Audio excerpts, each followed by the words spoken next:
happy belated International Men's Day.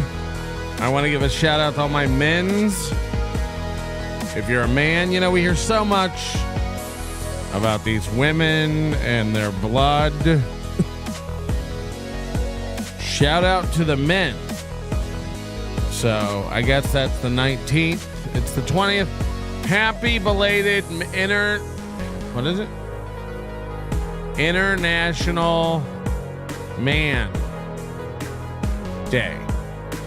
Happy International Man Day. Right? Come on, man. Come on, man. Anyway, hit the like button. Welcome to the program. It's we got an action-packed Wednesday. We never do Wednesdays. Fuck you, pretty antisocial. But you know, there's reasons for everything. To everything. Turn. You know, a very smart clipper told me that once. You can't escape the turn. Do you remember how autistic Doom was in the beginning?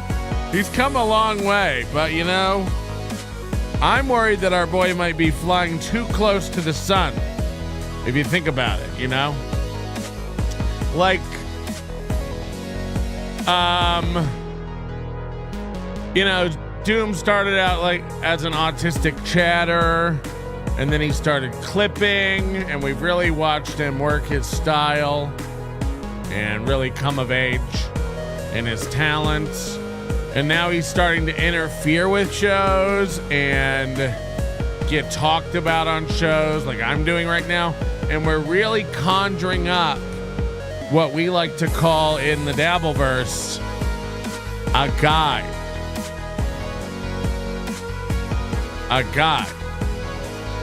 And we all know what happens when these guys guy themselves. So I'm worried about it. And I don't know what we can do. I really don't know what we can do, but I'm here for it. And I hope you are too. Hit the like button. Look, we have a lot of steel toe stuff to get to today. So much toe. And yes, I do have the clip of him completely fucking my life up. Apparently, I was getting messages. Our Discord was going crazy last night. Discord.gg/NLO. Come on by. It's mostly moms. And, you know, everybody was going, they're like, Melton, he's owning you. They were telling me they have to unsubscribe. They were asking for refunds on their donations. People were posting receipts of quitting the overdose. They were leaving the Discord in droves, almost like lemmings jumping off a cliff, one after the other. I'm out. Toes killing Melton. It's over. We're done. So they're gone. All my fans are gone now. All that I have left is haters in my chat. And we're seething. We are seething. Hit the seethe button. YouTube should have an API where they let you create buttons next to their buttons. Anybody can do join. Anybody can do subscribe. We should be able to create our own buttons. Anyway, we have a brand new fat person to make fun of today. Do you like fats? I know you hate fats, and that's why I want to bring you fats. You know, we're really upsetting the fats lately. What with RFK Jr. coming out and telling everybody if you're fat, you pretty much belong in a circus. That's really upsetting everyone. But he's right. He's right. You do belong in a circus if you're like a fatter fuck. If you're like one of the fatter fucks. So anyway, hold on. Hold on. Is this a real comment? Well, I'm so scattered.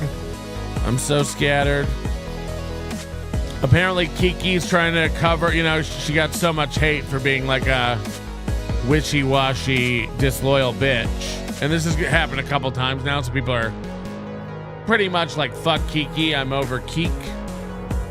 And I guess before the chat, Moody said that Lemmy called Kiki the female Ray.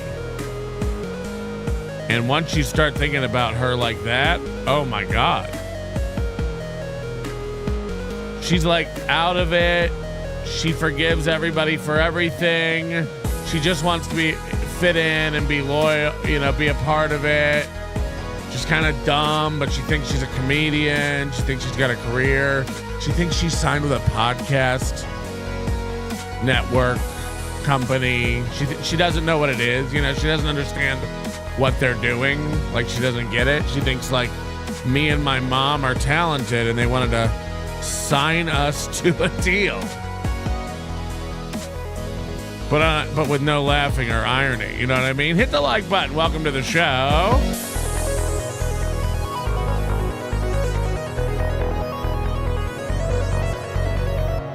So just quality across the board. I think I'm doing the F1.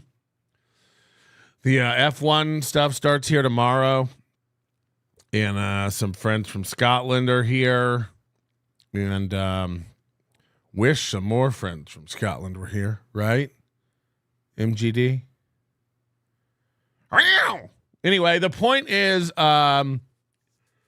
they got like a table out on the strip, I guess.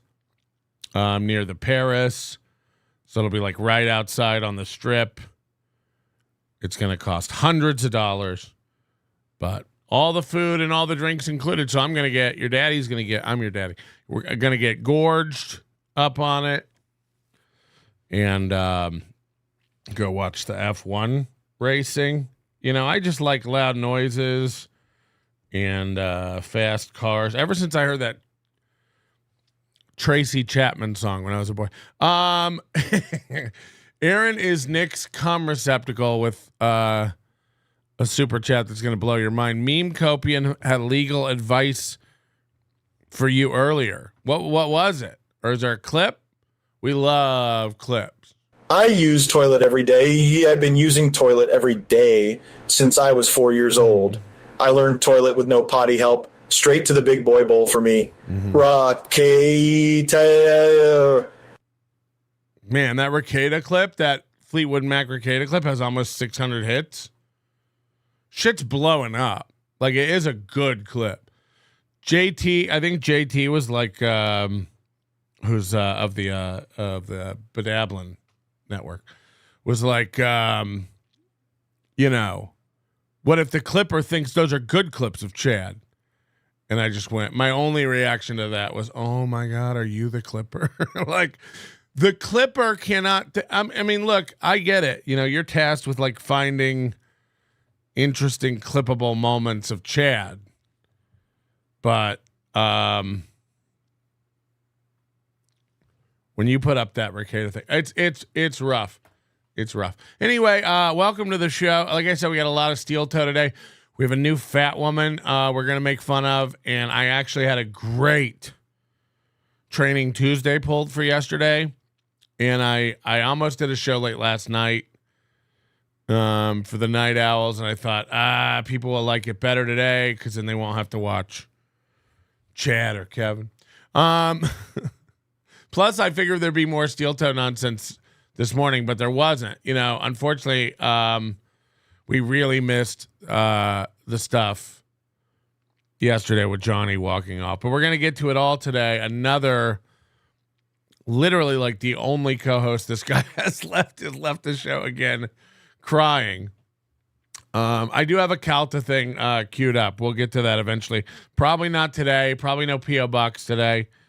Because I'm trying to keep it light. And there's something that it's kind of at an intersectionality we're going to start with today. You're going to love it. It's going to get you primed up. It's going to get you in the mood. It's going to be an on-ramp to the program. This has been blowing up. I don't know why this has come back into the limelight, but all these YouTubers are starting to cover this program again. It's come back up in the zeitgeist. People are enjoying it. They're loving it. They can't believe this is a real thing. One episode of this show got made. about 10 years ago.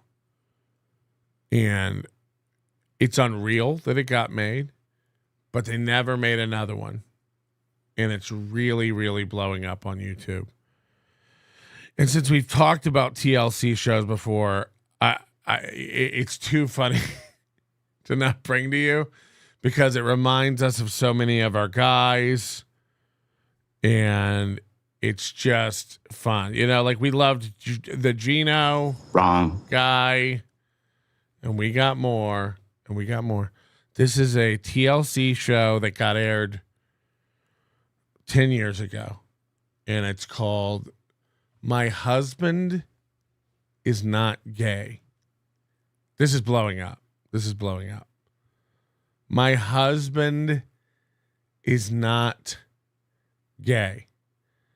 Now people are saying, are you trying to get struck again? We are going to dance on the edge. We are going to tempt fate here. It's too good. It's too good. I was gay. We prayed. The gay went away. I was gay. I was gay. We prayed about it. And the gay went away. Okay? Hi, I'm Spence. Okay. So this is Aaron. This is Aaron, is it not? While you watch this, I want you to think about the people we watch. And then this. And I'm Julia. And we are... I mean, does that hand motion look familiar? We see Aaron do this kind of stuff every day. We see this kind of weird. We are super. Thanks for asking. Hi, I'm Spence. And I'm Julia. And we are happy couple. We're a happy couple as he puts her hand back onto her own leg. Hi, I'm Spence. And I'm So look, her hand is on his leg because she wants you to know he's straight. He takes her hand and puts it over to her leg. Julia. And we are... Look at that. And then she has to immediately put it back over to his leg. happy couple. This is the whole thing. This is the whole thing.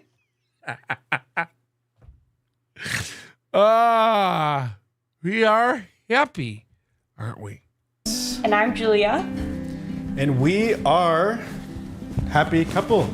We are happy couple. We are happy couple. Yeah. Oh no. Cool. Yeah.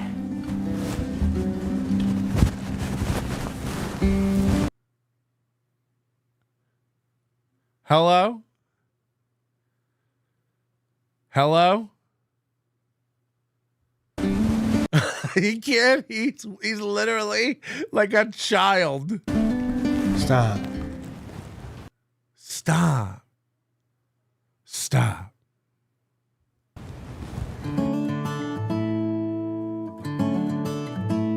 Julie's been feeling weird about Spencer's avoidance of physical touch. It doesn't mean he's gay. He's not afraid to share my affection. Okay, people are going, this is too fake, too fake, too fake.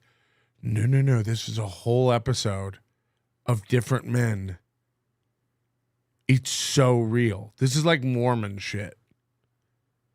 Like you're not allowed to be gay or you'll be like excommunicated from the community. So they have to like literally, it's not, I know it seems like this can't be. It is. It is. This is a real noodleman. I'm not even kidding. But you got to watch the episode to believe it. Yeah, in front of people. Now this guy's just got like an aversion to touch, which is insane. You just kind of like dodge my I'm hug. sunburnt when you touch me. Like, He's been doing that a lot. okay, we can hug. Okay, thank you. Okay, he's camping it up for the camera.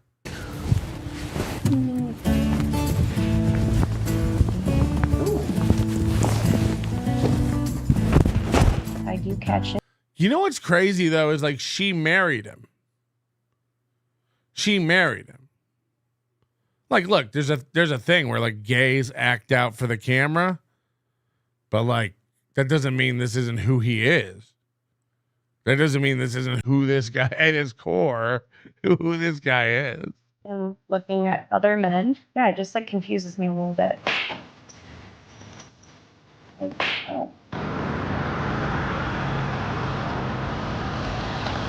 God made man in his image, and I like to honor God by just enjoying that image on Google Images or however else. In public too, you do it. You stare a lot at men. What?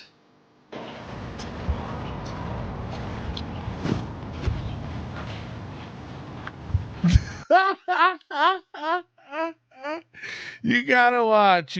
There's like all these guys, like all these like YouTube commentators and stuff. A Tozy or whatever his name is, and that like Too Lazy guy and stuff. They've all covered this show. It's a full show. It's a full program. Like the only clips of it, you can buy the episode for $20 if you want. We should just buy the episode. You can buy the episode for $20. Let me find one of these guys. Like, look at this. It was definitely the worst time in our Look relationship. at this. Do you remember the incident that happened at the house a couple years ago? I use toilet every day. Ah! Yeah, I have been using toilet every day. Since I was 4 years old, I learned toilet with no potty help. Straight to the big bow bowl for me. Ricky. The Bow Bowl. Okay, that was a skit for everybody calling it out. That was a skit. But this is a real show. For those of you who do want to believe and who saw through it. Okay, but this is a real show, and I can't find any real clips of it. So to everybody who saw through that, you were right. But look, this is a real show. I'm not kidding. You can look it up, Google it. TLC's My Husband's Not Gay. And these are real clips of it, but they're on someone else's clip channel. So this is the real show, actually. But it's not much crazier. I'm telling you. It's not much crazier. And instead he said, Well, we watch a lot of questionable shows. See, I don't want to hear this guy. That's right. The came out too. Now it's You gotta watch this.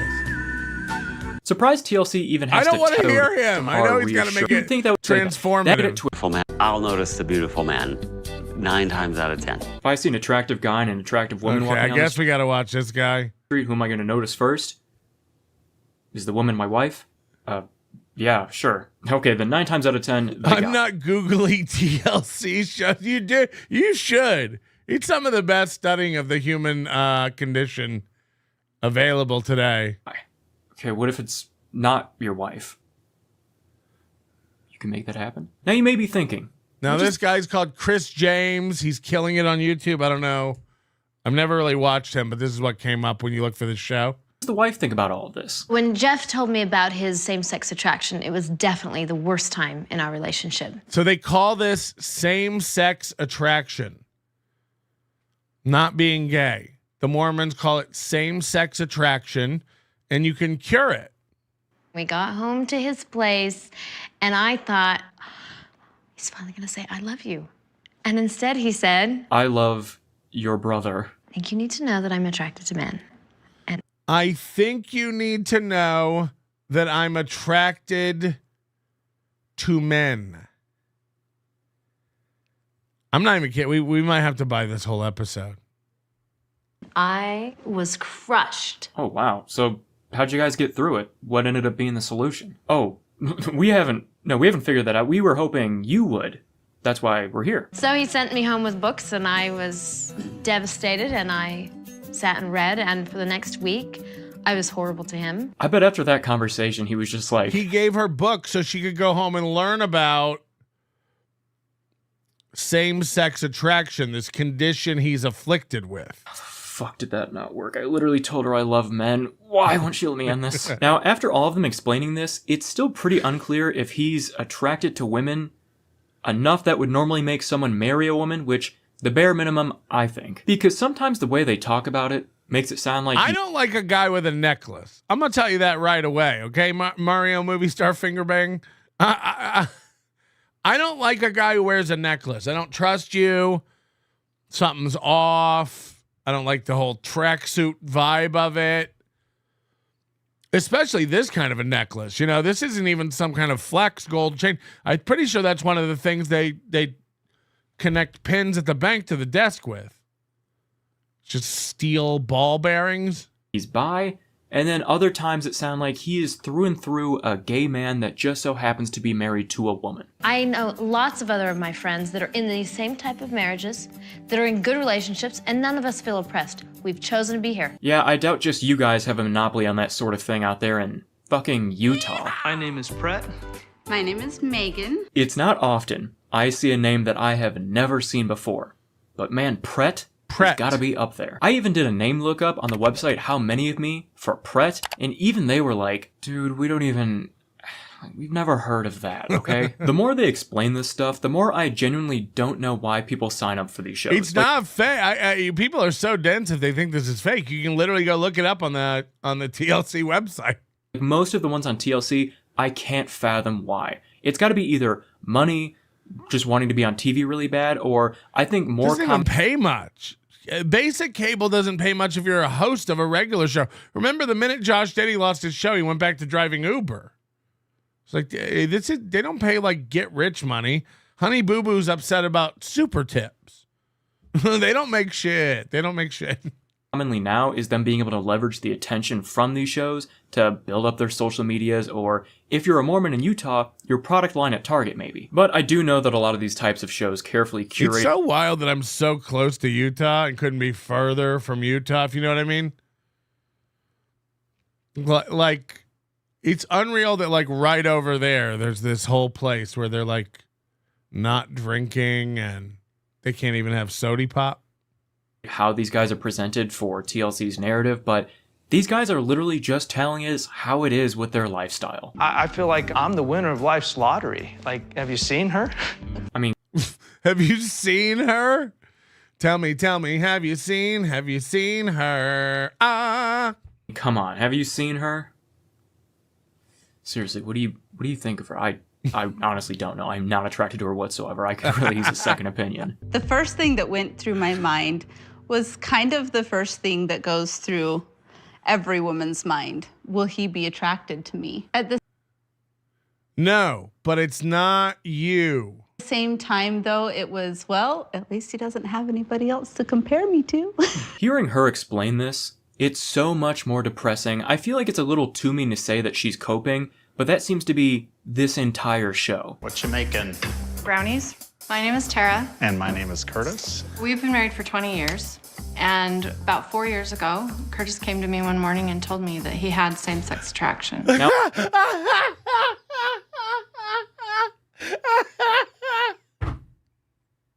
We've been married 20 years. We've been married 20 years. And 4 years ago, Curtis came to me and told me he has same-sex attraction. He thinks he caught it on the bus. now, only 5 minutes into this episode, and TLC is already on their third couple living like this. They must not really have a shortage of SSA couples in the area for the show's test subjects. Guys, the holiday season is fast approaching, but while you're I don't want an ad. Manscaped. I don't still think this is she and are bisexual. It's sex.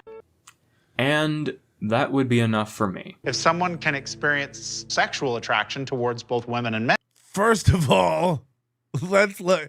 I mean, did your lip get caught in a man's belt buckle or is this herpes? Holy. Oh God, it's burning the side of my face just being that close to the sun. Jesus. Jesus. Can we shoot this next week? It's not a good time for me. It's not a good time for me. Rudolph the Red. Okay. Jesus, Kevin Brennan.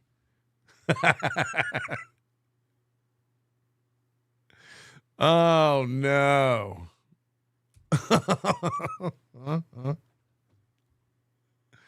That would be enough for me. If someone can experience sexual attraction towards both women and men, in mainstream America, they're considered bisexual.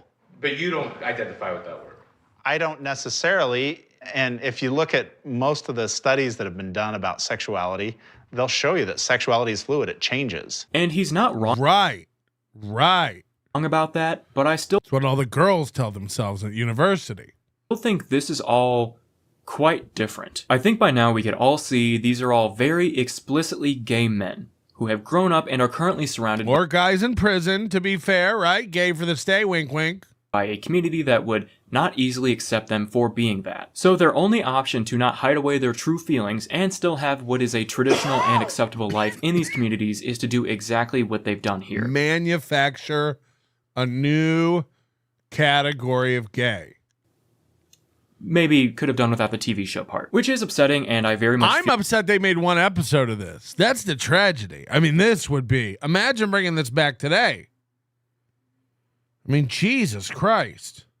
Feel for them because that is a shitty reality. But I just wanted to throw that out there because I do not think it's as complicated as we are being led to believe here. It's very much feeling like a, you don't understand, you know, you're the fool kind of thing. Have I made mistakes in our marriage? I have, but... Have I made mistakes in our marriage?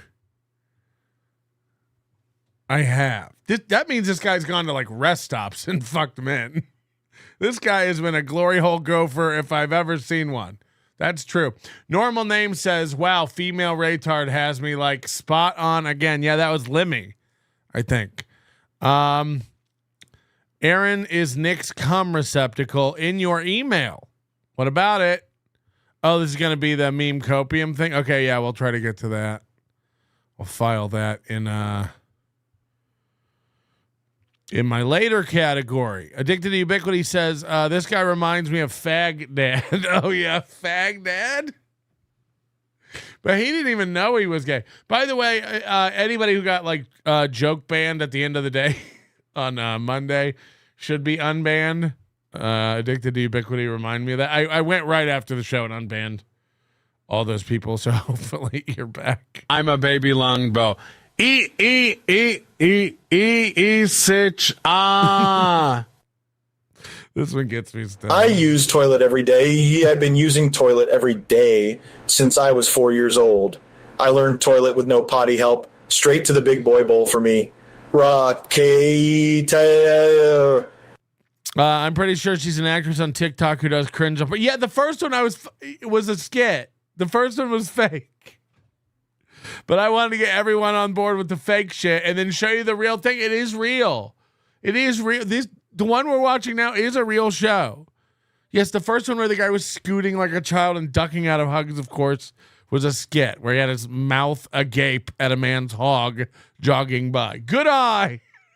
Sorry to hear about your condition. I hear cortisol helps, but just try keep the area dry and not rupture the pustules. By the way, don't call the missus a pustule. They hate that. Blessed be the toe. Sorry to hear about your condition. I hear cortisol. Are you talking about SSA? My condition? To find out the condition. Find out what condition my condition was. Remember that one? With my belief in God, all things that I struggle with, if I turn to him, can be for my good. Have I made mistakes in my marriage? Yes, of course. This show being really up there. I'm gonna start doing scripted content like this, where I just like talk to the camera. You don't want to hear me ramble. I'll watch a show. I'll react to it. I'll script it out really tight. We'll edit it. We'll tight punch-ins. I'll do some circle blur, sight gags. It's gonna be my new channel's gonna be popping, man. How's it going? In Salt Lake City, there's that hug went It's a pretty tight-knit SSA community. In Salt Lake, so listen, this is what they do. In Salt Lake City, there's a pretty tight-knit SSA community. So all these men who are attracted to other men get together to talk about their condition. Can you see any problem with that? All these guys who are attracted to other guys get together to talk about their blasphemy. Can you imagine anything hotter?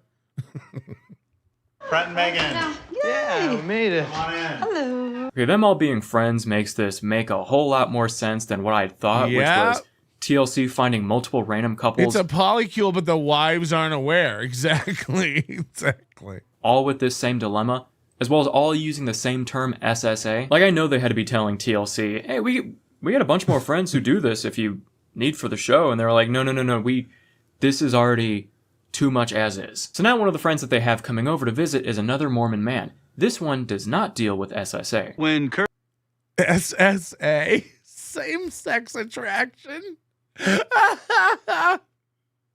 Sounds a lot better than SS gay. Curtis first told me about his SSA, the first thought I had was for his Is he gonna try to fuck me? wife, how would it affect his relationship with Tara? Because, you know, a lot of families, they fall apart when they're faced with struggles like A this. lot of families fall apart when they're faced with struggles like the husband becoming gay.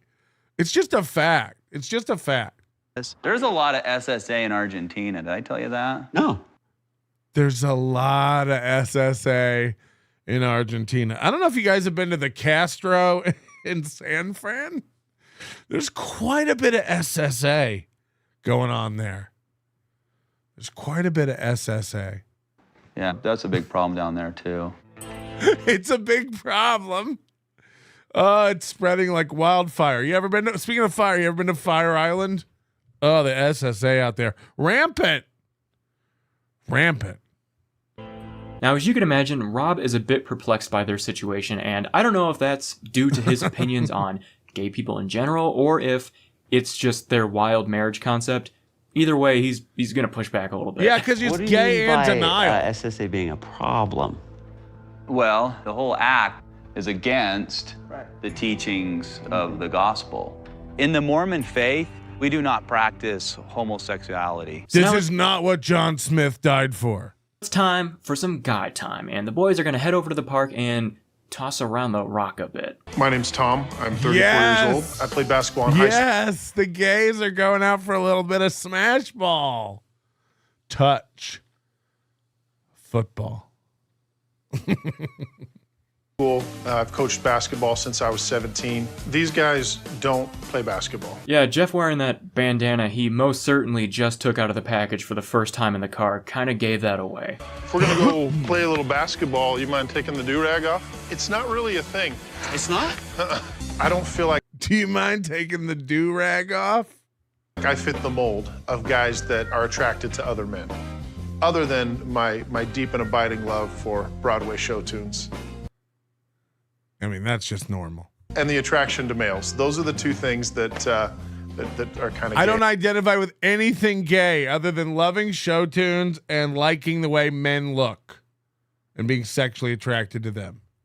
Is that what he really just said? A thing. It's not?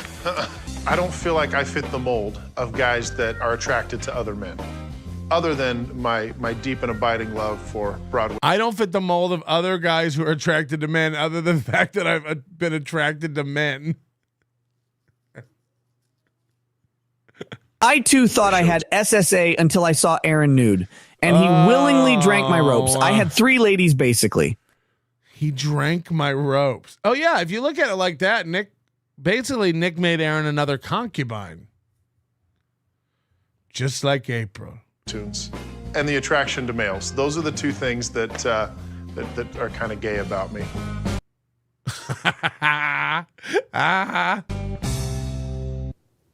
You know what? I'm not even gonna bother with the joke. It's all right there. Sometimes when our husbands are at the park playing basketball, we like to wander by and check them out along with any other eye candy that may be on the court. Imagine being...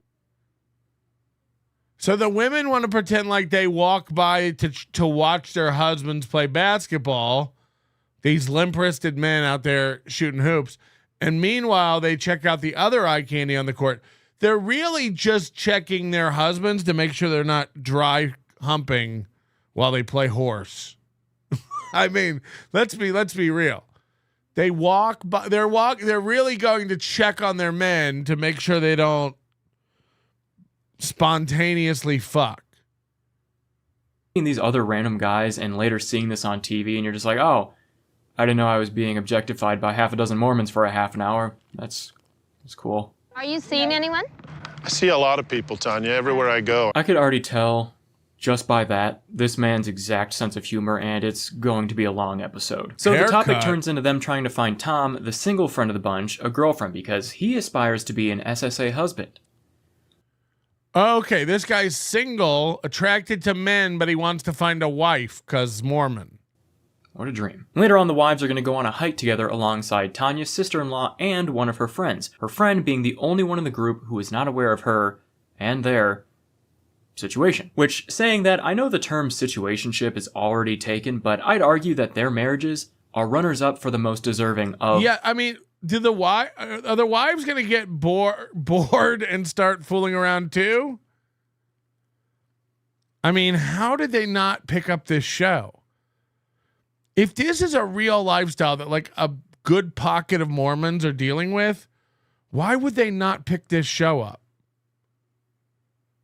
I want to know more. And also it'll give guys courage to like, guys like Aaron who like secretly dance alone to Eric Church. Maybe they can come out and be like, I'm SSA. Super sassy Aaron. The name situationship. And if the topic comes up about SSA, it'll be interesting because I really haven't talked to her about Jeff. I think it's safe to say it's gonna come up, mainly because this whole experience is being filmed by the camera crew. At first, the hike is basically just them going in circles saying how much they need girl time and how much the guys need their guy time. That's really about all these guys seem to talk about all the time. I don't get enough girl time. I get jealous of when Brett has all of his guy time. That's really important for him to get his. I get jealous of when Brett has all his guy times. One of these guys' name is Brett. One of these guys' real names is Brett. Guy time. One of the things that our husbands have learned the value of is to have guy time. I don't get out A gag reflex? very much, so I love some girl time. Then finally, someone breaks the ice and pulls out the term SSA, to which Tanya's friend is very obviously asking, what the hell does that mean? With the SSA, we're so different in so many ways. What is SSA? She then reacts how everyone not in this tight friend group or at home watching reacts. So are they gay or not? While her friend really doesn't... They're gay. They're gay. I'm not gay. I'm just SSA. It's not gay. It's SSA. My SSA is really flaring up. I'm much more of a man than any of you. I have 200% the amount of semen of a regular man inside me. Another rope for the toe. Another rope for the toe. In Canada, we have SSA groups too, don't you know? We all get together and go, whoa, buddy, and felt me, daddy. I use men, big man men. I've always liked big man men. Head down, ass up. I park my bike in the crack. Ricky. Felt me, daddy. Seem to leave this conversation any more confident in what the hell they're all doing. She ultimately comes to the conclusion that I guess all marriages have their problems, so whatever, I don't fucking care. My husband always jokes and says he likes his women to be women and his men to be men. So. Is it a joke, though? Is it a joke? Oh, God. That's what Jeff says, too. Yeah. But he's definitely more attracted to men. This all is so reminiscent of those poly relationships that you see because this is very much one person's idea with the other, like, when he first told me it was hard. We had some talks, we argued. Oh, yeah. Dude, we fought, we screamed at each other. But the wives don't have anybody else. The husbands get to, like, go explore this. Fought some more, screamed some more, and here we are, 10 years married, and I'm kind of okay with it. And we're on this show. A few of the couples then go out for lunch, and once the waiter shows up, you can tell TLC sent a team around town with a very specific job for scouting locations. Hello. Welcome to Boulangerie. Ooh. Thank you. Don't laugh. It's not that funny. Hold on. So they have like ripped guy waiter. You know, not everybody's dangerous, and that's good. That's a relief. So what do you mean by dangerous? Oh, so I forgot to mention, earlier when they were at the basketball court, they brought up the danger scale. A scale that the guys came up with where they measure a guy on a scale from 0 to 4, an attractiveness rating that measures how dangerous that man is to their marriage. I mean, this is insane that the wives go along with this. He's a 4 danger level. Keep him away. 0 being not at all, and I'm 4 liable to just start sucking his dick if he comes anywhere near me. being I am leaving my wife tonight for this guy at the Stairmaster. So if, you know, if I was drugged and forgot I was married to you, and I was in a back alley and, well, in some dark corner with romantic music, would anything happen? In a back alley, a romantic corner of the back alley with romantic music. He lost himself there for a minute. He became a trashy little whore who wanted a back alley bang, but then his wife was like, we're married and have kids. And he was like, I mean, like in a dark corner of a classy place with some good music. Danger scale. And man, you can tell he has never once thought about how he would ever explain this to his wife. We are seeing him attempt a brain blast in real time. After lunch, the guys go clothes shopping to help Tom get ready for that blind date that they planned earlier. Sorry, blind group date, because what's better than a blind date than oh my god, having a bunch of your friends there watching. Here's a lovely green. Some of the shirts the guys were picking out were not the best looking articles of clothing. By the looks of these shirts, they are trying to turn him into Cam from Modern Family so bad. Hey, you see that guy over there? Mm-hmm. What do you think?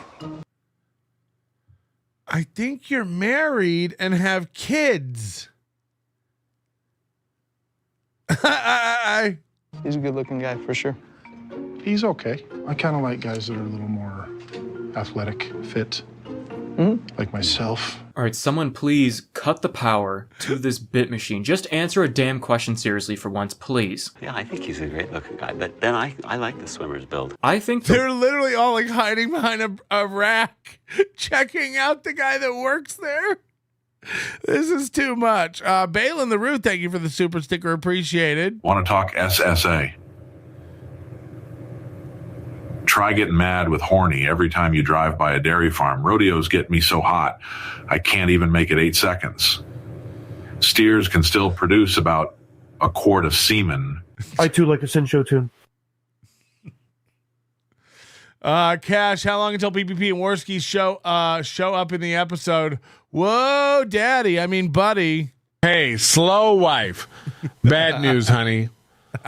Papa, Patty caught the SSA, and I need guy time now with Pret. That's why What's she's that? slow. No, it's a cold sore. No, I can't make tickle inside you right now, sweetie. I can't make tickle inside you right now. Bulk of this show is just these guys thirsting over other unsuspecting guys, no matter where they may be. So what kind of guy are you into? Usually taller. It's almost like a gay cheat code. They get to like have a full on cover family.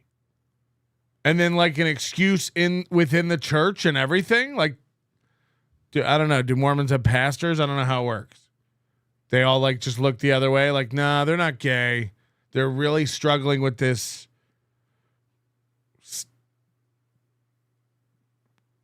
What? Disease? Condition? Affliction? Contagion? Like Ryan Reynolds. Yeah, there you With go. you there. Who isn't? Okay, you know what? Maybe they aren't completely gay like I'd hypothesized, because I know for a fact the largest group of people that thirst for Ryan Reynolds is straight men. So now they go over and spark up a conversation with those guys across the shop, which a few of them actually recognize. And this is my favorite part of the whole episode, because these guys... Hold on, they knew the guy? They were like, what do you think of that guy over there? Are gay. Not SSA men, they literally are just gay. And you will see in a minute how they respond to Tom's situation and his upcoming blind date. You're attracted to men, but you're going on a date with a girl? Yeah, so we don't really call it gay. We call it SSA, same-sex attracted, right? I've actually never heard of SSA until today. Like, I know of people who struggle with homosexuality, but still want to be LDS. Yeah, I've never heard of SSA until today. We usually just call that Utah gay. Just watch, these guys are having a serious conversation and some guy just comes up like, hey, do you have the bathroom key? Utah gay. Shit. I'm not afraid to be called Utah gay almost got me. Ugh. gay. I just feel like it's not real accurate. I don't feel like the label totally describes me or who I am. It really is just like these stunted religious types, right? The way they were brought up won't let them admit that they're gay. And sometimes I feel like if someone says LDS is Latter-day Saints, Mormon, he's gay, it means that you're in relationships with men, and I'm not. All right, Tom, so far you haven't been in people a don't even know what LDS is. relationship with anyone. Okay, so let's if you struggle with homosexuality, try lube. Get that under our belt first. I mean, I did date a few men a bit before I got married. And yet, for me... I'm not gay, but I did date a few men. It's like Ray. Anyway, it felt like there was something missing. Yeah, I've dated men before, but... Yeah, tits. But I always felt like something was missing. That being my parents paying for my apartment, because they said they wouldn't anymore if I didn't stop dating men, so... Oh, that's a thing, too. Now I have a wife. If they like guys, they should date them, hook up with them. If you like guys, like guys. Well, good luck on your date. Wow. Okay. Damn, this is what I was talking about. These dudes are not having it with this shit. Like, all right, have fun on your date. So after that beautiful exchange that I can only imagine made Tom feel It's even time to match them up. better about his blind date. Okay. We're going to see an equally uncomfortable conversation with Jeff and Tanya back at home. I think me and the guys are going to go camping in a few weeks. Whoa! Okay. There it is. I think me and the guys are going to go camping this weekend. I wish I knew how to quit you. We're just going to go out in the wilderness and build a fire, if you know what I mean. Timber! Oh, no. That's not what you want to hear as a wife. She's like, that's a lot farther than the basketball court. We're not going to be able to come check on you. Comfortable conversation with Jeff and Tanya back at home. I think me and the guys are going to go camping in a few weeks. Yeah, Shawnette is right. Who's pitching the tent? Who's pitching the tent? Conversation with Jeff and Tanya back at home. I think me and the guys are going to go camping in a few weeks. Camping? She knows. She knows. Oh, God. What's that look? What's that look? We can't camp? We can't camp? Where the camp is? Oh, she knows. This is what I mean. Like, she knows. She knows. If you come home with cock on your breath again, I'm telling the kids. I think me and the guys are going to go camping in a few weeks. Camping? Oh. What's that look? Oh, so just you and your other, let's face it, gay friends? Out in the woods? Together alone? Okay. Do you remember the incident that happened at the house a couple years ago? Do you remember the incident that happened at the house a couple of weeks ago? Do you remember the incident that happened at the house a couple years ago? A couple of years ago. The incident that happened at the house a couple of years ago? No. Oh, no. He blew you on the Ring doorbell camera. You think I liked seeing that when I woke up? I am definitely not Mike Calta. Just the same sex-attracted dude that loves brain blasting every guy I walk past. Brain blasting. Sure, I have a cute wife, but it's them cheek-clapping daddies that get me going.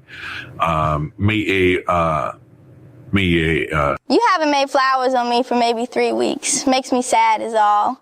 Oh, you better let me go because I'm going to burn your eggs. Jesus Christ. Dean Shock, member for 5 months. I'm sitting here, mouth open, just waiting my turn. I mean, in shock. How many did they pull one over on their wives like this? Tips at the end. No, what I'm saying is they marry these guys knowing they have this in some cases. Buzzard Bob, member for 11 months. How about it there, Mr. Melton? Back in my day, I was a danger 9 for the ladies and men. Mr. Buzzy would keep a padlock on my overalls. Sorry, Miss Buzzy would keep a padlock on my overalls. Aaron has SSA sleepovers in the boxing ring. He only wears gloves. Aaron is SSA. Do you remember the incident that happened at the house a couple years ago? I'm sure that there are women out there who think that I'm being completely naive. I love the music. You are. These guys are 100% docking in the wilderness. Music changes in these clips here, like the sad piano music to the uplifting guitar here. Like there is no rhyme or reason why they're swapping between the two. There was one time a couple of guys slept over at my house. Oh no. I don't even the end to that. There was one time a couple of the guys slept over at my house, and what? What do you think? And what? What happened? We all had a little bit too much espresso martini. And let's just say things got a little out of control. Let's just say things got a little out of control. Tanya has failed to ask here is the most important question. Where do these other guys lie on the danger scale? I know that temptations happen. That just is a part of life. Look, I know sometimes when you have your friends over to sleep over, you end up like making each other come. I get it. It's part of life. I do I'm not an unreasonable wife. I do trust you. Danger scale. I know that temptations happen. That just is a part of life. Because I do trust you. I do. Doesn't mean I trust everybody. So if it doesn't mean I trust them. I worry about Tom getting a night suck in on you. If you're wondering what comes of that, don't worry. We will never know that is the last we ever hear of this camping trip, ever. With that being the case, we move on to the grand finale. Tom's blind quadruple dinner date. And I wouldn't say he seems enthused. There it is. I gotta go out with a girl? Well, I did bring her this bush.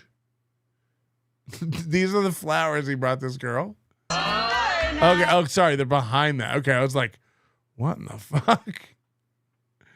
He's miserable. He hates women.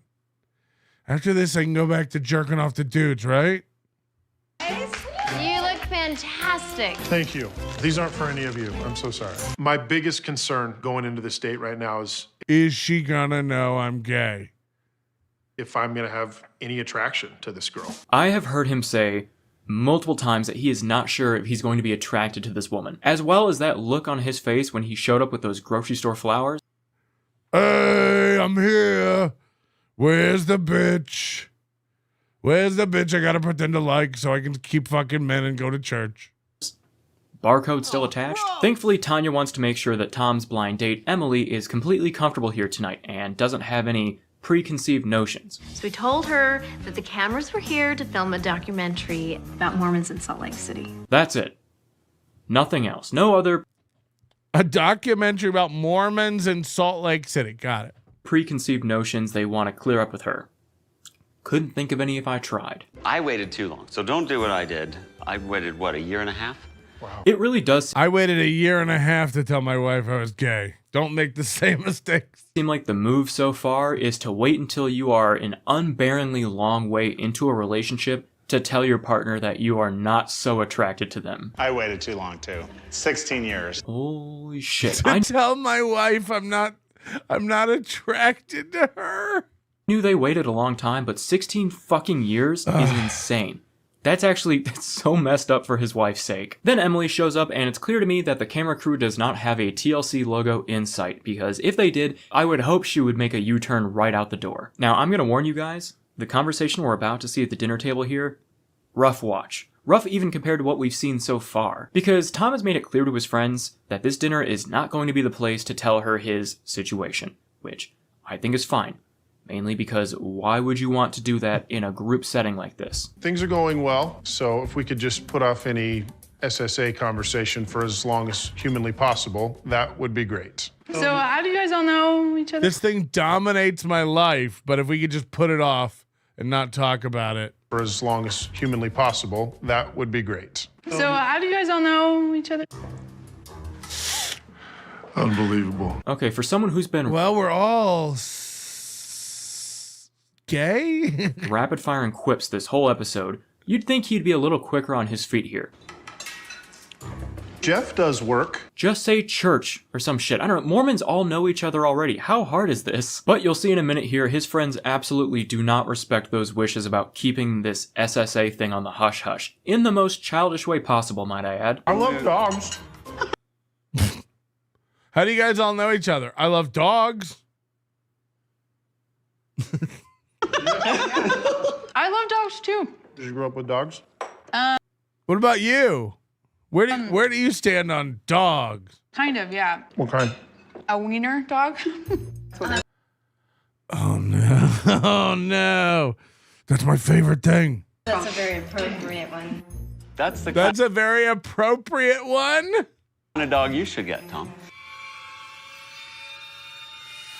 I can imagine that Tom is having huge anxiety right now because the SSA is like the elephant in the room. You can't be the one to bring up there being an elephant in the room as something that needs to be taken care of.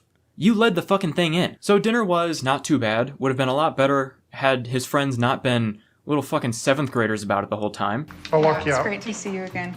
I like this girl, and I want to see her again. And so I feel like I want to be honest with her, and I'm nervous about how she might respond. I don't know how to tell you this.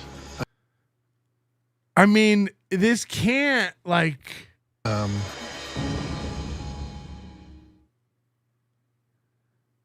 I deal with something called same-sex attraction.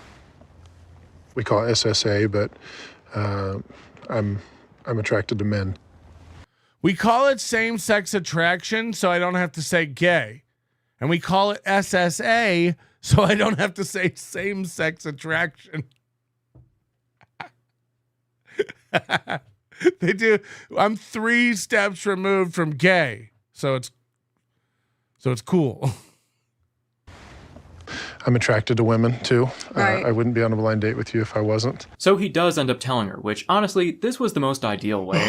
Sorry, the most ideal way would not to be pursue marrying a woman, but I think him doing it alone as soon as possible is better than 16 fucking years. But the way he says it makes it sound like he is attracted to both. I don't know, they seem to be all over the place this entire episode. Sorry to drop it on you like a bombshell there after a first date, but you're great, and I'd love to. You're spend like more- people who think this is fake. There are giant communities of it. There are these support communities that are just full of these closeted gay men giving each other tips on how to be covert gay. It's very, very funny. And all to just manipulate gay under some new framework of, well, as long as I have a wife, I can be gay. I can totally be gay. And look, camping incidents happen. There are sleepover accidents. Who amongst us in our 30s and 40s hasn't had one of those sleepover accidents where you're all wrestling and piled on the air mattress and you just land a man on your tongue? How is this different than your marriage or Aaron's? Well, Aaron doesn't have a marriage, and I don't secretly desire to be with other men. So it's nothing like Totally different. I guess if I have to final answer, it's totally different. Final answer. That night, I woke Aaron up from sleep jacking. He just shot up and yelled Utah. It was so weird. Another male sleepover friend for the toe. While he's jerking off, he just yells, Utah. Utah. By the way, today's executive producer, Reels. Look at that. Look at that. It's for men. It's International Men's Day. And Reels is a man. Reels is a man. So that's what we get for that. Thank you, Reels, for always supporting the program. Hey, honey. Me, Matt, Johnny, Whiskey Pete, Jizz Mopper, Jerry. We were thinking about doing a little camping trip next month. What? What's that look for? Aaron, I just... Did you forget about the incident? Wait, who are you going with again? Hey, honey. Me, Matt, Johnny, Whiskey Pete, Jizz Mopper, Jerry. We were thinking about doing a little camping trip next month. What? What's that look for? Aaron, I just... Did you forget about the incident? Me and Benny the Beach are heading off into the woods. Mormons with their soaking, and now this. Being Mormon is just being a master of loopholes and buttholes. It does seem like that. You ever see that show, Big Love? Boy, that Bill Hendrickson? What was? Fuck. Let's talk about this. Major breaking Baldo news. Whoa. In the felony case of Rekieta Law, the interlocutory appeal for his motion has been denied. Now, does anybody know what that means? The interlocutory appeal. Aaron wants to stay really on top of all the Nick stuff, but doesn't want anything about his stuff ever being addressed, really. He is now required to enter a plea next Tuesday. Now, this was wild because this had your boy was in this one too. Your boy. Didn't do too bad, did he? And you know what I love about these appeals that he's filing? Is that in the footnotes he has to put the title of the show that my quotes are in and the things he's referencing, because he seems to have this idea that I'm like this ultimate specter hovering over his life. Now, while Aaron's doing that, it reminds me of another thing Aaron does where he puts his hands up like this and says, I'm the puppet master. I make everybody do everything. And then now he's saying he's not that. Like, what do these guys think? That I'm this all-controlling specter that does everything in their life? I mean, you say that all the time. Like in actuality, you say you're a puppet master. You're controlling all this. You made us do this. These are like your catchphrases. Life. And that if he can just poke holes in me, it'll all go away. No. I mean, yes. Actually, yes, though. Now, look, he can't. It's turning out that he can't. They're all getting turned down. Look, I don't know anything about the law. I imagine if I was facing 25 years. Again, I'm not sweeping for Rekieta. You know, that he may be a horrible, horrible fucking man. I have no fucking. Isn't he going to court? Isn't the judge going to handle it? Like, why do I need to smack him with a ruler? What am I going to do? So if I was facing this, I think I would avail myself of every opportunity to poke holes in anything and get anything thrown out. I mean, this is normal stuff, is it not? I don't know a lot about the law, but if I was ever like being brought up on charges, like, aren't you going to try to poke holes in everything and get it thrown out at every opportunity you can? You got to try everything, right? At every step. So it's not pathetic. It's not sad. It's actually what Aaron's doing in his two ongoing, legal situations. Like, is Aaron not trying to poke holes in the Kayla Rekieta revenge porn thing by saying like, look, it wasn't intended to be. Yeah, you try to pick it apart. This is what everyone does with everything. Like literally. It's literally what the law is based on, is like picking everything apart. Literally the law should just be summed up as like, yeah, but still, or yeah, but think of it this way, or that'd be true if it wasn't for this. I mean, the whole thing is like, the law is like, the beauty about the law is like, there is some art to it, because it's like hanging back and picking a route when you see openings. You know, it's like, okay, there's a few ways we can handle this. We need to see what's our most likely course of action that's going to succeed, and try to run it. Like, and you're going to get shut down. But I mean, I doubt it's even over, right? Like, they're going to try to get a bunch of stuff thrown out before it even goes to a trial. I imagine if it goes to a trial, he'll try to get a bunch of other stuff thrown out. And then Aaron's so dumb he takes it personally, you know, like what Nick's probably trying to do, and I'm not speaking for Nick because I don't have a fucking clue, but if like stuff is referenced in the case that's from a podcast from a guy who hates me, then I want to get all that stuff thrown out, because it's clearly just biased hearsay nonsense. You know, I don't know what the legal terms are or whatever, but you'd want to get all that thrown out. And then Aaron sees them like trying to get that thrown out, and he takes it personally, and you know, he's such a narcissist, he has to go, oh, he hates me, he's trying to get me thrown out, he's trying to poke holes in my shit. It's like, well, yeah, but only because like that's the shit there is to poke holes in. Like, he's going to try to probably poke holes in every bit of everything. Again, I don't pretend to know what's going on or speak for anybody, but it's common sense to think that anyone defending themselves is going to take every opportunity to try to bring this thing down before it gets to trial. It's not how it works. I mean, it's exactly how it works. I could drop dead tomorrow. He'd still be fine. Yes, because again, it's not about you. This is how dumb Aaron is. Like, really, this is a perfect illustration of what a narcissist Aaron Imholte is. Yeah, Aaron, no one thinks it's about you other than you. It's about the shows and the content of those shows and the bearing they have on Nick's case. So you actually sound insane when you're like, dude, if I drop dead tomorrow, he'd still be fighting it. Yeah, because it's already done. Those shows are in the documents. Those shows are part of the case. So yes, if you died tomorrow, he would still be fighting the case. But Aaron, so like, again, Aaron thinks it's about him. It's really delusional. There is nothing, because Aaron hates Nick, by the way, because it's extremely personal for Aaron. So this is all projection.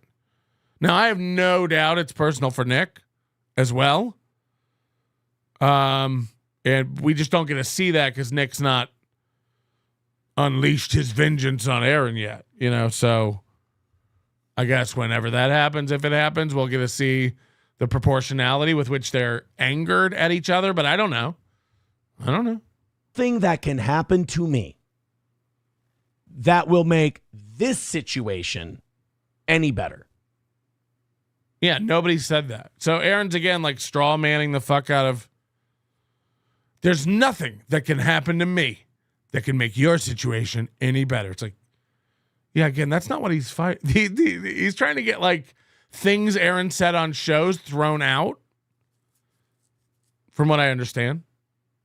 And Aaron thinks that means Nick wants something bad to happen to Aaron. I am, because again, it's nothing I did. It's something you did. But yeah, I mean, the problem with arguing about any of this stuff is that like every one of us is retarded and there's no one way for any of it, like I just said. So like, it's just stupid. Like, Aaron's so dumb to go, this isn't about me, it's about you. It's like, no, the fact that you just said that there's your show referenced and that it's referenced on pages means it is a little bit about you. I mean, like, you can't even like, people are broken, like, where they can't even think this way. Like, imagine these people being cops and lawyers. It's like, so Aaron can't even like manipulate his brain to think that broadly. which is a problem with a lot of people in this universe. But they want something to be true so much so that they just block out reality. This has nothing to do with me. It has to do with you. You did this to yourself. Well, then why is your name at the bottom of all the documents, like you just said? Shut up. Look, I'm not speaking directly to Nick because that's going to fall on deaf ears. He creates his own world and then he lives in it. Yes, it is Nick that does that. It's a small place to be. So this appeal gets denied. They had to put the name of the episode of the show in the appeal that they were talking about for Steel Toe. And what I love about this is the name of the episode was A More Perfect Reich. So he's laughed about this and told this like 7 times over the past 6 months and laughs about it every time. So can you believe it's a show where I'm talking about Nazis? What are the odds? In court filings in Candy, Ojai County, when you go back and you look at this case, you will be able to dig up files, and living forever in the annals of the American justice system will be the Steel Toe Morning Show, A More Perfect Reich. These are like, he thinks he's going back to radio.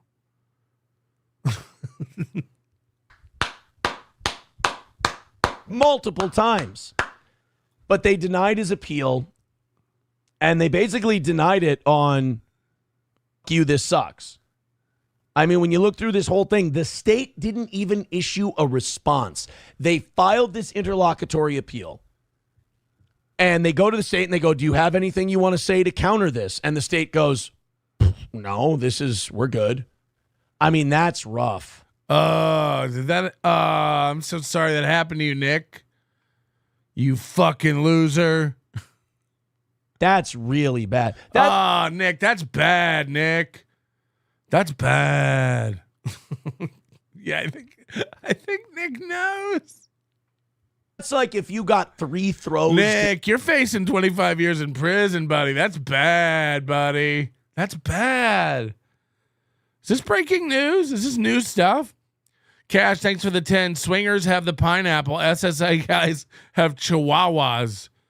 Maybe so. KB's failed career, thank you for the $1. One thing in particular that I do not like about being SSA is it is hard for me to find a guy that can absorb the inertia of my mass thrusting violently. Whoa, buddy! I swiped right and we're a match. Let's scrape the felt off this table and get down to the wood. Metacursidist HE8 has gifted 5 Stonies gift cards. Justice for Aaron. We have Royce now. We have Royce and Pigsaw.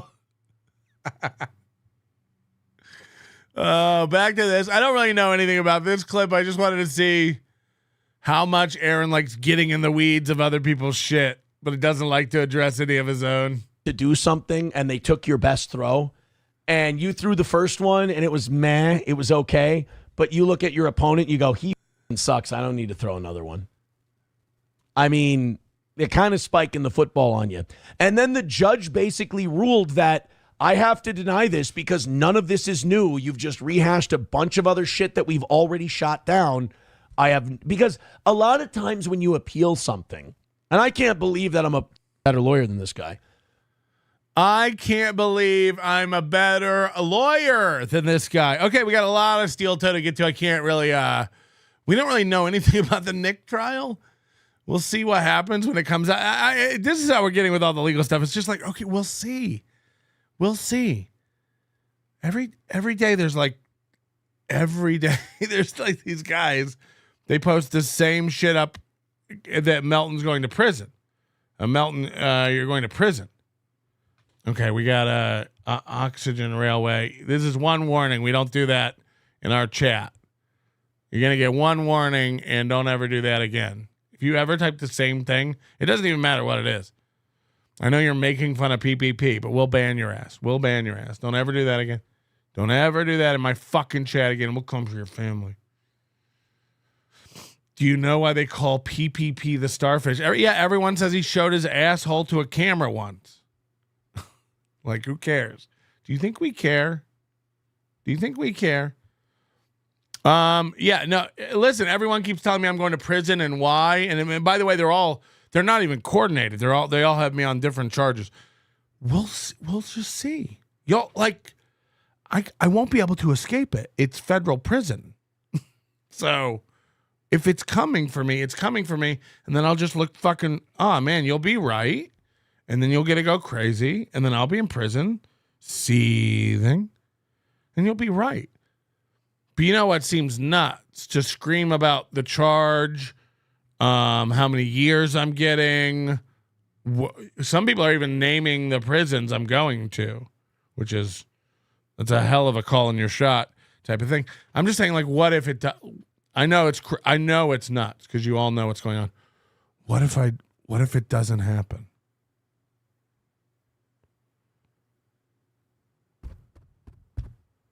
What if I don't go to prison? Then what? I expect at least 7 months of people going, I'm so sorry, I was wrong. They won't. They'll go, by the way, in similar fashion to Steel Toe, the desperation of this, they've all abandoned the I hunt and rape children storyline to jump on this new one. He's going to prison for computer hacking storyline, which again, what about the children? Isn't that, hold on. So in your brain, you believe I'm a pedophile who hurts children and you think I hacked into Aaron's computer, but you've dropped this one, the hurting children now, to move on to the hacking one. Right. This is like when Aaron abandoned the pedophile stuff to move on to copyright issues that I was violating. It's like, oh. So we're not worried about the kids anymore, I guess. We couldn't get him on that. We'll try to get him on the next thing. But in 2 months, you've all been yelling that I was going to prison for child porn, and I better scrub my hard drives, and I'm still waiting on that hammer to come down. And now, prison for computer hack? Right. Yeah, maybe.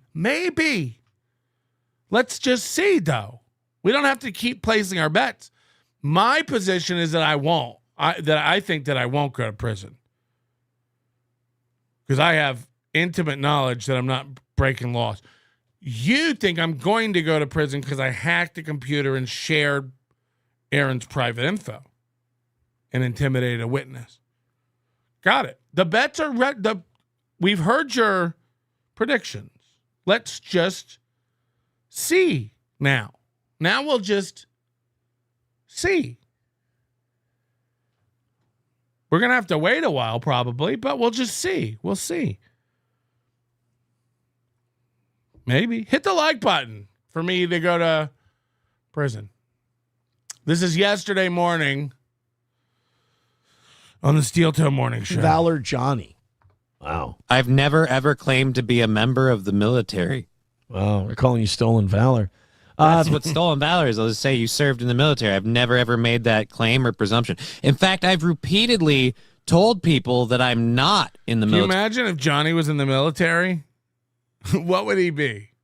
What could he do? What could Johnny provide to the troops on the front line?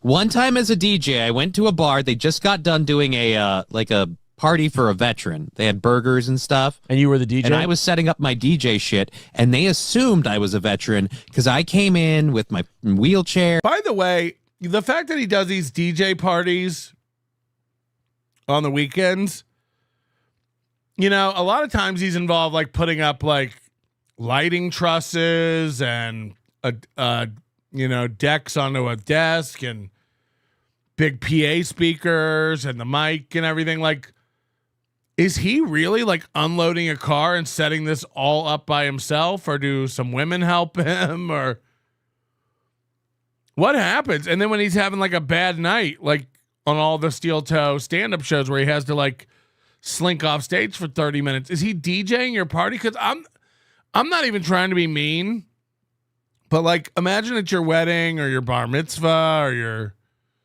company's anniversary blast, And then over in the corner, you got old Milk Legs just struggling to stand up. You can tell he's in pain. You know, there's like 7 seconds of silence in between songs because he can't get a good grip on the records. I think he uses records. I just think it would bring the night down. I think it'd be a fucking bummer to just keep staring over at old fucking soup sandals and and all that stuff. So they started bringing food over to me and stuff. And they're like, "Where did you serve?" And I told them I didn't. They picked everything up and took it away. Okay, this is very funny. This is very funny. They gave him free food because they thought he was a vet, and he told him that he's not a vet, and they took his food away.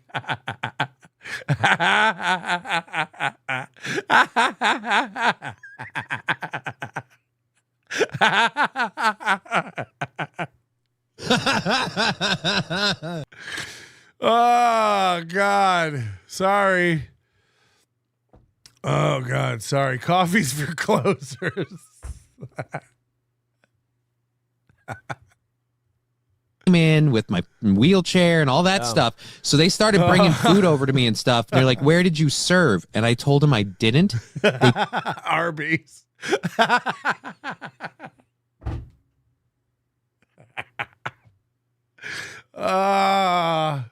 Oh no. Picked everything up and took it away. Oh shit. So again, I've never all I would have had to be like is like, "Oh yeah, dude." Like I could have just said I was in the army or whatever, and I could have gotten a free burger. And I literally, like, it was the funniest. I laughed at it because they were like, "No nom, no nom noms." You know, you came over to a crippled person who's setting up his DJ stand to play music for the night. I can't. How is he DJing? $100 for any footage of Johnny Krutches DJing. $100 instantly if anyone could get me Johnny on the 1s and 2s. It's hard to believe this is even happening. It's hard to believe this is even happening. Ricada Law says, "Where's the money for food for my kids?" Yeah, remember when Aaron raised thousands of dollars and he said he was going to get that to Ricada's kids? Because Ricada's poor. I did hear that. And then he said, "Nah, then it would seem like I was just doing it for the clout." He said, I got to get it to them in a way where it seems like they didn't know it was coming. This is just like the vets, right? Speaking of stolen valor, this is just like the $2,222 Aaron raised for veterans on a GoFundMe and never gave to the disabled. I believe it was the disabled veterans of Minnesota, something like that. Whew. Ooh. Anonymous, "It's honestly adorable watching Aaron try to sound smart." Dude, it's not his fault he's a better lawyer than you. He's a better therapist than his therapist. He's a better lawyer than you. I doubt you're even a lawyer. Corndiff, "Don't poop in the wine toilet." Don't poop in the wine toilet? And you brought him food and you set it down in front of him, but because you assumed he was a soldier and he wasn't, when he corrected you, you took it away. Like, I think you should have asked that before bringing the food, at least. Yeah. If you're going to take it away. I understand what you're saying. You're saying you're the true hero. I get it. I'm saying I was the victim. And Badge Scab says, "Unsubscribing from Johnny's show since he didn't vote." See, Johnny, not exercising your rights, it can cost you. It can lose you things. Yeah, that's a shame. I don't think Badge Scab was subscribed in the first time. I've never seen that name in the chats. Marble Arm says, I was going to not vote also, but then I decided not to be a puss." Oh shit, dude. Marble Arms just called you a puss. You gonna take that? So this is the Aaron that's like kind of got nowhere to go on his show and he's bored. And he used to do this to April. We used to watch him do this to April a lot. When he starts making money because the chat is insulting his co-host, he almost gets giddy. And he starts piling on and encouraging the fight back and forth because he's making money off it, you know. He's getting the super chats. And he starts kind of like joining the chat, beating up his co-host. He used to do this to April all the time. Yep. I didn't vote. I guess I'm a pussy. Pistachio says, Johnny, I think you should lie about your disability and enlist in the Marine Corps. You look like a crayon eater. I love how he thinks you can just lie about your... I love that. That's a funny joke. You just lie about... So look at Johnny. He's gone now. He's gone into thought. And things are about to... Your MS. So you come in there, you're still gimped out and everything, but you're like... Wheeling in on the chair. I'm totally fine. I'm okay. Or the walker. And it's just, no, this is just a bit I'm doing. Bunions. So now Johnny's starting to think about his life a little bit. Said... My cripples don't dance. We just pull up our pants and do the rock away. Now lean back, lean back, lean back, lean back. I said my cripple don't dance. We just pull up our pants and do the rock away. Cornball says Johnny uses one of those Stephen Hawking chairs to DJ. Controls all the BPMs through a straw. Bunions. Chips and dip. Yeah, if they said, where did you serve? You should have said the Olive Garden. See? There we go. That would have been a funny one. I would have. All right, so Johnny's losing steam. He's losing wind, and we don't quite know why. We don't quite know why.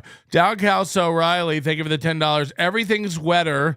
Nick fucks ape better under the sea. Everything's wetter. Nick fucks ape better under the sea. Under the sea. Laughed. I would have thought it was good. Dive Bar says, you vote because people died so you could have the right to vote. You vote so they didn't die in vain. Way to go, buddy. Way to shit all over veterans. Did you hear what you... Okay, so this is all... What's happening in Johnny's brain is nothing we could ever anticipate. Just like when Mersh got him. But this is 2 times within 6 months that a man has had to... Now, again, he can... just turn his stream off because he's home, but ooh, you vote so they didn't die in vain. Yeah. So if I go in, I should just start blanket voting for people that I don't care about or don't believe in, or vote for some. Again, no, I don't need to do that. Why don't you look at him? Oh boy. Oh boy. He's about to break. I'm about to break. Well, okay, then you know what? We'll do something else. I'll pick you up today. We'll drive down to Snelling. You know what's funny about this sentence?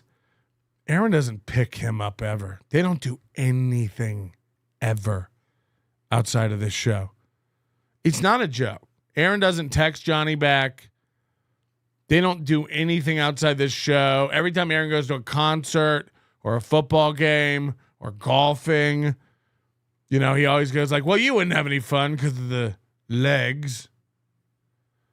Aaron takes SP to games. He doesn't take his friends to stuff. Unless it's Gino and he's trying to curry favor with Compound. Fort Snelling Cemetery. And you just go piss on everybody's grave. How's that? I mean. Oh, boy.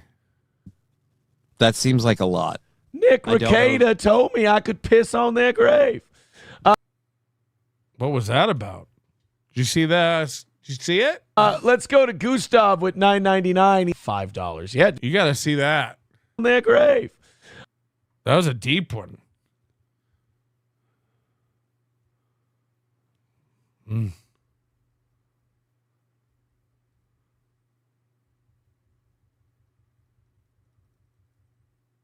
It's almost a yawn, like my dog does to release tension.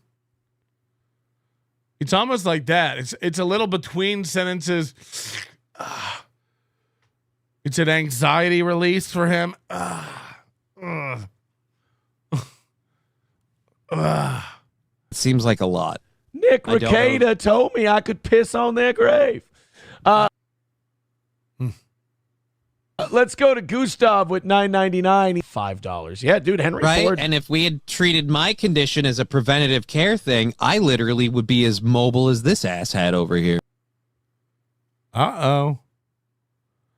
So now Johnny is about to start crying about legs? No, you're one of the heroes. We get it. No, I'm not. No, this pisses me off. I'm just kidding. So Aaron's not even listening to him? kidding. This legit pisses me off. If the f***ing medical system wasn't, hey, we won't help you, and the medicine is thousands and thousands and thousands of dollars, and you can't afford it on your own, I wouldn't have gone into severe debt and gone up and down in health like a yo-yo, and I wouldn't be in a wheelchair right now. I'm confused. What do you mean? Like they didn't? I mean, I worked like a regular person in a kitchen, and I didn't have coverage because I didn't qualify for coverage. I didn't have medical care. Insurance companies wouldn't give me medical care because, oh, you've been diagnosed with multiple sclerosis and you're a line cook? So I couldn't get medical coverage or any coverage I could afford. So I would work and get sick to the point where I would lose my job and go into the hospital and be pretty much medically hospitalized. I would then lose my job, get benefits from the county and the state, get medical treatment and coverage, rehabilitate myself, get back to work, lose that coverage because I no longer qualify for it because I'm working, and then be told, well, you can get workman's comp. So there you go. This was back before Obamacare, any of that shit. And I was, again, denied or extremely inflated prices on any insurance I would try to get because I had a pre-existing condition. That went back and forth for 10 years until finally I qualified through the state to get disability because I was ground down to a wheelchair. And if These lights will guide me home. we simply didn't have that system, I wouldn't...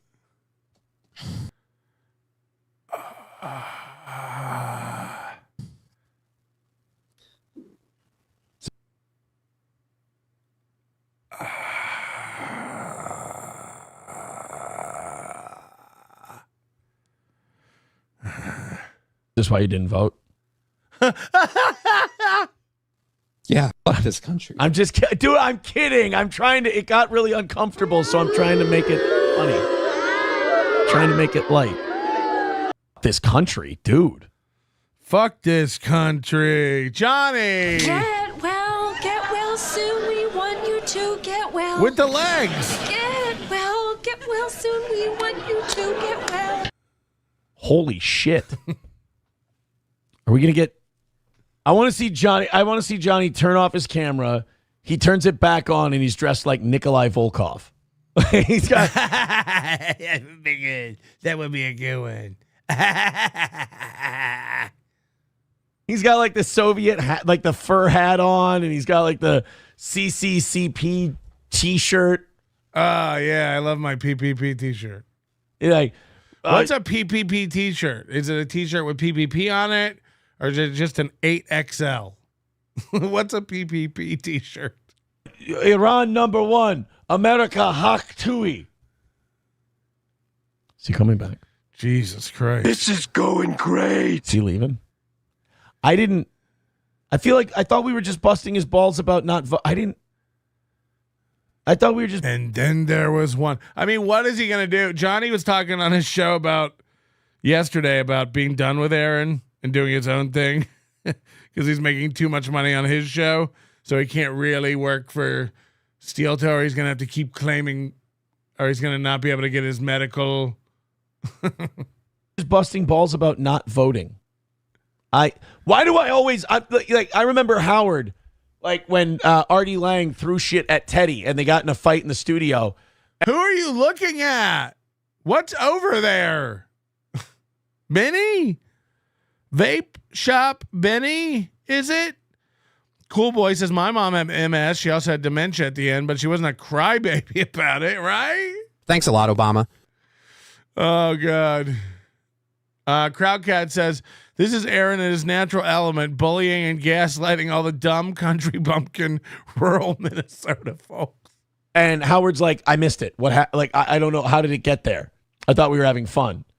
Like, I feel the same way as Howard always does. I'm like, I missed it. I thought we were joking around. Sometimes he's Trump, sometimes he's Howard. I thought we were having fun about Johnny. I thought Johnny didn't care about not voting. So I thought we could bust his balls about the not voting thing. So hold on. Aaron, this goes to show you Aaron wasn't listening to Johnny at all. Johnny was talking about his struggles with employing himself to be able to live, but also being able to get medical assistance while earning money. And Aaron missed all that. And Aaron's just like, what? We can't talk about Johnny not voting? I thought we could talk about Johnny not voting. I didn't know Johnny didn't care so much about the not voting thing, Johnny. And it's like, oh, you weren't listening to your friend at all. Like, he wasn't listening to his friend at all. He has no idea what just happened. He just keeps talking about the not voting thing. Jonesy the Cat says, what a fucking douche. Aaron's not a real friend to Johnny. I don't know what I did.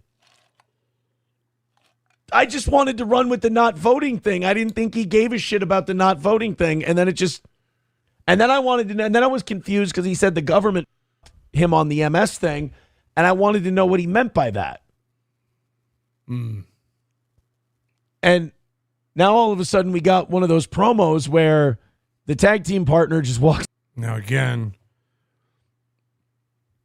the goals have not been easy to get this week. All this is just compiling off the stage. And now I've got to wrestle Kane in the Big Show by myself. I didn't. Somebody says, and Aaron wonders why all of his co-hosts left. He makes fun of them. I didn't make fun of him. It wasn't Aaron making fun of me. I thought we were having fun. I'm just with the pissed voting off thing. with people that. See, he still doesn't get it. I thought, because the voting thing. I thought we were fun. I thought it was all fun with the voting thing. Like I said. Dude, I'm telling you right now, I get anti-Semitic. It helps. It's not an anti-Semitic thing. Yeah, you don't think so. You tell me exactly what your issues are, and I'll play the 6 degrees of Kevin Bacon, and we'll get it. We'll get it there. I bet you I can get it there. So again, yesterday he's like, can you believe that the show mentioned in the court documents had me talking about Nazis? Can you believe it? Here he is today. Every day. It's every day. Every day. Nazis, trans, gays. Nazis, trans, gays. Every fucking day. I mean, it's all he has. It's all he has. Out of nowhere, this came. Like, let's blame it on the Jews, huh? Like, what? Like, how did you get there? How did that connect? Here, name me a drug company you're mad at. I can do it in one step. It's literally all of them. So name the legislation you're upset with. I can find the guy behind it. Oh yeah, sorry, the blacks too. I mean, it's just like there cannot be a lazier show. I can get it in one step. That's me saying that. I'm tired. Oh man. Someone writes in the chat, Day One Salt writes, another win for the toe. Yep. He had to read that comment. Okay. Laugh away the awkwardness is what I do. Hey, I have an idea. Is it give you money? Is it give you money? After that, hey, by the way, and scene the prestige. Oh, okay. He has mentioned the prestige about 7 times this week. I'm not kidding you. You can go find it. Be a great clip for the Clippers. He must have just watched this movie. He has mentioned out of nowhere, out of context where it doesn't even make sense, several times this week he has just gone, the prestige. And we're like, what? Go find it. Go find it. It'll blow your mind. He must have just watched this movie. You know, he watches the same movies over and over and over again. Away the awkwardness is what I do. Hey, I have an idea. After that, hey, by the way, and scene the prestige. Okay. Oh, the best performers in the business. Knock out that 150 for us, and that'll make this a lot more comfortable.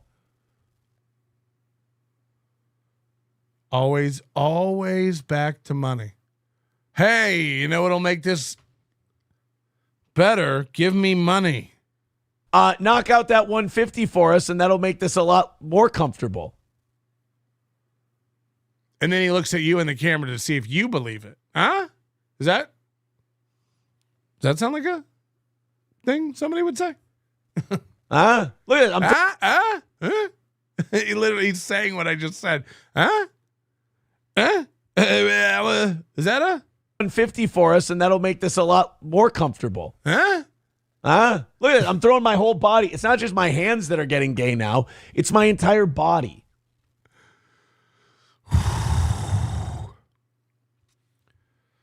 Everything is about the gay with this guy. Pastor Delethian Gross, member for 6 months. It's called keeping on the down low, like Godfrey does with Ray DeVito. These silly snow queens are full-fledged rope guzzlers. Thank you very much. James Turner, thank you for joining and getting a membership. It's $1.99 to join us here in members-only chat. We have a subscriber chat today, but sometimes we do members-only chats. Just a perk for our members. Join up. It's $1.99 or stand in the way of the hellfire of gifted. You're sure to receive at some point. Lord Kenzo, member for 20 months. Way to stand up for yourself, Johnny. Oh, by the way, we're almost at 3,500 memberships. We've never been that high ever. And I think it's because of your insane birthday giving. So thank you guys very much. I think we're like 120 away from 3,500 memberships, which is fucking retarded. But thank you. And that is, of course, your generous giving over the birthday weekend, I believe. I just very rarely go check those stats, and I saw that, and I was like, no fucking way. I thought it was a misprint on my computer screen. We've never had that in our lives. The Prestige is Anthony Cumia's main reference. It is? It is? Oh, man. I honestly didn't know that. Crowdcat says, imagine opening up your life threatening illness to your friend. Imagine opening up about your life threatening illness to your friend, and then you decide to not vote, and all you get is, so you're a pussy? So you're gay? If you had weaponized autism and your life was crumbling around you while you beg on the internet, you would mention the Prestige 7 times a day too. The Vikings are 82. I do Prestige. Is getting in. I do Prestige on the action. I know what'll make you feel better, Johnny. You want to watch Jen Psaki? Yes. Do you want to watch the former press secretary? More than you know. Oh, double down and tell us that we have to be more woke. Yeah, if you're nicer to the trans people, you're going to win more elections. That's all you got to do. Dive Bar with $2 says, Johnny, sorry, I was just busting your balls. Get fucked. What?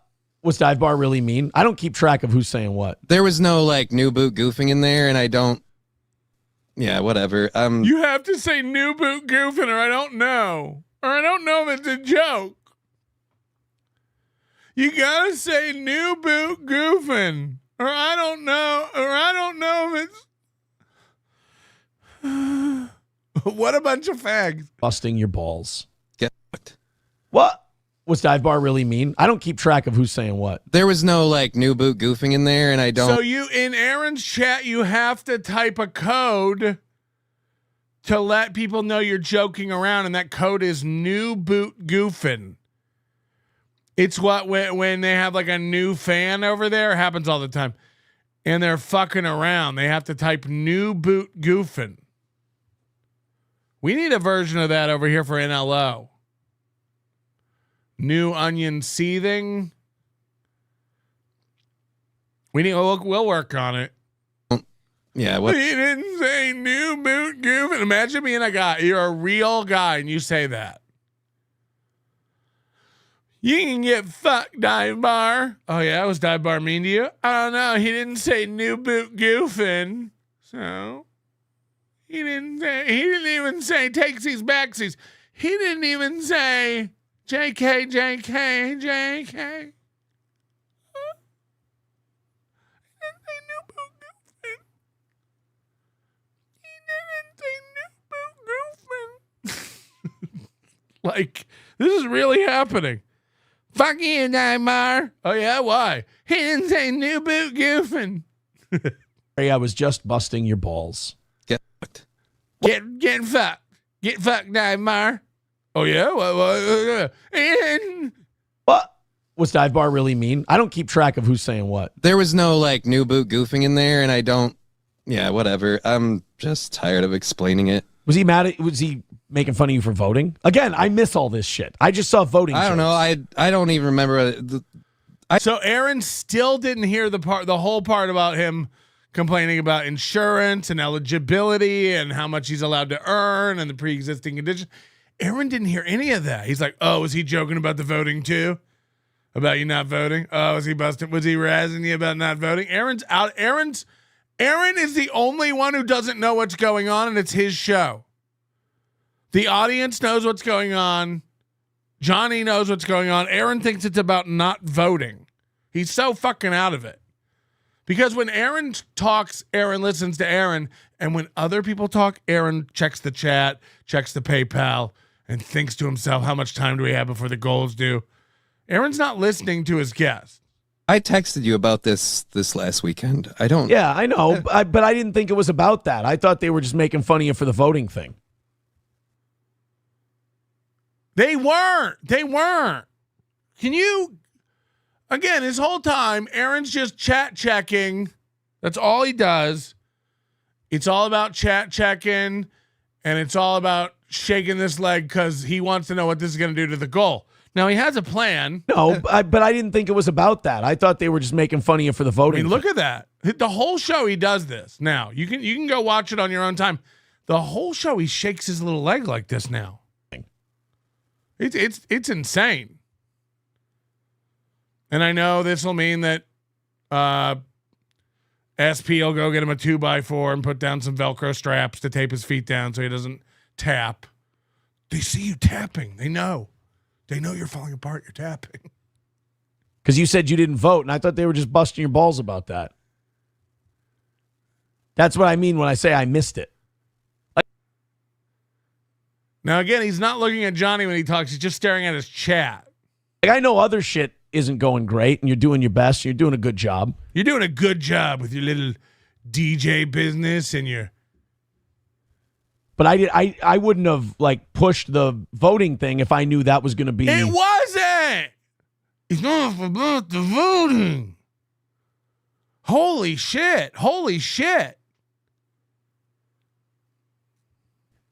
Part of the... I didn't see the voting No, the voting thing wasn't it? I don't remember. How dumb is this guy? And again, Johnny has told him now explicitly 3 times it wasn't the voting thing. It was the other thing I texted you about, the thing that I was talking about how disenfranchised I feel by this nation and how complicated it is to navigate the insurance landmines when you have a disease like that. I mean, again, he's not listening at all. Remember what switched it to that? Yeah, that's what I mean. Like, yeah, because I thought it was about the vote. Say voting again, fag. Say voting again. Yeah, you can't tell me, and I don't know. Yeah, I don't know where it switched to that, but again, with the voting thing and just everything else. Now it is the voting thing. Okay, never mind. Johnny said. Now Johnny doesn't even know what he's upset about, like a toddler who needs a nap. I gotta go. Do you? Yeah. All right, that's fine. You come back tomorrow then. Do you think you'll be on at 2:00 today? We can plug that. I don't know. All right. Well, it's hard to say. It's hard to say. Take it easy, and if you need anything, get in touch. Oh, you left. Every time. What is that? Yeah, I mean, look, it's let's move over. I mean, Aaron has to. This is what's so funny. Aaron scooted over, acting like I want to be centered, but he doesn't want to be centered. He wants his head in the middle of that steel toe circle. Watch him do it. Centered would be over even further. Yeah, I mean, look, it's let's move over. He's nowhere near centered, but he wants his head in the middle of that circle. He thinks it looks cool. You can see him like put himself there all the time. I mean, yeah, he's going through a tough time. Like, I don't want to talk about Johnny and I's private, conversations, but he did bring it up. Yeah, Johnny is having a tough time. Is it the MS or something else? Johnny's got it rough, obviously, but if I would have known, and now he's leaning back over to where he was. Good thing he's centered up. It looks great. Nailed it. You don't want to cover the action figures or Mike Lindell. Those are very important parts of the program. Talking about the voting thing was going to lead to that. I just thought it was funny because Johnny said I didn't still with the voting vote. And I knew, as soon as he said that, I was like, the fans are going to, they're going to have fun with that, He still thinks it's about the voting. Yeah, I knew they were going to be hard on him about the voting thing. I told him I knew it'd be the voting thing. Anyway, sorry about the voting thing. He's still, again, he's so out of touch with what his friend is upset about. And he keeps ragging on his chat for the thing that it wasn't. And then in comes more and more of the, you didn't vote jokes. And I'm like, well, these are funny. These are.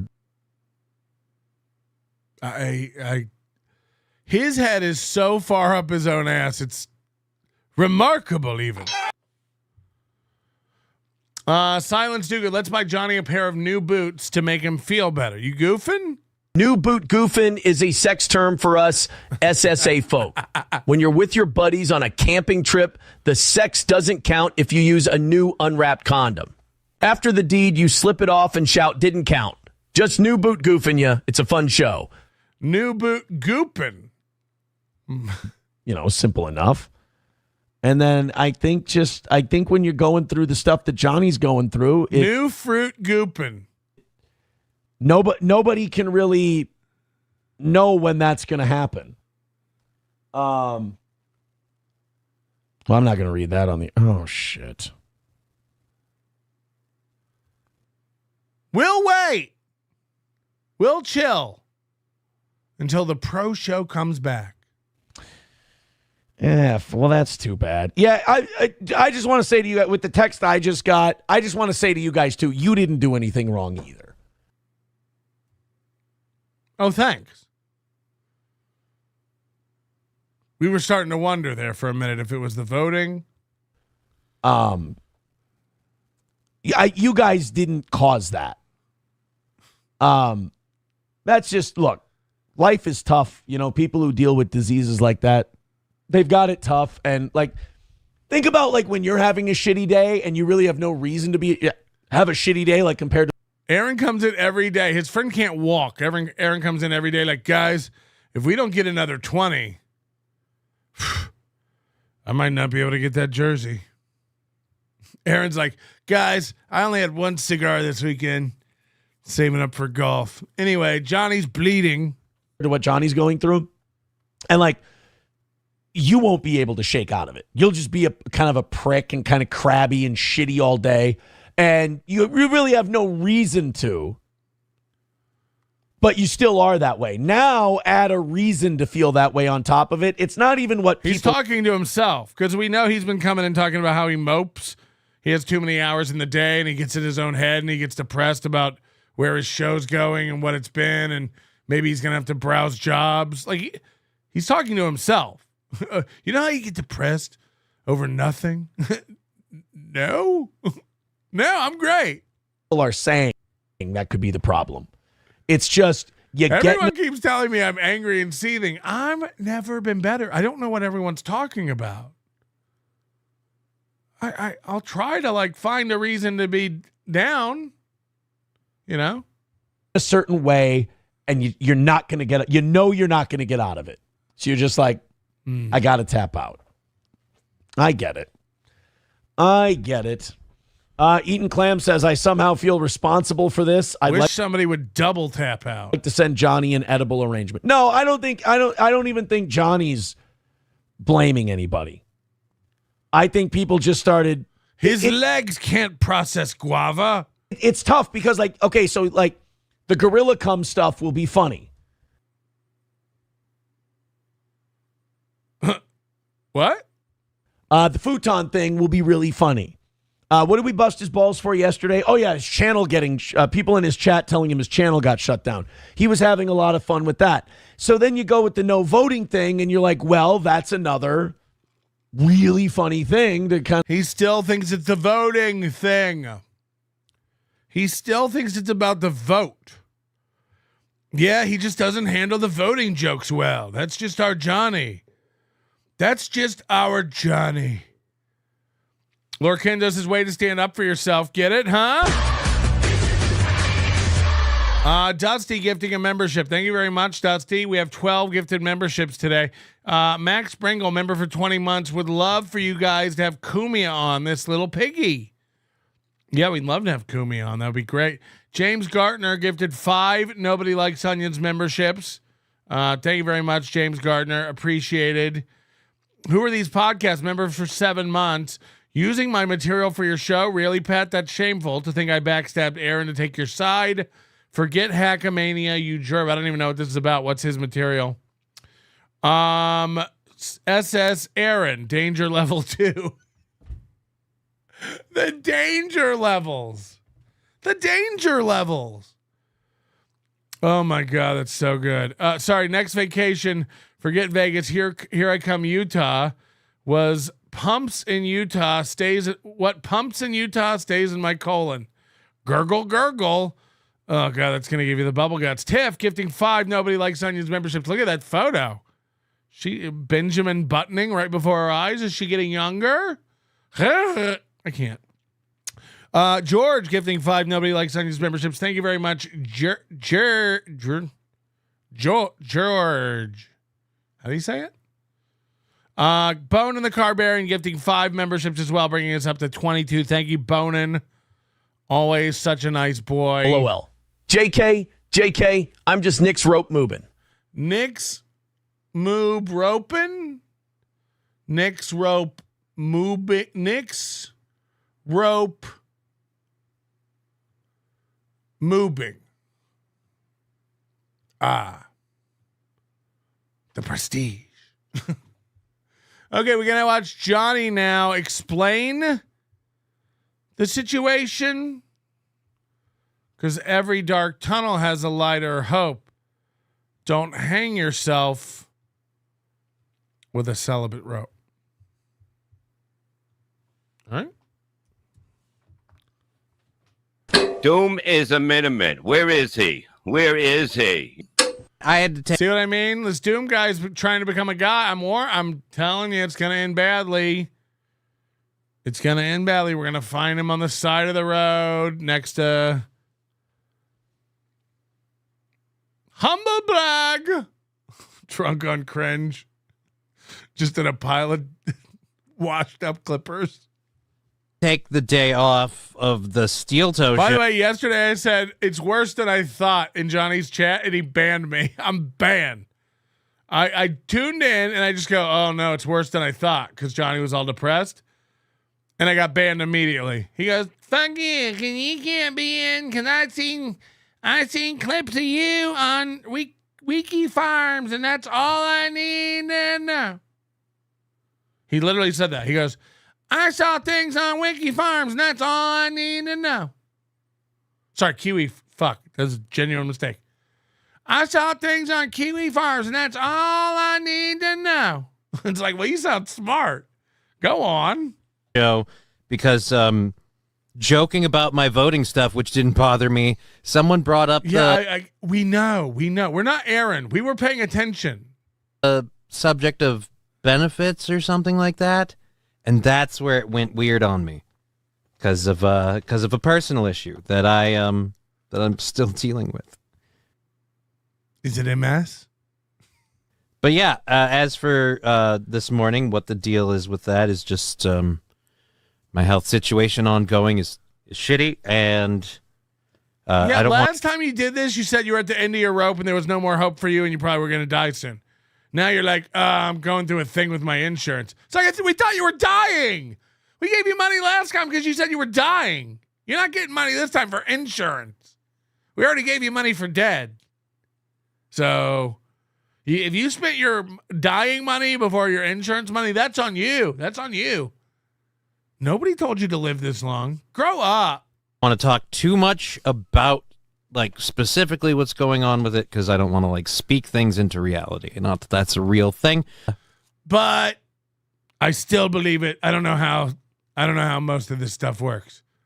I don't own a Ouija board, but I'm gonna say this now. Like, if people make fun of me for this morning, like that's fine. Hey, talk show pros, you don't have to announce you're gonna say something now. I'm about to say something now. Welcome to the Steel Toe Morning Show. Just say, well, you can just. I got emotional and I broke down, and that's fine. Look, I'm gonna say something now. Like, I don't expect anyone. I didn't ask Aaron to take the episode down or anything. I fully expect people, especially if I've been making fun of them, to make fun of me. That's fine. So Aaron took the episode down? Whew. But, yeah, the biggest thing was I didn't want to just not do a show and then everybody who doesn't watch that show, we catch up. We support you, Johnny. Well, thank you for that. I appreciate that. But yeah, so I wanted to get over here and hang out with you guys for a bit. We have a couple stories. We can talk about some stuff. Maybe let you guys throw in some links. Great. Just kind of talk about shit. But yeah, so I'm in a fight. Let's call it that. I'm in a battle, and it's going so-so, and nervous, and lots of stuff riding on. Just saying words? I'm in a battle and lots of stuff and nervous and on it. So when I think about the worst thing that ever happened to podcasting is podcasting. The fact that everybody can do this is the biggest shame. You should have to pay like a $10,000 a year license to do this. Like just this is insane. Nervous and colors and stories and it could be if there should be a bigger barrier to entry. This is something just so poor losers like Lemmy and Johnny can't do this. You know what I mean? Like enough's enough. Like the literal gist of it. If we could have just kept the medical stuff going. And never lost the medical benefits, I wouldn't need any assistance benefits or anything like that. I'd be working like a regular person. I've got no strings to hold me down. This piece of shit might still be a piece of shit, but that'd be it. King Kong Dog Johnny, whose kneecaps do I need to pop? Nobody's. It was the same thing as the last time I broke down. I've just got a lot of stress about stuff that I don't want to bring up on the air and bum people down with, and some things bum people down with. Cheer up. That are like, I don't want to talk it into reality as up as that sounds, so I don't really tell people stuff. In the case of Imholte, he knows only because he's on the NTB list. Notify Tuberculosis Brotherhood or NT. Need to be NTBT list. Nobody takes biscuits. To be told. So that's it. Need to be told. New NKOTB list. Yeah, I'm doing okay. Interesting name. Need to know basis. I mean, I suppose. Need to know list. Yeah, whatever it is. Whatever. Aaron is pretty much. There's a certain group of people that need to. Aaron is my emergency call. Let's just say that. To be aware of possibilities in case of shit kind of thing. The rest of it, I'm like, I'm not going to put it out there and make that a thing. But yeah. Oh, no. Aaron really is his emergency contact, isn't he? Oh, no. Yeah, so I'd offer Johnny a green card when I'm getting free health care, but I'm still in debt for my ex's green card. And apparently she's run. So here's how you know when somebody's not. Aaron always talks about how good these guys are on the radio. Ray does this. Read the comment. What are you gonna do? Here, but I'm still in debt for my ex's. But I'm still in debt from. Yeah, because I was thinking about that. We don't know what you read or what you're saying, pro. Hey, pros. You know, I think about what this audio.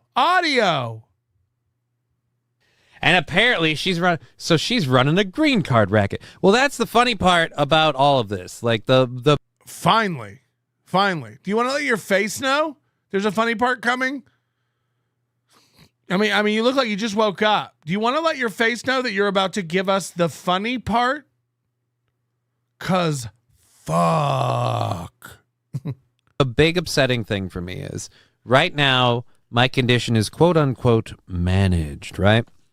But I have what's called relapsing remitting MS with secondary progression, and it's that RRMS. Really retarded MS. Last part, that's the kicker. But because of that up-down stuff I said about earlier, AB select start. if we could have just kept me on medications, not cycled me through a bunch of them because of going up and down, and kept the damage to a minimum, the secondary progression goes much, much slower because the secondary progression functions based on the amount of damage I've suffered. I don't care. I just realized how little I care about this. I just realized it. I was like, hold on. We have a lot more clips of Aaron making an ass of himself. Why are we watching this? Okay, here's Aaron Imholte letting people know. But I did have an eventful day in terms of like just This is last night. In here at the house. I had another conversation with the police today. Did you guys hear that? Very productive call with the police. Did you come or did they? They are. They are working the case.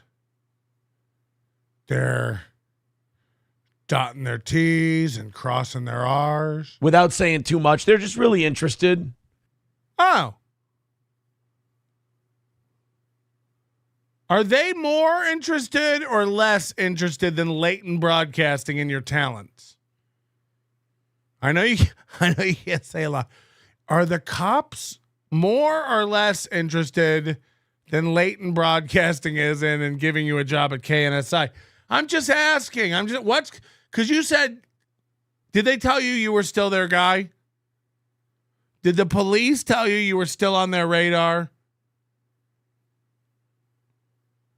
And did you send over a term sheet that you think might make the money work for everyone?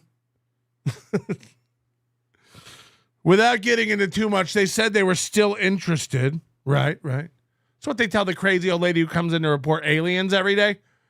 Wow, Mrs. Riviera. Okay. We'll put it in your file. Am I?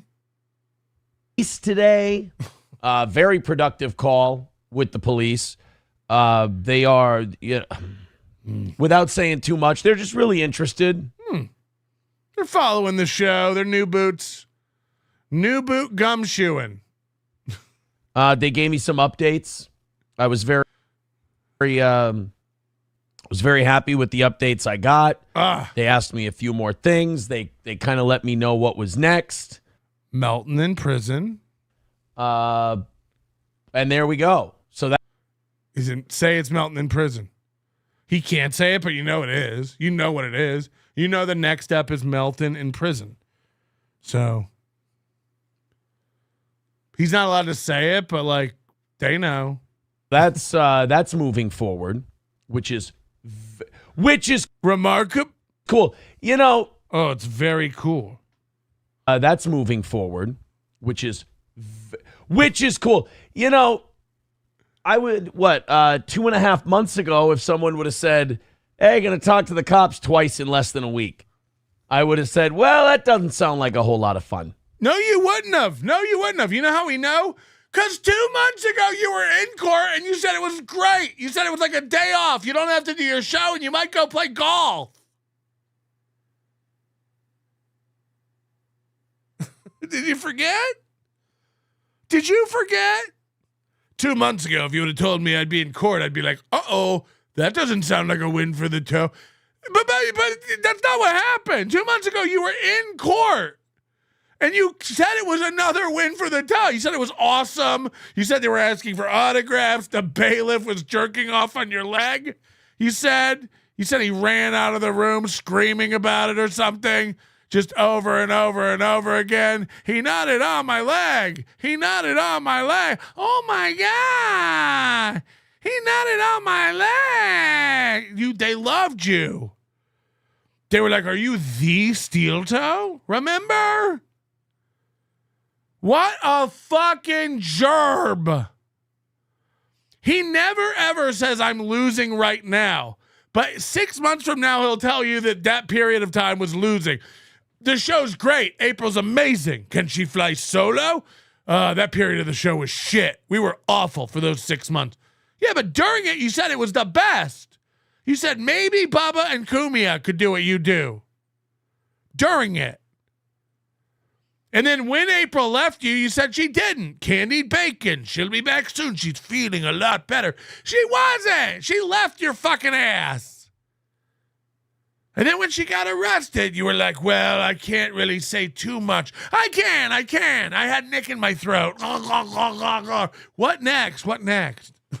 Guys, if you would have told me that I'd be in court.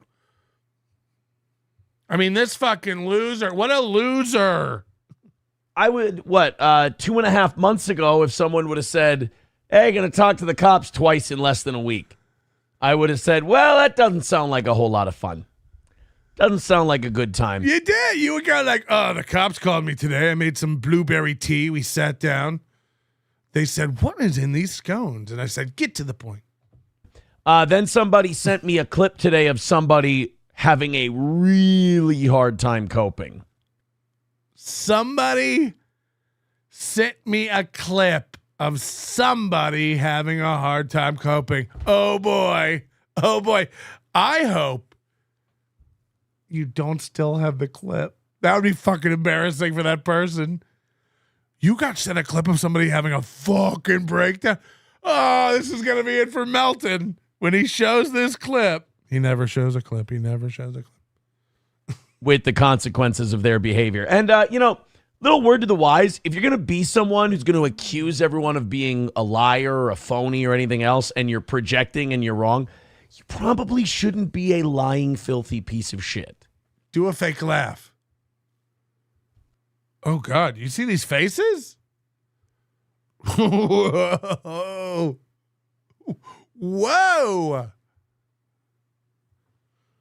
The many faces of Aaron Imholte.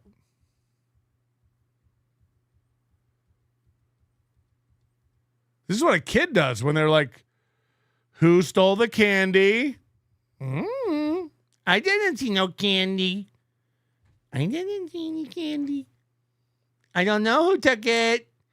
I don't know who took the candy.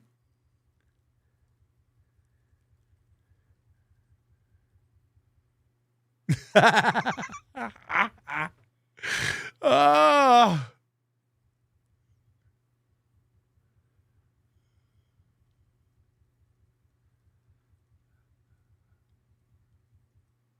It's a menagerie of faces. You probably shouldn't be a lying, filthy piece of shit. Just a tip. You don't have to take it. I mean, after all, it would only be productive. No. You're the one who takes the tips. Am I right? Ha! Gay! And I don't think that that they would be into that. But I saw that clip. That was great. I laughed. Show it. Dude, I saw a clip that's so bad for Melton. Anyway, it's great. He doesn't tell you whose clip it is, where you can find it, or even what was in it. He doesn't even tell you what was in the clip. That's awful for me.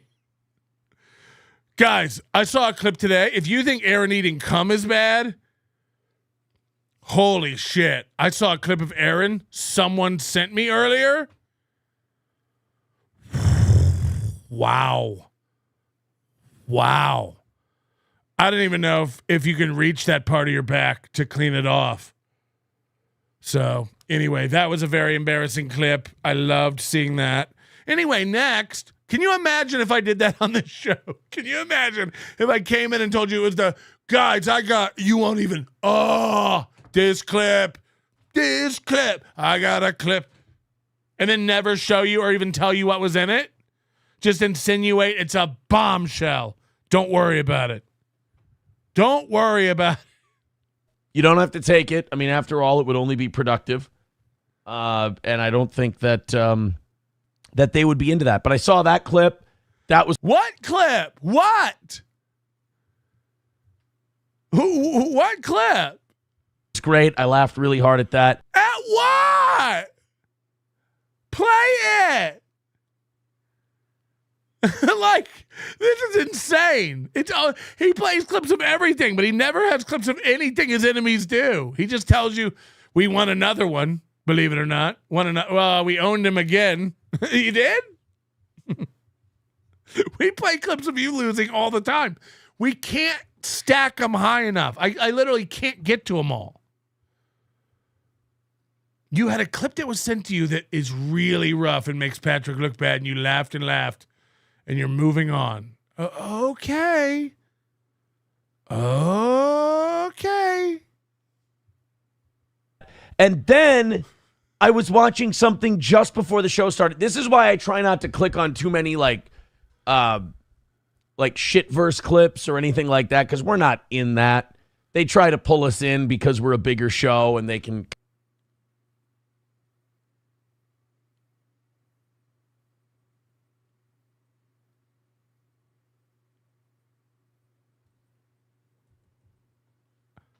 I'm going to show you two things real quick. Not to click on too many like shit verse clips or anything like that, because we're not in that. They try to pull us in because we're a bigger show and they can kind of get some reach out of it. But Aaron doesn't go on these shows because they're not really in the... We try to get Aaron to be part of the shit verse, dabble verse, but Aaron won't do it. He's bigger than these shows, and he doesn't really have time to go mix it up with these shows. It's not really what he does, and it's not really what he's looking to do. He's not part of it. Although he cannot wait to go back on Kevin Brennan's show. He talks about it all the time. Loves Kevin Brennan's show. Can't wait to go back on Kevin Brennan's show. And also, interestingly enough... There was a clip that came out yesterday that's this. Now, I don't want to play it all, but we all heard Aaron just go, I'm not a part of the dabble verse or the shit verse. They try to rope me in because we're a bigger show. But I'm too good to fall for all that. Then what's this clip from Doom? You know what, buddy? I'm still waiting for your bitch ass to clip me. You've been saying you're going to do it. You haven't fucking done it because you a pussy. How about that? So this is Joey Catalano, and the guy who uses fake avatars, Lou, because he's disgustingly grotesque. And we've covered these guys before, but while we haven't been talking about them for a year, they've still been over there pretending they have a network and a morning show and all that stuff. And then look what happens. Watch as these losers in the shitverse beg Aaron Imholte to be a part of it. Still, I can't just because you say something. I don't know that's you. I ain't no fake ass gangster either, bitch. If you knew who my uncle was, you'd fucking shit your pants. So there you go. My uncle.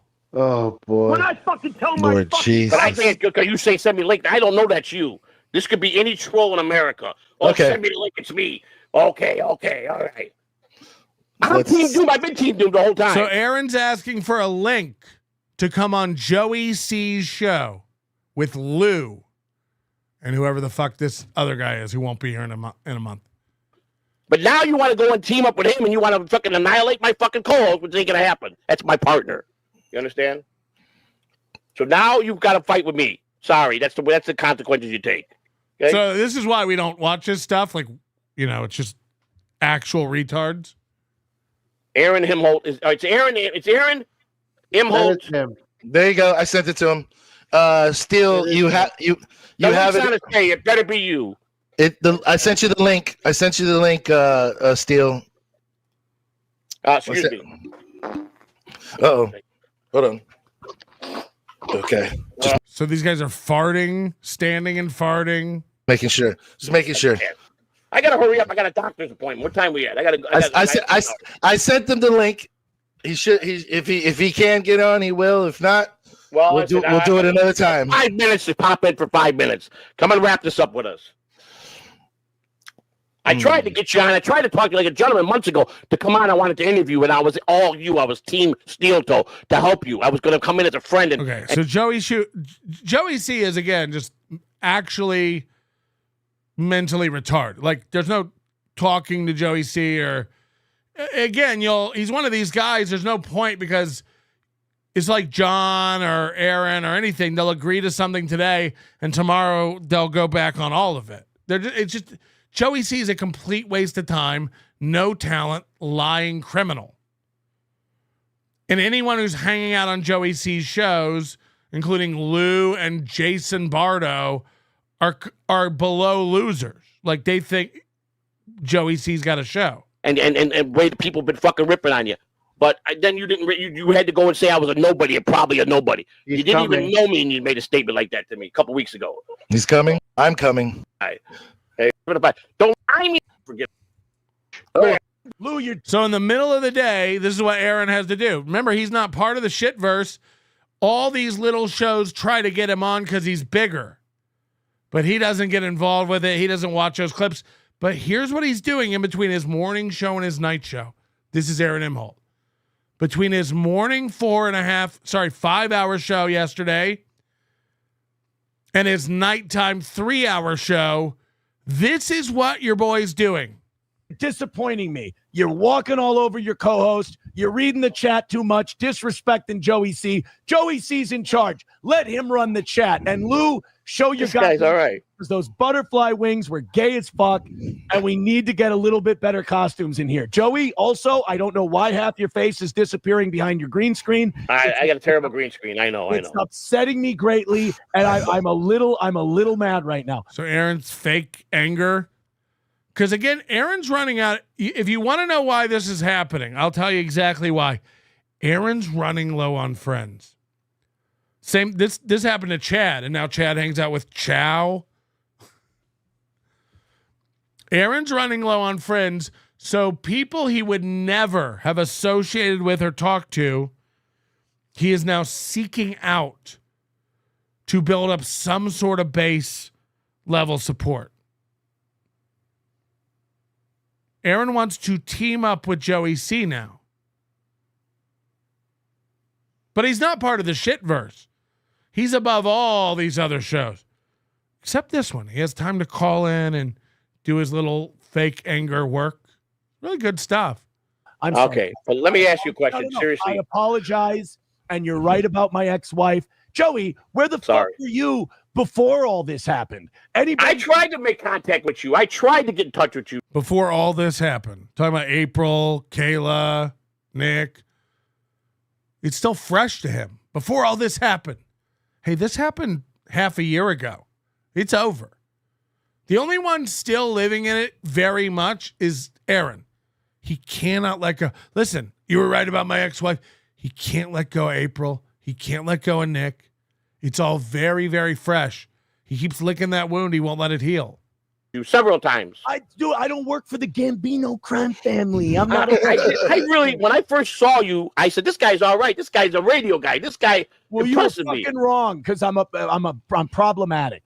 Hey, I'm called Steel Toe Jr. in the Dabbleverse. I fucking beg like you. All right. I mean, is this Aaron's not part of the shitverse? You find out who's calling you that, and I'm going to sue them. All right. Seriously, this. I don't know what I don't really been following you. I don't follow your trial. Joey, if let you me really, say something. I want to say. I don't know if you're going to prison. I don't know the logistics. If you do, okay, I really could talk to you privately and help you out with that. That's all I'm saying. Like, who thinks Aaron's going to prison? So that's what Aaron's doing. Aaron's too good to be part of the shitverse. He doesn't get involved in it. He's a bigger show. I was watching something just before the show started. This is why I try not to click on too many like shitverse clips or anything like that, because we're not in that. They try to pull us in because we're a bigger show and they can kind of get some reach out of it, but it's a bigger show. What are the numbers today, Steel Toe? What are the numbers today? Let's check. Steel Toe Morning Show. Bink, bope, bonk.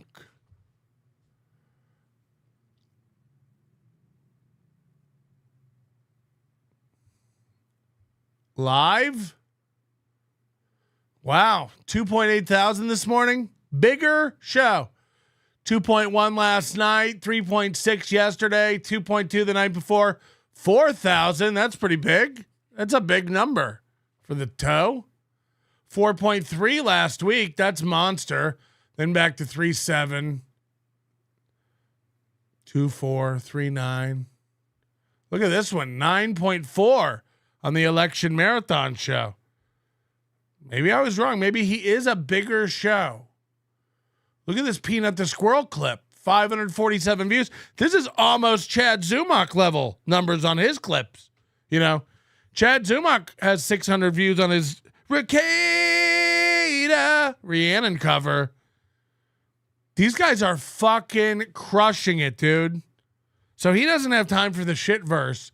Unless, of course, it's Lou the God. And,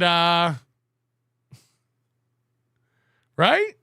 Lou the God and Joey C. Pretty good. But I just thought, like I always do, I've been the guy who's been in charge of, making the expenditures. And this is Monday, and I just want to go over it again. We kind of covered this on Monday's show. It bears watching again. This is a really pathetic window into Aaron's actual current psyche. And the incomes match for 4 years now. It'll be 4 years on Black Friday, which I guess means I should do a show on Black Friday. I should do. No, it's a holiday. Do the anniversary. No goal or anything on Friday, but just like it's our 4th year. And this weekend I was thinking about. It's their 4th year, guys. Comes right after the 10th year anniversary. You get it? You get it. The 4 year. And I was thinking about all of that stuff. And who are you going to have call in? Are you going to make it a roast of Aaron, or is it going to be like just a old school meeting of all the are you going to have Oz call in and Whistling Pete and Benny and Corey Adam and Adrian Washington and maybe Matt? Or will Matt be busy with metal? And I did. I had like a mini mild panic attack. A mini mild panic attack, an MMPA. Thinking about where this thing started, where it's gone, where it ended up, and all that. And I went, man, like I gotta. What do you think he thinks in his mind? Like, I'll be going back to radio in a few months, and then for the rest of my career, I'll make $36,000 and do a night podcast. Yes. I think I finally see the rest of the runway of the final trajectory of my career. Yes. And if that doesn't work, well, I can just do the podcast forever because the goal and we gotta change the story at some point here. We gotta change the story because like I'm happy. I love doing the show. The show's as good as it ever was. But like the being in charge part. Like at first I kind of liked it. I hate it now. I hate that part. I hate the money part. I've kind of become a hippie where I'm like, I wish the world didn't run on money. It's funny, like when you need a lot of it, the more you get, the more you need. All he does is talk about how he needs more money. Things aren't going well. We got to change something. Everything's got to. And then in between that, tell you like things are the best. We're beating everybody. We're a bigger show. We got the biggest audience we've ever had. All these little shows wish they were us. Which is it? Which is it? Are things desperate and you got to change the trajectory of the toe? Or are all the smaller shows trying to figure it out and you're trying to... Remember last year when you were going to teach us all how to do a show? You faggot. The whole rat race thing where you're like... Yeah. That's what we all call it over here at The Onion. The old rat race, guys. I don't like this any more than you do, but we've got to get some memberships in. Bonin can't do it all. AWOL, member for 9 months. If you want it, you got it. You know what to do, G. I don't know what any of that means, but I'm going to pretend like I do and nod. El Chupadoro, member for 11 months. Mooby Goo Boofin. Oh, he boofs it. Slutter Butter, no problem. I can imagine A-Rod squeezing his moobs together and getting a sweet pearl necklace from Nikki Rackets. It's a horrifying but hilarious thought. No need for the all caps. Get your keyboard fixed. Bone CK, member for 13 months. Bet he's talking about your response to LawTube. Oh, yeah. He said, I was coping about my confession. Which goes to show you they're missing the point completely. Like, what confession? Mahmood, member for 3 months. We have SSA meetings here in New Zealand. We dress like kangaroos and give mouth hugs through the front pouch. I love consuming negative sausage. Negative sausage. Try not to do racial stuff here, Moody. Okay, we keep it elevated. I heard a joke today. Oh, that's funny. It was... Play the joke. No. You have to trust me. It's the best joke ever. And Patrick looked really stupid after it was told. Like, it makes you go like, how when I was making like no money in radio back in my 20s or something, I still had money. Like I still, I was happy and all that. And then inflation happened. A couple of times. Not even, it's, I guess that's... Yeah, inflation. Somebody made a great point yesterday. They're like, every time he uses this argument for inflation is why he doesn't get... People don't give to the show because of inflation. Inflation. It's like, wouldn't they give more? If money is worth less, wouldn't they give more?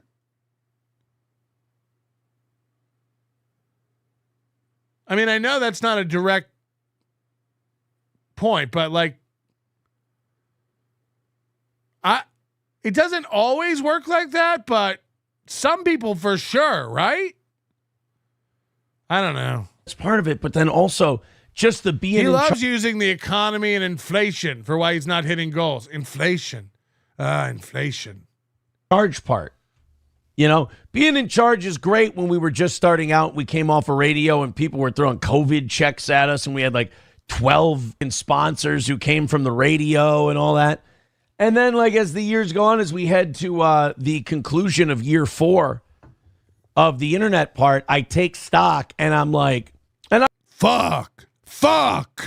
I don't mean to be, this is not morose. This was just, I'm walking you through where I was at this weekend after I dropped the kids off and everything. I start thinking, I'm like, holy shit, in about 2 weeks here, it's going to be 4 years since I had to leave radio and do it this way and see if the audience would support us doing Steel And they have. I love you.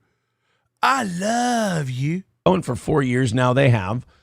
But I want to see if there's, I didn't see it, but I want to see if there's a little seed there. Since I had to leave radio and do it this way and see if the audience would support us doing Steel Toe. And for 4 years now, they have. Let me just see. I have a feeling it'd be a perfect spot for one. Mini. Barely gets that lower jaw out on that one. But I thought about like changes and I thought about mistakes and I looked back on all that. And I didn't plan to start heavy today. Every day. The guy wants you to think he's doing great and winning. Look, I don't try to win. I just do nothing. And I just keep winning. You wake up with anxiety about a goal you made up. You keep thinking about where your show's going and where it's been. And you got to change something. I mean, you're panicking. But this came back into my head. I was thinking about it and I went, literally everybody's gone except Johnny. I thought Matt was still there and he was going to make special appearances. Oh, that was just what you told everybody? Got it. Literally everybody's gone. Like, everybody's gone. I told you his house is fucking, it's hard all day long. Hello? April? Hello? Gordy? Everybody's gone. And I mean everybody. Everybody's fucking gone. Literally everybody's gone. Except Johnny. Like, everybody's gone. And that bummed me out. And like some of it was the opposite. It's the opposite life I'm having than Aaron Imholte. It's the opposite life. Watch. Well, I mean, again, we'll see how the prison thing shakes out. But that removed, I went to Hawaii this year. I went to Europe. Aaron couldn't afford his Vegas vacation this year, he said. Couldn't afford it. We had a giant event. It was a huge success. Everyone who came out had a great time. Hackamania went better than planned. Was great. Everyone had a great time. Aaron's 10th anniversary party fell apart. He didn't even record it. Aaron lost a wife. I gained a wife. I mean, we're living opposite lives, and yet he's the one stacking the W's. Got it. Was health. Like, Oz just couldn't go every day anymore. Like, Oz's health got the better of him. April and I ran our course, to say the least. And look, looking back, should April have ever been involved? Again, why are we I thought you had a therapist. Why are we going over this 6-7 months after it happened? Look, I've been thinking about the show. And sure, are things going great? They're not. But can we change things? Can we get it to get... will we be able to... People are going, it's a slow wife, so it's a... Yeah, but April was a slow wife. April was a slow wife. You just didn't know it. Involved with Steel Toe other than tangentially as, a member of my family? No, of course not. April thought she had a sinus infection for 2.5 months while she literally hollowed out her fucking nasal cavity with cocaine. She's slow. By the way, you don't have to say slow wife. Just say wife. Have you met women? Have you fucking met them? She never should have. There were no qualifications. The show took an X-rated, dirty, gross, cheap turn, to say the least. And look, looking back, should April have ever been involved with Steel Toe other than tangentially as a member of my family? No, of course not. She never should have. You guys were the best. She was the best. You think so little of your audience and your show that you put this woman on alone and thought she could do it. Hello? There were no qualifications. The show took an X-rated, dirty, gross. And by the way, what's the difference between somebody with qualifications and without? You have all the qualifications and you suck. You have all the qualifications and suck. cheap turn, and the quality suffered as a result. And then, of course, the year 2024 happened. And by the way, how does he think it played out? Like the quality got better the minute she was gone, and now the show's great? Is the show awesome now? I'm confused. Yeah, he called her a rare talent. But like, no, Corey. I miss doing shows with Corey. Adrian's gone, and I was thinking about it. I was like, man, like it's all shit. It's all shit. Everyone's gone. I miss Corey. I want to do stuff with Corey. Corey's dead. Corey's fucking dead. Check his YouTube. Corey's fat and dead. Corey's working at a fucking Wetzel's Pretzels. That's where Corey is. Corey is handing out flat billed caps at Lids. I'm not even shitting you. Corey be glad to have a job at Chipotle. Corey's fucking dead. I miss Corey. I want to bring his instincts are shit. He wants to bring Corey back. Corey said that Aaron was holding him down, so Corey left to spread his wings. He spread his wings and he found out he still weighs too much to fly. So now again he sells cars or some shit. He doesn't put out any content. Corey's fucking gone. He realized, I don't got it. I need to eat. So Corey went and got a fucking day job. Corey's out. And Aaron's instincts are, I'd like to bring Corey back. Yeah, you'd like to bring anyone back who will co-sign your bullshit. I bet you'd love to bring old April back. She got coked up and woked up. And then got the fuck out. And that's a fact. That's a fact. The year 2024 happened. But like, no, Corey. I miss doing shows with Corey. We all do. He was great. He was great. That one show we did together where we fucked with you, that was fucking magic. But again, that was just a meat puppet. We were telling what to do. Only the dullest amongst us got blinded and confused that with talent. Adrian's gone, and I was thinking about it. I was like, man, fuck. I was thinking about it. I was like, is there a building high enough to kill me to jump on? Like it's all like, it's just Johnny and I now. And then it's me in the evenings. And I'm just kind of like, dude, I got a prediction, and I know I'm not opposed to talk about children. How long until when Johnny's gone, Aaron starts exploiting his own kids to be like co-hosts of this program? Not even kidding. Like, if you think that's not going to happen, you're out of your mind. No different than like parents that force their kids to like work in the family store or something like that, Like Aaron will have his own kids like minding the store, running the show, co-hosting the show. 100%. 100%. Oh, what's next? And then they'll all like grow up and, move on to college or something. And he'll say, sorry, I should have never put them on there. They had no business doing the show. I don't know why I did that. Kids are stupid.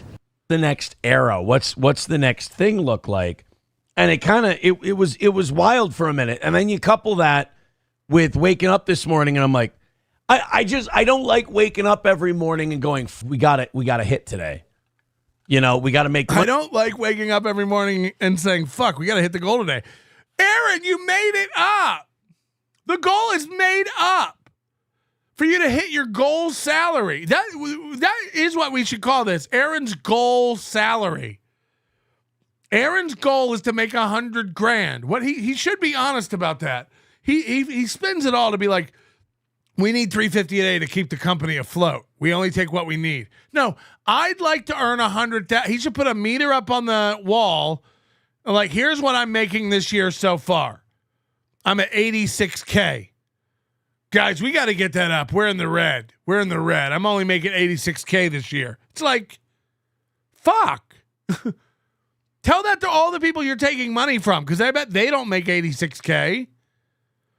Now, again, I'm not talking about you fine people. There's plenty of you that do make over 86K. And wowie kazowie, that's some chunk of cheese.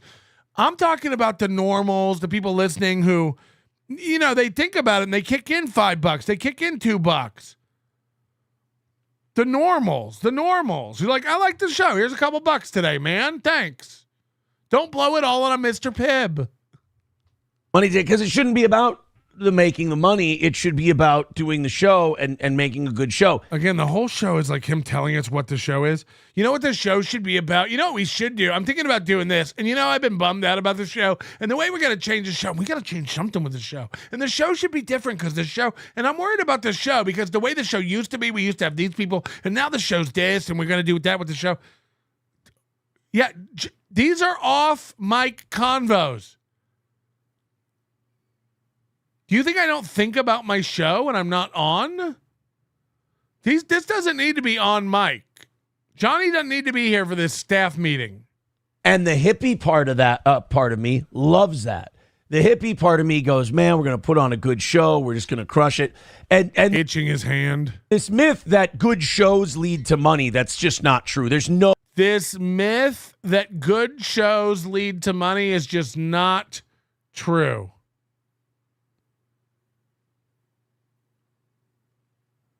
Ooh. Say that again. Crush it. And this myth that good shows lead to money, that's just not true. There's no correlation of that whatsoever. It's never been proven once ever. Guys, get that out of your head. I don't know where you got that horse shit that good stuff makes money. Get that out of your head right now. Not in a million years. Not in a million fucking years. There's never been any correlation between that. Get out of town, jackaroo. Some days you make it, some days you don't. So like the hippie part. It's random. It really is random. That's what I've been telling CBS for years. Part of me, but the hippie part of me goes, yeah, man, I love doing these great shows. And then there's the capitalist business guy who runs my dream of Steel Toe.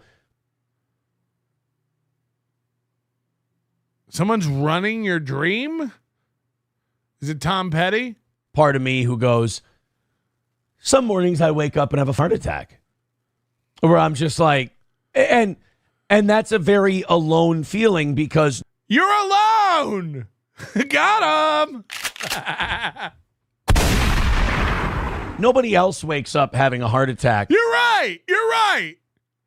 You're right. Like, hello, you almost have the key to undoing all this anxiety. Let go and let go. Over Steel Toe, nor should they.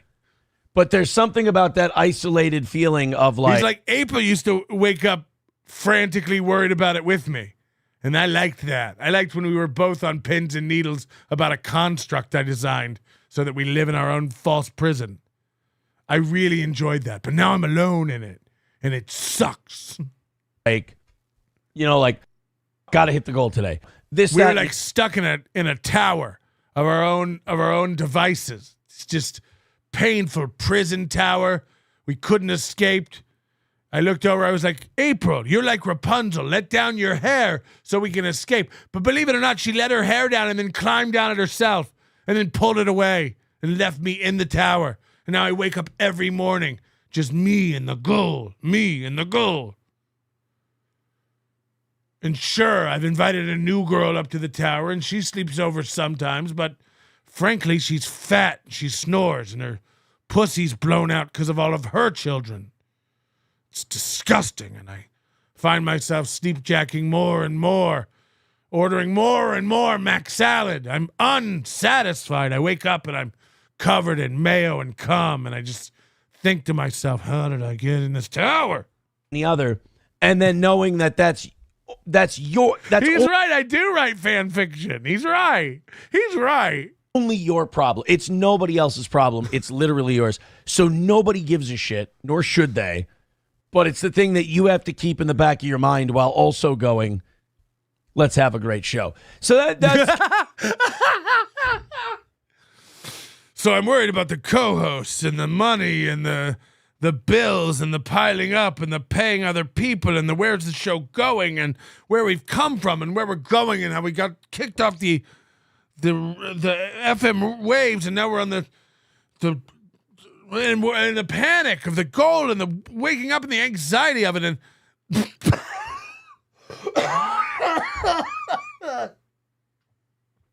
and also the thought of having to do a good show. Kind of as I reflect on the 4 years, I have nothing but the utmost positivity and confidence that 2025 is going to be a far better year for Steel Toe than 2024 was. And because they said at the radio station that 2024 was their worst year. That's why, I'm not even kidding you, that's why he thinks 2025 will be better. Things will be better in the radio business in 2025. Why, Aaron? Seems like it's on a steady decline. No, they said 2024 was their worst year yet. So next year things got to be better because this year's the worst year. Right? Better year for me as a person. Us kind of body bagging corn diff today has led to a couple other people in the chat getting upset. I will say this.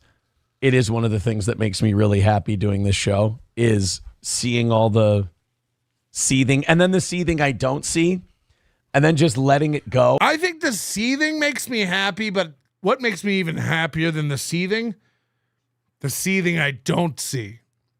You know, they say if you see one cockroach in your house, there's 200 more you don't see. That's how I feel about the seething. If there's 900 out of 1,000 people in my chat seething who hate me, I must have 9 million people watching my show through other outlets seething away. Yeah. Oh, and not causing them to get more upset. You'd think they would have figured it out by now. They're like, stop saying another. Here we go. They're like, here's how they go. I don't have a clip of it, but this is how they do. Not causing them to get more upset. You'd think they would have figured it out by now. They're like, stop saying another win for the toe. You didn't win. Bro. Is there a clip of me going, stop saying another win for the toe? Stop saying it. What would that even mean? How would that go? What would that even be? You better stop saying that. Bro, I sit still, and I wouldn't even say I win. You guys say I win. But, like, I sit still. He doesn't say he wins. That's us. That's us. Where do his lies even start and stop? Like, they just he's on permanent lie mode. Everyone who A-logs me is retarded, and they themselves right in the ass. And then you guys get mad when I point out that you picked wrong, and I'm sorry. Stop pointing out that they picked wrong. Let them believe it. Let them believe it. It doesn't hurt me that there's 900 people literally jerking off to me going to prison. It doesn't make me go to prison. Like, it doesn't. It doesn't. Like, why are you mad that they're mad? If they're actually mad, let them be mad. Let them be mad. Your fault, not mine. And then you get mad at me. Like it's time to sit at the big kids table, guys. I can't. Where is it? Where's the big kids table? I can't keep lecturing you like this. It's like your dad keeps telling you a thing that you're running with the wrong crowd or whatever, and then you keep getting in trouble. You're running with the wrong crowder or whatever. And then you keep blaming me, and I'm like, what? You chose that crowd. Like, don't look at me for this. I just sat here. You're the one who I don't know what to tell you. Aaron has 3 legal cases in 3 different counties. We're the one who fucked up. I don't know what to tell you. And I'm sorry that makes me happy. I'm sorry I take abject joy out of that because I know that pisses you off more.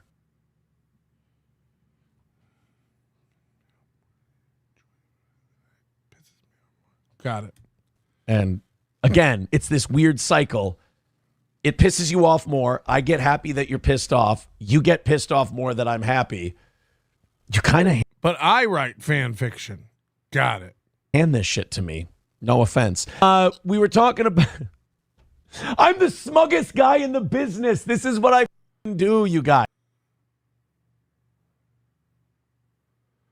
Has everybody missed the pivot Aaron made from being like, sorry, we're pros. I'm a pro. I do a pro show. We're professionals. We'll have to show you internet savages how this works. Rub two sticks together, create fire.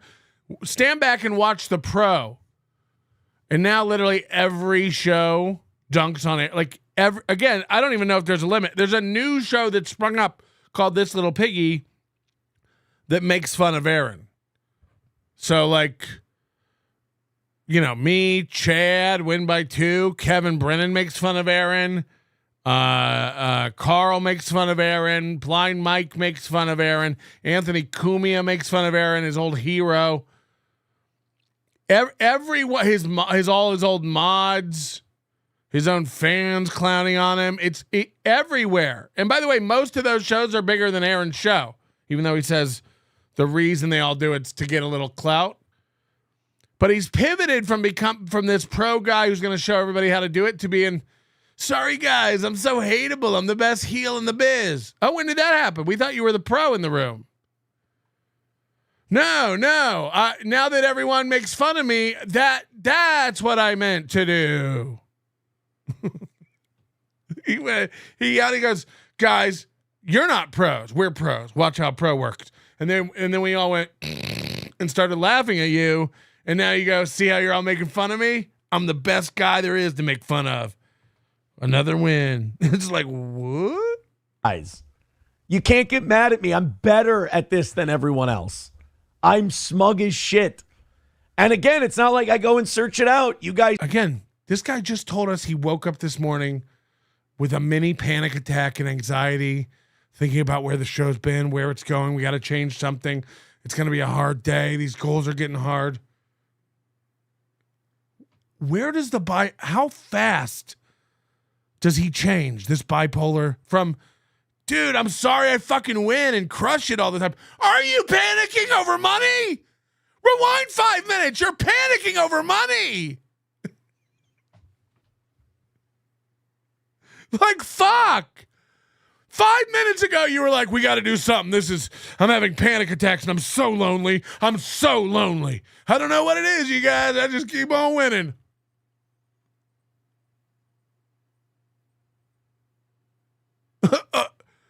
I don't think you know what any of these words mean.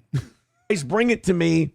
You'd almost think that you're working for me. Tell him when he's telling lies. Right. And that we've got a weird bit going. In fact, some people have made that. Have they? Made that assumption before? There are people who are like, oh no, this is all like, oh, this is so he can stir up some drama and get support from the anti. Like, again, how many times have we started a hype train thing where, oh, someone said you guys aren't going to support the total? People like, oh, that person's working for Aaron, or that's one of Aaron's sock accounts. I mean, they've been saying that for a while. I'm sorry that you guys suck, and sorry you guys suck. Huh.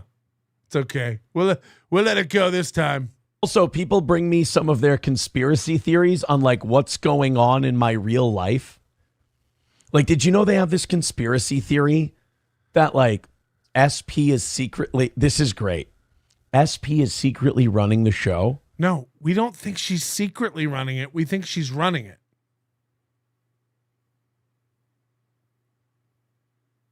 We know she's running it. SP stands for show producer.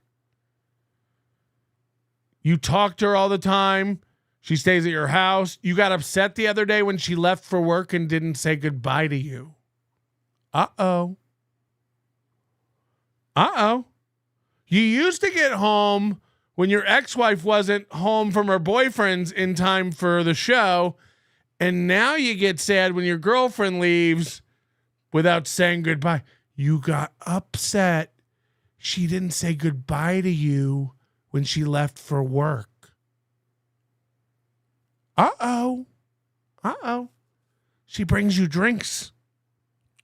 She reminds you when you're wrong. She pipes up and tells you when you're wrong and corrects you. And then you tell us all the time that you and SP had an idea. You and SP were watching something and came up with this. You and SP have a theory that, no, we don't secretly thinks she's running the show. We think she's running the show. We think you're such a lost, drifting individual that any wind from any direction will run your show. We know she's bringing sandwiches and taking Gordy for walks and not saying goodbye, which makes him sad. She didn't even say goodbye before she left for work. Aww. And she's telling me to have better posture. And she's I didn't even think about that. She's definitely telling you to have better attitude, because you've said that part out loud. I'm not supposed to say that. Don't let him see you crack in public, Aaron. Woo, woo, woo. Do you know why I pulled you over? No. Was I speeding? No, sir. Worse. I clocked you seething in a school zone. My new Gator gun says you were dangerously close to a cope. Step out of the car and undo your zipper. Shit. Seething in a school zone. Not kidding. This is documented. People have written this down. And I'm being nice by not I've never heard this. Telling you who it is, because you go, hold on, he's being nice by not telling us who it is. Show it. Embarrass them. Who did this? Wow, that guy's even gayer than I thought. Like, they give thought to this when they're off the air. Who? When they're supposed to be living Okay, so he's implying it's me. Like, when he's off the air, he thinks I've never commented on his posture, have I?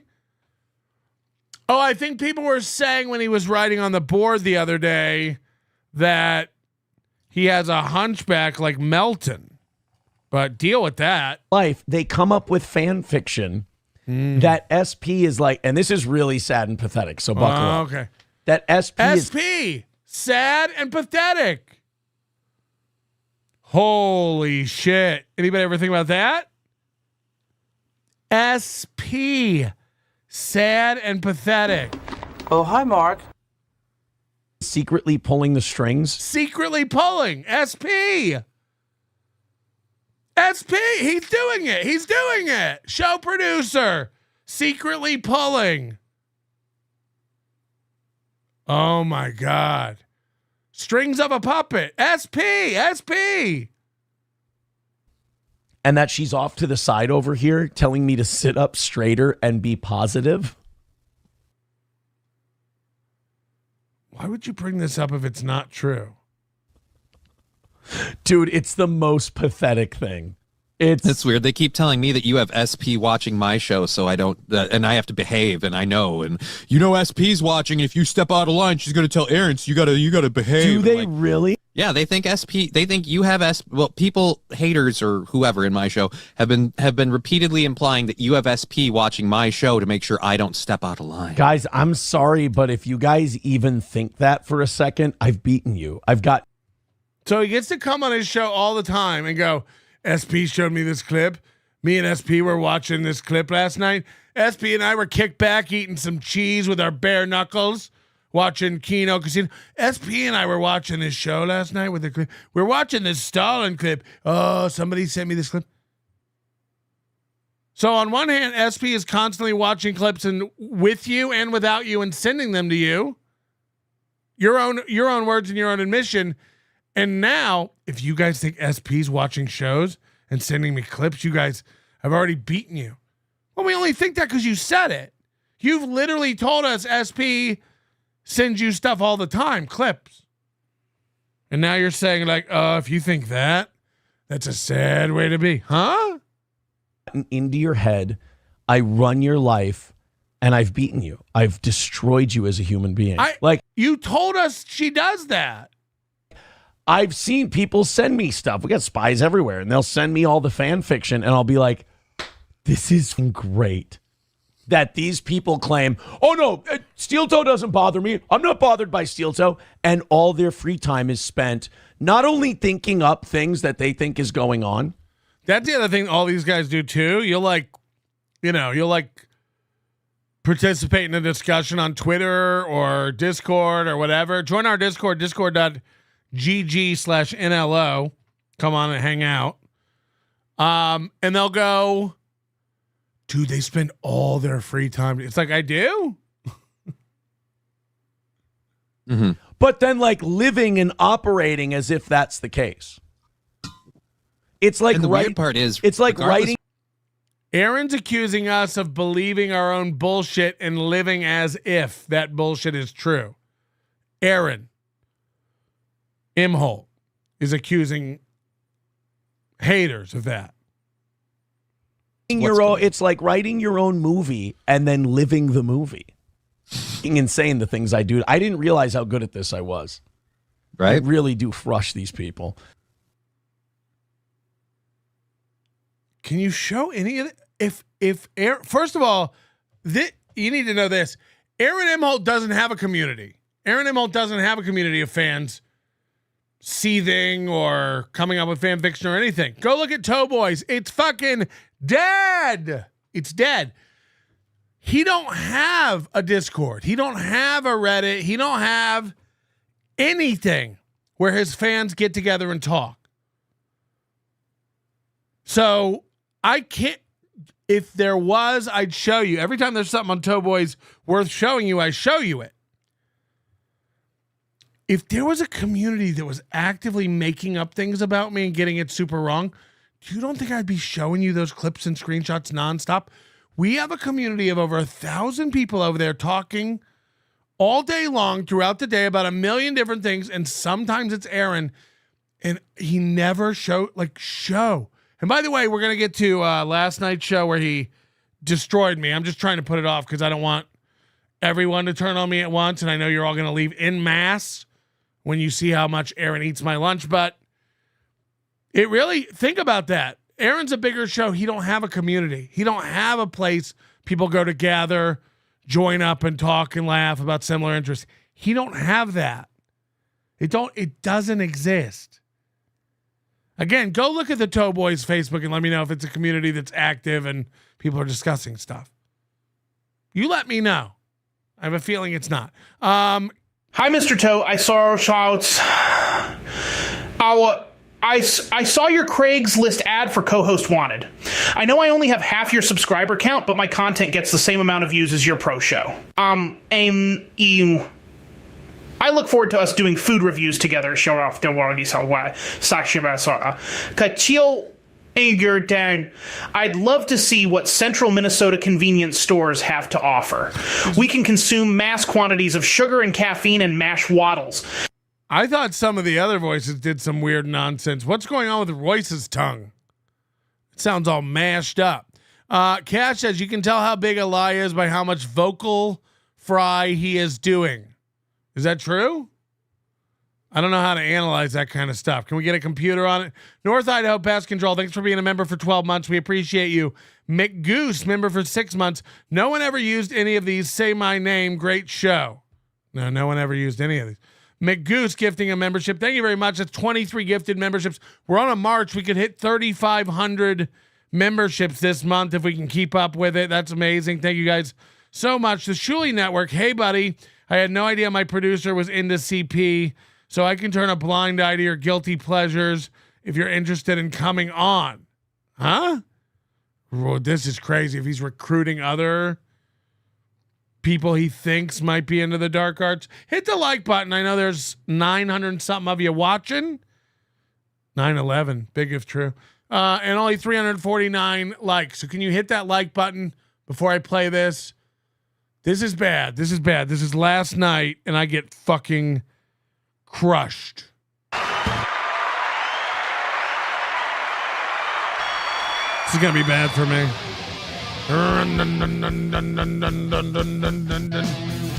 Good evening and welcome, boys and girls, to the Steel Toe Evening Show. It's nighttime, and I have had way too much fucking caffeine today. Whoa! What'd you have? Oh, my God. I feel like my heart's going to fucking explode. You start with a Diet Mountain Dew in the morning. You have a second one. Who doesn't? You start with one Diet Mountain Dew. Of course, you're going to have a second one. They always sell twin packs, right? I was real pig-like. I have real pig-like behavior today. Then I had a small glass of Coca-Cola. Then I had Popeyes today, and I had a Dr. Pepper. Then I go to pick the kids up. Holy shit. Holy shit. I wonder why Where's the goal money go? Where's the goal money all go? It was real pig-like. I have real pig-like behavior today. Then I had a small glass of Coca-Cola. Then I had Popeyes today, and I had a Dr. Pepper.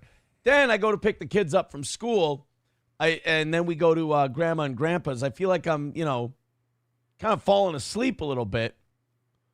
It's a sugar crash. He doesn't recognize this. He's like, I don't know why I'm always tired. I keep drinking Mountain Dews and Dr. Peppers. Shouldn't I be busting with energy? So I grab a Celsius from their refrigerator. His parents drink Celsius. I grabbed a Celsius from their refrigerator.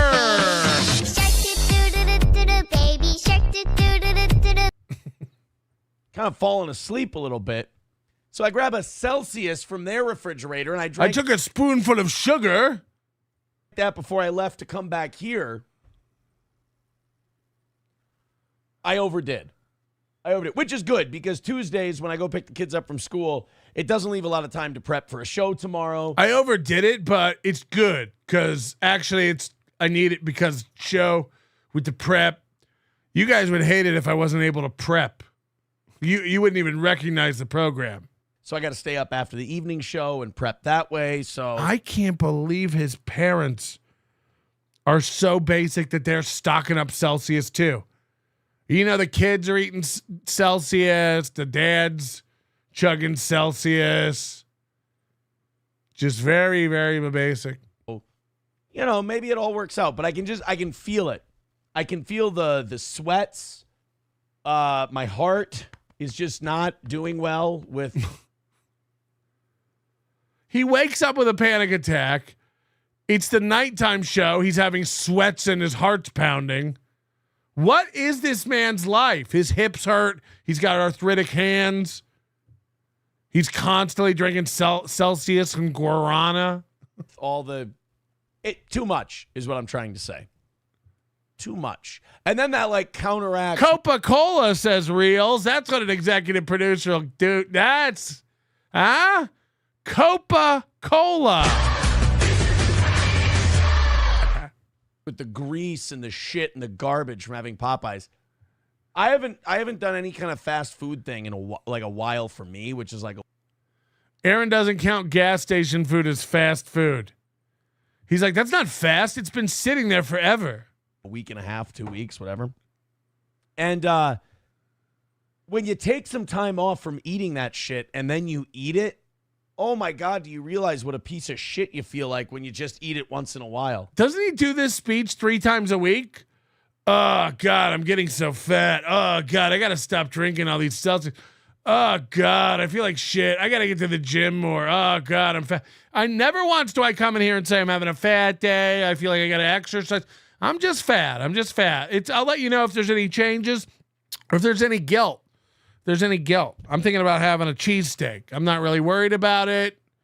I maintain this. It's what I was born with. It's what I'll die with. Every day, this guy's, I'm having a super sensitive hip day. It's like, what the fuck?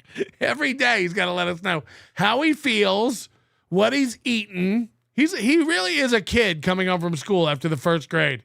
Mommy, we had this for lunch, and then after lunch we had a nap, and then after the nap we got to go outside and play helicopter, and then we got to go inside and color pictures. He's got to let you know what happened today. Guys, I had this many things to eat, and I had this many drinks, and now my tummy hurts because I had too many drinks.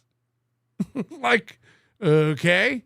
And I was thinking we could do this for the show, or maybe we'll do that for the show. What do you guys think? It's like, okay, we're dealing with a child, and then he wants to talk about prep. Oh, that should be enough to keep you from eating it ever. But that's been my day today. Great stuff. Hanging out with the kids, consuming vast amounts of caffeine. Fuck it, yeah, dude. I get it, man. That's fun. That's fun stuff. Eating garbage. Come on, man. Really productive day. What can I tell you? Yeah. And then we found out today that Post Malone We found out. Is going to be at US Bank Stadium in May. I don't know when those tickets go on sale, but my daughter has decided what she wants for Christmas. And so I think we're gonna be taking care of that. I think that'll be the Christmas present is I know, yeah, I'm going. Fuck yeah, I'm going to see Post Malone. It's a dream come Fuck yeah, I'm going. Daddy shark, daddy shark, daddy shark, daddy shark. Fuck yeah, dude. I'm not gonna miss Post Malone. True. So my daughter for Christmas said today that she wants She told me Post Malone's coming to US Bank Stadium. She said she wants to go Post Malone. I checked on the stadium website. They do have Celsius at the concession stands. So I don't think I'll have to sneak it in. The only thing she's worried about, she's like, Dad, is he going to play his old stuff? I want him to just do his country.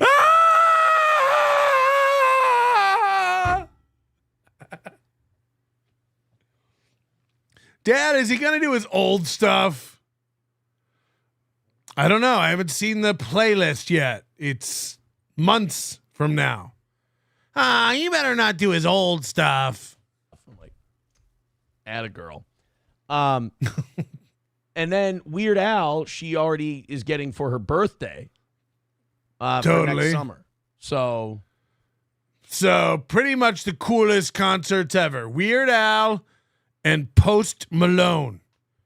It's gonna be a banger. I drank 3 Celsius, 2 Dr. Peppers, and a 4 Loco, and I'm still tired. I wish there was some kind of powder I could ingest nasally to give me additional pep. 1, 2, 3, 4, 4, 5, 6, 7, 6, about 7, oh, we're at the state in 899. So devil with the 10 correct commandments. I don't know. Nathan Bickle, thank you for becoming a member. Appreciate that. And then Black Eyed Sue. Thank you for the 10 gifted memberships, Black Eyed Sue. That'll, of course, get you on our honor roll. We can't thank you enough for your support for the program. That's 34 gifted memberships today. I guess she's all taken care of. But we got Post Malone coming. Like, Post Malone. The only thing that could be better than this is if Eric Church is in town in 2025. I mean, that's... The only thing that could be better than this if I get the retarded one, Sharon Lewis and Bram tickets. I must have good karma built up. Yeah, that's it. It might be built up in the metal straw. I cleaned this by hand to get it ready for the show. Thanks for telling us. Thanks for telling us what dishes you did before the show and how you did them. Guys, I cleaned my 150th Stony Creek Brewing anniversary mug by hand to get it ready for the show. The way things have been going. We got some shit to talk about tonight, man. We got some personalities we have to talk about coming up a little later. Fuck Patrick yeah. Melton is. Oh, shit.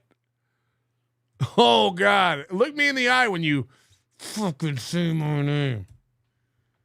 Patrick Melton is talented, funny, smells nice. What are you going to say? We got some personalities we have to talk about coming up a little later. Patrick Melton is breaking the fuck down.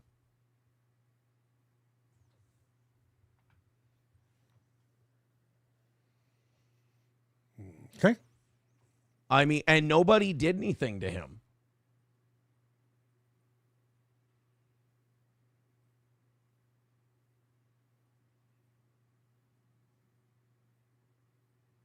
Did I say they did? That's the craziest. What have I always said? I am sorry, people in the YouTube chat who come here just to hate me. If you're going to, leave comments, you hate my guts. Every day within 5 minutes, he has to talk to haters. Look, I'm sorry if you hate me, and I know there's a ton of you out there who do. Huh? What a shitty way to live your life. I know there's people who hate me, because, how could there not be? I hope it's not a ton of them. I hope. I'm very wrong, maybe, but I, like to think that that's not the case, and I sure wouldn't address them. The narcissist dads, thank you, Sam Neill. These narcissist dads make the kids feel like they need to get gifts their dad likes, not what the kid wants. Oh, that's true. It's like when the mom helps the kid buy a Father's Day present. They're like, your dad wants a PlayStation 4. And you're like, well, I like Xbox. You're like, wouldn't you like to get a system that you could play with your dad? And he likes the PlayStation 4. Ask for a PlayStation 4. You got to pay the gold toll to get into this boy's hole. You got to pay the gold toll to get in. The gold toll. I've never heard that at all. Wow, that's a good freeze frame. That's a good one. That wasn't even intentional. We got the turtle. Whoa. Is that coming in or out of it? I gotta see.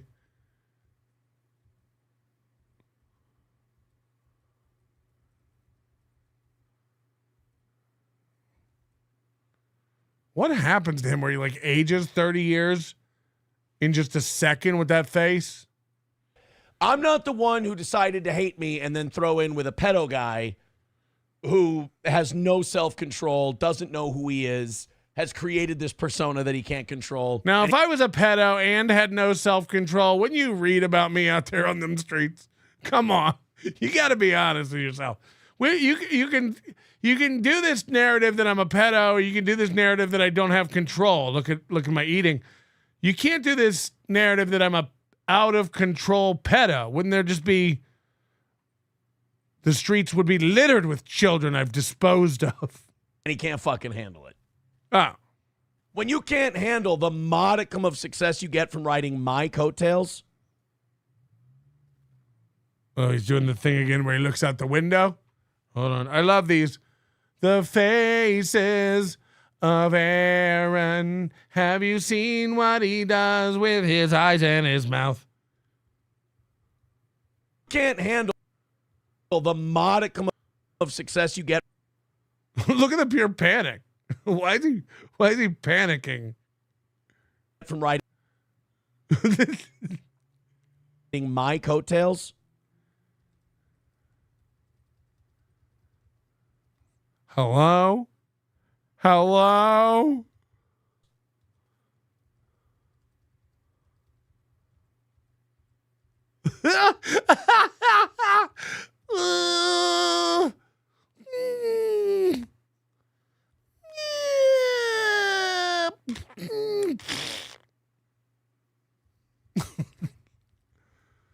Oh, God. Don't make me look out the window at my imaginary friend. Dude, you were not cut out for this. But he is, my spies have been reporting to me, he is... If you never show the stuff again, it's a public Discord, discord.gg/NLO. Link is in the description of the show. We just talk mostly about like birds and boxing.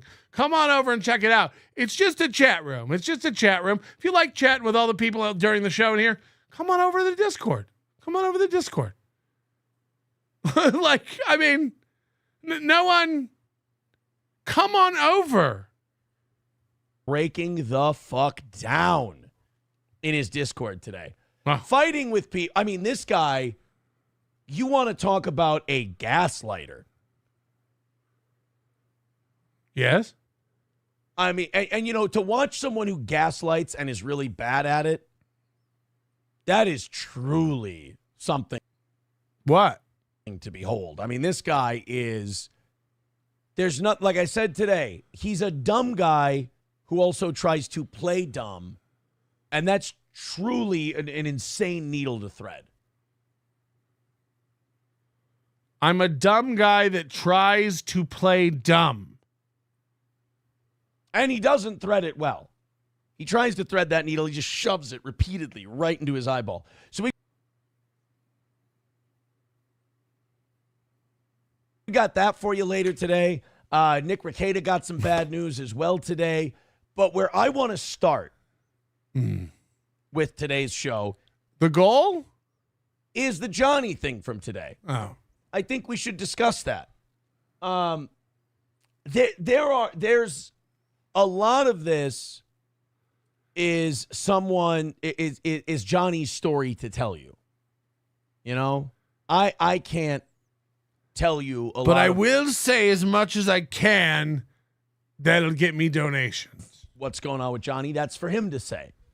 But I will say today, what happened with Johnny, if you missed the morning show, it really kind of came out of nowhere. It really shocked We were talking about voting. I don't even know what happened. I guess Johnny didn't vote, and then the chat got mad because Johnny didn't vote, and then Johnny started crying because he didn't vote, and then I guess Johnny regretted not voting, and he was crying about the vote.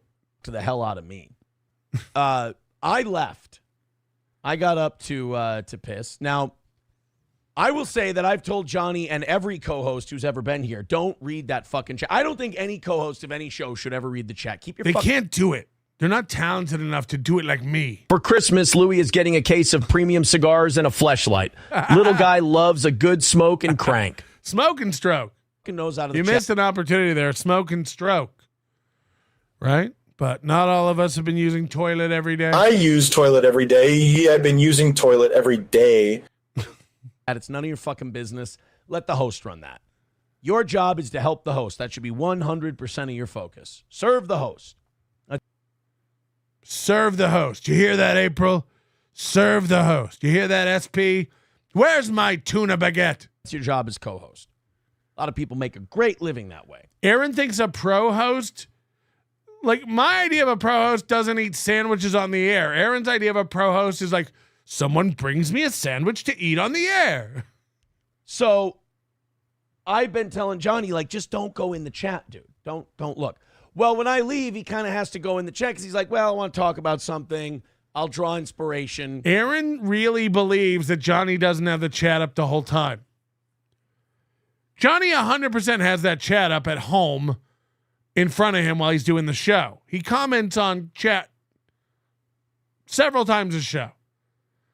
But Aaron wants to believe, no, I have him not have it open. I shut it down. I don't. From the chat. Now, before that, we were talking about political stuff, and we were having some fun with that. And Johnny mentioned that he didn't vote this year. So this is the evening show.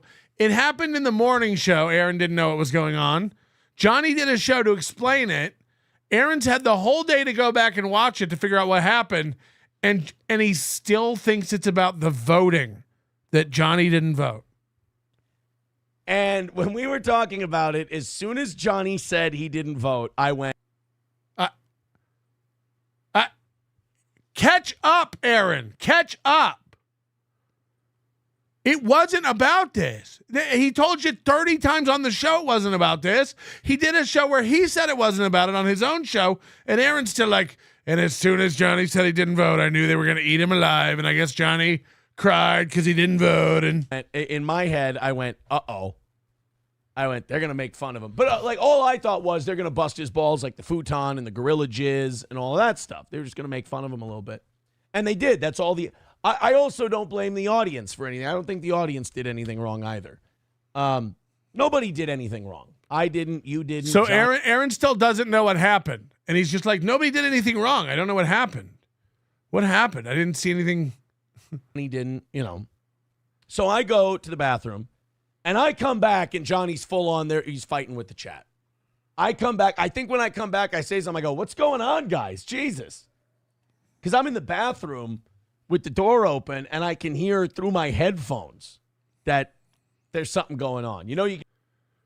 I'm in the bathroom with my door open, and I can hear through the headphones something's going on. You can just tell by speech patterns that some shit's going down. So... All right, we don't need to relive this. Let's get to where he tears me apart. I think it's around 19 minutes where I get fucked. I get really fucked. Were incredible yesterday. Last evening. Evening show audience fucking crushed it. Dude, that evening show? Goal-wise. And really, just $5-10 at a time. And if you want to do that again today, we stay on track. Thank you very much. Again, appreciate it. John T. with $5. He has to read it first because he saw Melton in it. So did you catch him scanning it before he puts it up? John T. with $5. Look at him reading. Again, appreciate it. John T. with $5. Got to read this thoroughly before I put it up. Can't let any of Melton's truth get into this program. It really shows you Aaron's insecurity. He can't play a clip of me tearing him apart to his own audience. I'll play a clip of Aaron tearing me apart all day. Aaron sucks. Aaron comes across like a dishonest piece of shit, and then we show you the lies and manipulation. Aaron, A, he doesn't have the skill to do it as much as he wants to think he's a pro who's got talent, and B, you can't show lies and manipulation that's not there. I challenge him to do it. Wait till you see what you don't see. Please bury Melton, professionally, of course, with what you're working on with law enforcement. There's a darkness about him. Lighter note, sink spaghettis rule. I think he means sink spaghettios or sink spaghettis. I'm not sure. That brings us to 190. Thank you, John T. I'm not going to bury anyone. They're doing that to themselves. Other people are burying themselves. Ah! I can't, this inability to take responsibility for people for their behavior is remarkable to me. And this is the biggest trick the devil ever played. Nick's taking responsibility. He has charges. Aaron didn't have any charges, came out and lied about his role in the polycule, in the drug using, in the divorce, in all of it, and then said, see, I took responsibility. Why won't Nick?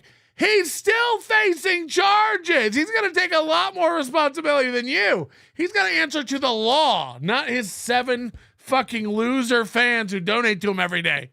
He's got a lot of higher people to answer to than Bowls Deep and Hobo Chillin'. What is it? The point is, Aaron keeps doing this thing. The same with me now is happening. Like Melton, I don't know why Melton won't take responsibility. Send him! Send him! I'll take responsibility. Send him. I'll take responsibility. I stand by everything I've ever said and done. Send him. I can't come out and admit I did something I didn't do. Send over the authorities and let them check. Let them rummage through my pockets for some hard candy. $5 from Susan. I hope Johnny doesn't go back to Aaron. I'm willing to take responsibility. Send them over and press charges. I don't know for what, but work on it and send them over. 99 cents from Waiver. Good to see you, Waiver. Cash with $50. Jesus Christ. Is this a real guy, Cash? Or is it just an ATM? Here you go. I'm sorry to hear you've broken down. Hoping one day I can be cool enough to be an executive producer too. We're going to work on that, Cash. We're going to work on that. And I'll be damned if I'm not going to make it happen. I'm going to try to make that happen tomorrow. We're going to work on Cash being an EP. I'm going to go talk to him down at the shop. I say that as someone who took responsibility for their behavior. And I say that as someone who took responsibility. Why won't Melton? For what? For what? Clowning you? I'm guilty. I'm guilty. It really is a weight off your shoulders. It is best for you. Why won't you just confess? He's so dumb. He's so fucking stupid. I wonder why. I wonder why Nick won't confess. I wonder if he had 25 grams of cocaine in his house and is trying to get away with it. You stupid fuck. Why won't Nick just admit he had the cocaine?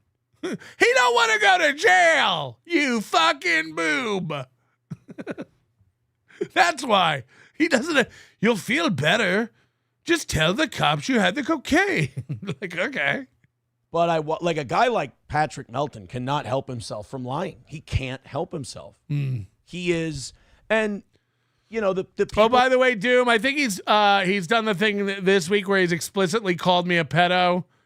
several times. So if you could clip those for me too, and we'll put them in my Aaron Imholte file with the other several dozen clips of him calling me a pedophile. Just we're keeping. I got a 2-year statute of limitations. I just want to keep up with it.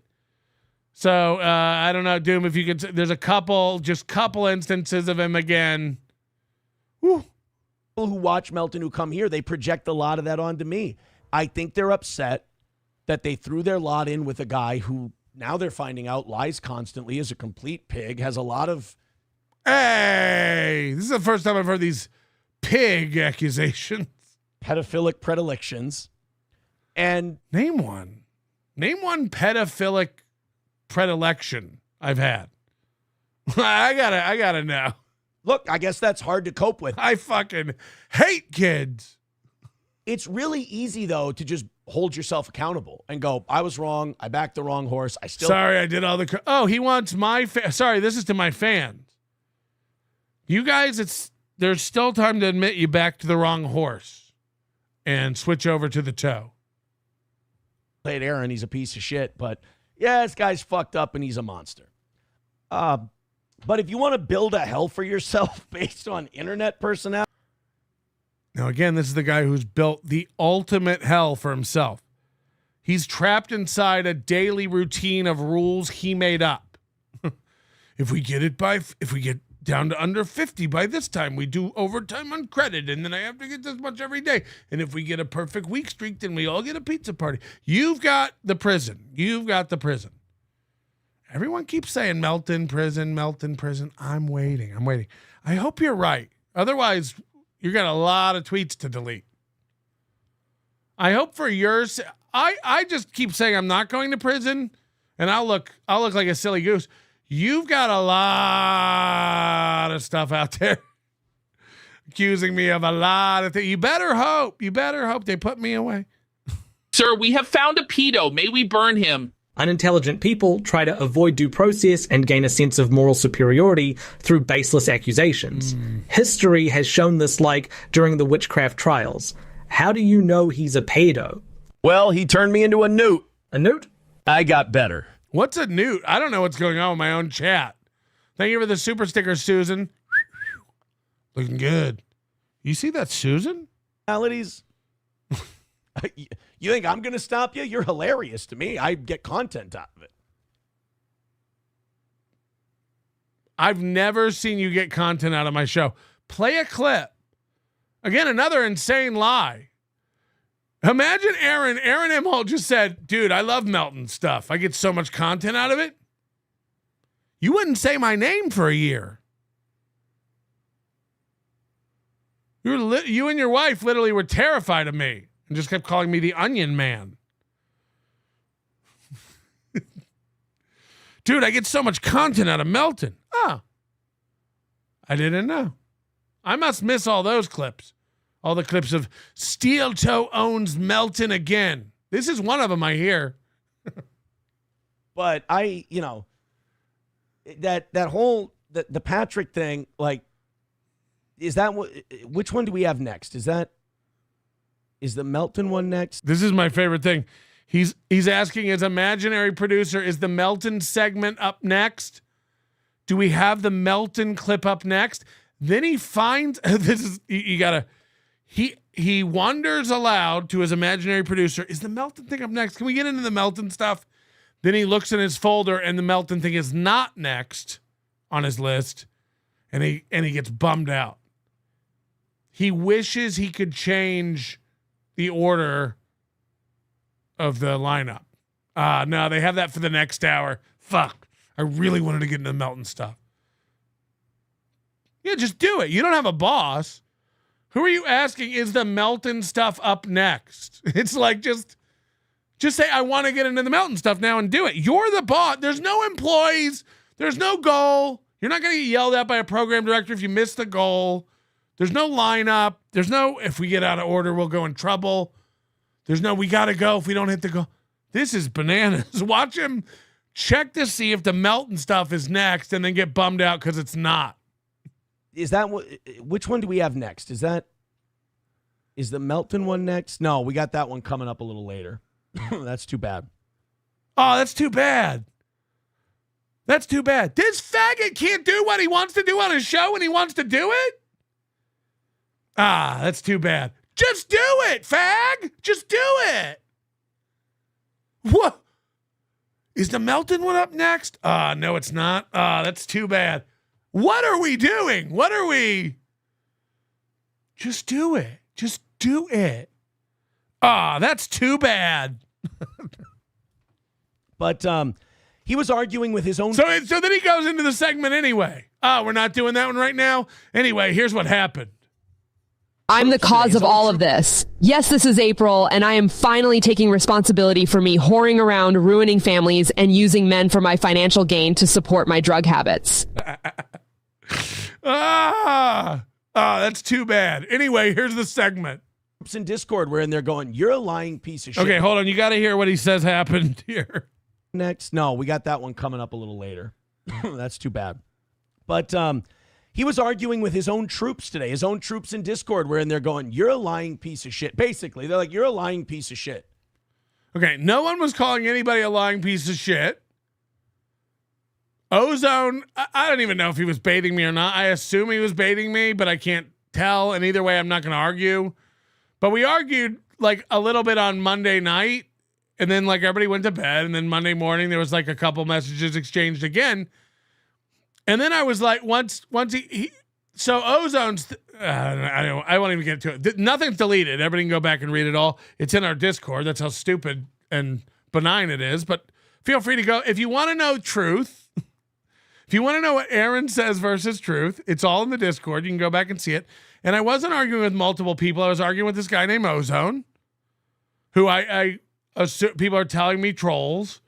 So I don't know. And by the way, he got me. He either way, you got me. I argued with you for several minutes about it on both the night before and in the morning. And then he just kept calling me out for the same thing over and over that I've both discussed on shows and tried to do in text to him. Because I'll legit argue in good faith. I kind of like it. But the minute you start repeating yourself when I've explained that thing, it's like, oh, okay, I see what you're doing. And I figured it was like to run to Twitter or to another, Discord or whatever and show, look, I got Melton. And he did. Melton's never been more got. But now Aaron's using that to say Melton was arguing with several people in his Discord. It was one person. And by the way, everyone around the argument was calling Ozone a fucking retard. Literally. It's up. Go look. But anyway, it was all in good fun, and nobody's mad at Ozone or anything. I just don't want to keep arguing about the same shit over and over again. He's allowed to think what he wants. He's allowed to have an opinion. He's allowed to have a theory. I get it. I tried to shine some light on it. I can't do it for everyone. It didn't work out. He still disagrees. He thinks I'm lying. But he can't. I've tried to explain it to him several times, and like he's got to zoom out a little bit and realize the whole thing could be a work. And he's like, yeah, but you said. And it's like, I lie. I say a lot. These guys can't wrap their heads around it. They're like, oh, so you were acting retarded, so we'd call you retarded, and then you're like, ha, I wasn't even retarded. Yes, exactly that. Did you see the drunk show? Oh, what? You were just acting drunk, so we'd think you were drunk, and then you'd be like, ha, I wasn't even drunk. Yes, yeah. Welcome to the show. That's the show. Yes. So you think you've made us try to think you were Yes. Maybe. I don't even know. Maybe. They can't fathom it. You were wasted. Right. Like you're caught. The best thing is like, I say now to people that this blows people's mind because they can't reconcile it. I say now this. I go, just so people know, and this is 100% fact, when they come for my DMs with Nick, they shall find this. Nick Rada, this is 100% true, and I know I'd say I lie all the time. I'm telling you this is true, and this is on me and everything. Nick Rada never, ever told me that he has access to Aaron's Google Drive. That never happened.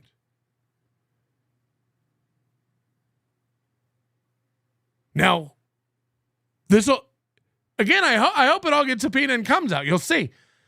This is why everyone who's worried about, I'm not like, no, there's so much less than you think there is. So the way I put it was someone's like, Melton's over his skis. Oh, honey, you think there are skis? You think there are skis? Like, there's no skis. I am telling you, you have no idea what's going on. I'm telling you that I have no idea what's going on. And they're like, yeah, right. You said you had info on Aaron. It was going to be a bombshell when it dropped. And then this dropped. So that's the bombshell. You knew, you're lying. Okay. And then you try to go like, what if I was lying then? No, you're lying now when you say that you don't know if Nick hacked Aaron. So they can believe that I'm lying now, but I couldn't have been lying before. I had to be lying one of the times, right? Either Nick told me all this stuff and then I came out and said it, or Nick said something that led me to believe he had access, and then I went and just spread it like wildfire because I'm a sensationalist, liar, antagonizing motherfucker. We'll see. I know my days are numbered. And by the way, everyone is going like, I'm confused. You should be. No one knows what's going on, and that's exactly by design. But everyone just keep your predictions, hold them close to your chest, and we'll see. We'll see. I'll either never be coming to you again because I'm arrested. KJ, who is this? This is a new KJ. So anyway, that's what happened in the Discord. It's all still up. I have no it never came to like, you fucking lying piece of shit. It never came to any of that. Like, Ozone's fine. Ozone's still in there. People can have a discussion with him. Past, you hear Joey paid this boob $200 fucking sad. Paid who? Oh, Aaron? That's great. I encourage everyone to come clean about everything they've done. It's what I do. Trust me, you'll feel so much better. Oh, yes, Your Honor. I wish to enter a plea of not guilty for the revenge porn I sent live on camera in front of hundreds of people. It's horseshit. There's, just so people know, though, what the crux of this is, there definitely isn't multiple people over there calling me a lying piece of shit. And again, you're welcome to go over and check. Link is in the description, discord.gg/NLO. It really is a fun, laid-back, casual community. We're not doing any dirty gay op stuff in there. We're having fun. We're laughing. Cardiff's kids draw stuff. Greg Edwards makes funny. Gummy Chainsaw has some edits. It's a good time. Dude, you are completely caught. You did what you did. What did I do? Imagine accusing someone of this and not having goods. Dude, you're completely caught. You did what you did.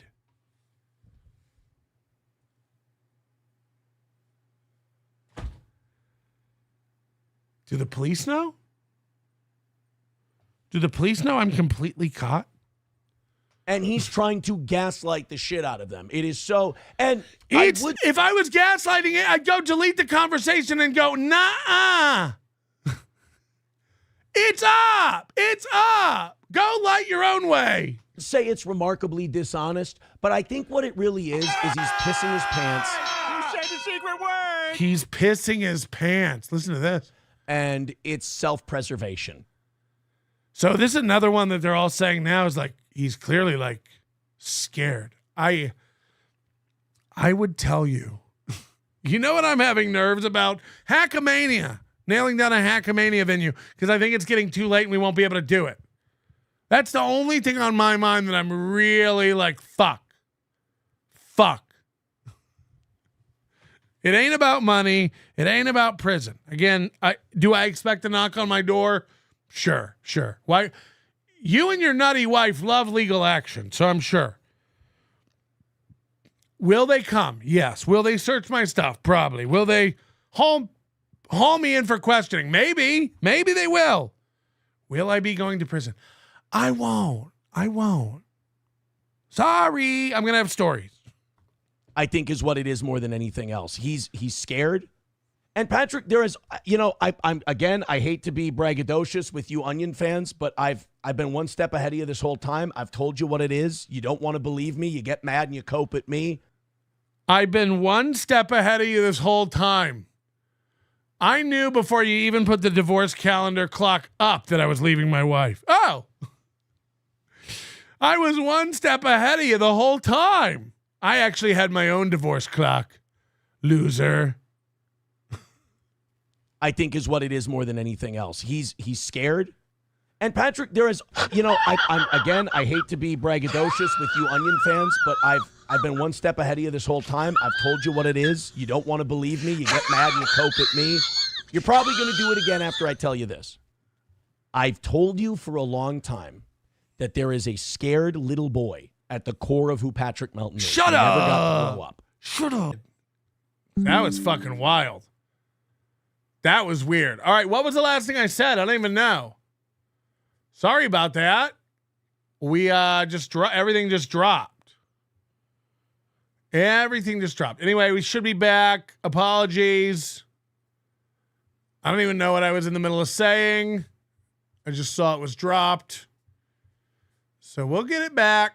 We'll get back in the rhythm. What was Aaron saying about me? Something dumb? His most intense moments, you see that scared little boy is still who he is. I'm just doing a comedy show. That guy, I'm just doing a comedy show. How does it? One more time. Is still who he is. I'm just doing a comedy show. That guy, that's a persona. I'm just doing a comedy show. That guy, that's a person who he is. I'm just doing a comedy show. That guy, that's a persona. That's a fake. That's a fugazi. That's a lie. That is the lie. You have fallen for a con job. It's the equivalent of like when Aaron tries to rap. Yo, my name is Run DMC and I'm here to say. It's like they never say that. They never say that. Here's my impression of Melton. I'm just doing a comedy show. It's like, yeah, that is. Melton always is on screen talking about doing his comedy show. The real Patrick Melton is the guy you see coping in his Discord, backtracking on everything he says, because again, he puts on these plans. Dungarees. And he puts on these strategies that he's. How do you put on plans? I mean, we know you don't put on any plans. We saw the 10th anniversary show. Melton plans things. I've never been more roasted. Not smart enough to pull off because he's added. He's not smart enough to pull off the things he plans. How was your roast? How was your big reunion fest? Oh, wait. People just got together in a room and yelled the N-word for 2 hours? His core, he's a dumb guy. And I know this is an offensive. I'm just going to let him talk. This is too good. This guy's calling me dumb because he went to Brown. It's a small community college in Minnesota. He has a 2-year associate's degree. Brown! What can Brown do to you? He puts on these plans and he puts on these strategies that he's not smart enough to pull off because he's at his core, he's a dumb guy. And I know this is an offensive thing to say, and his fans are going to take this the wrong way. Guys, stand back. It's okay. It's okay. Let him. He's not as smart as he wants to be.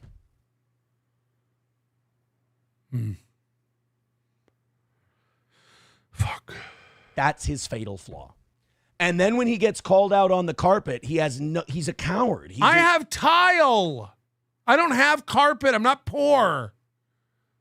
We have tile. We have rugs on tile.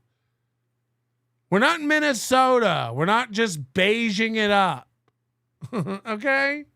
Again, a scared little boy. And he can't take responsibility. Remember when your parents would... For what? He never says what he wants me to take responsibility for. Hacking his computer? I'm guilty. I hacked you. We got into your mod wrenches. We deleted them all. Sure. He just admitted it again. The confession. Think that you did something wrong and you would just try to lie until they caught you? Yes, that's what I'm doing. I didn't hack him, but then they'll find out I did. And I was like, fuck, I thought if you said you didn't, they couldn't enforce it. That's what I mean. Scared little boy. And that's what he was doing in his Discord today. Let's just bring this up. Did you say you woke up alone having a panic attack? I never wake up alone, and I never have panic attacks. My heart rate won't allow itself to get that high.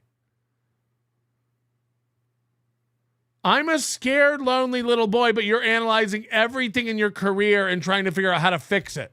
But I'm scared and lonely. You're lonely and scared, but I'm scared and lonely. Got it. You literally in the same show, you talk about how lonely and scared you are. That was like the preamble to all this.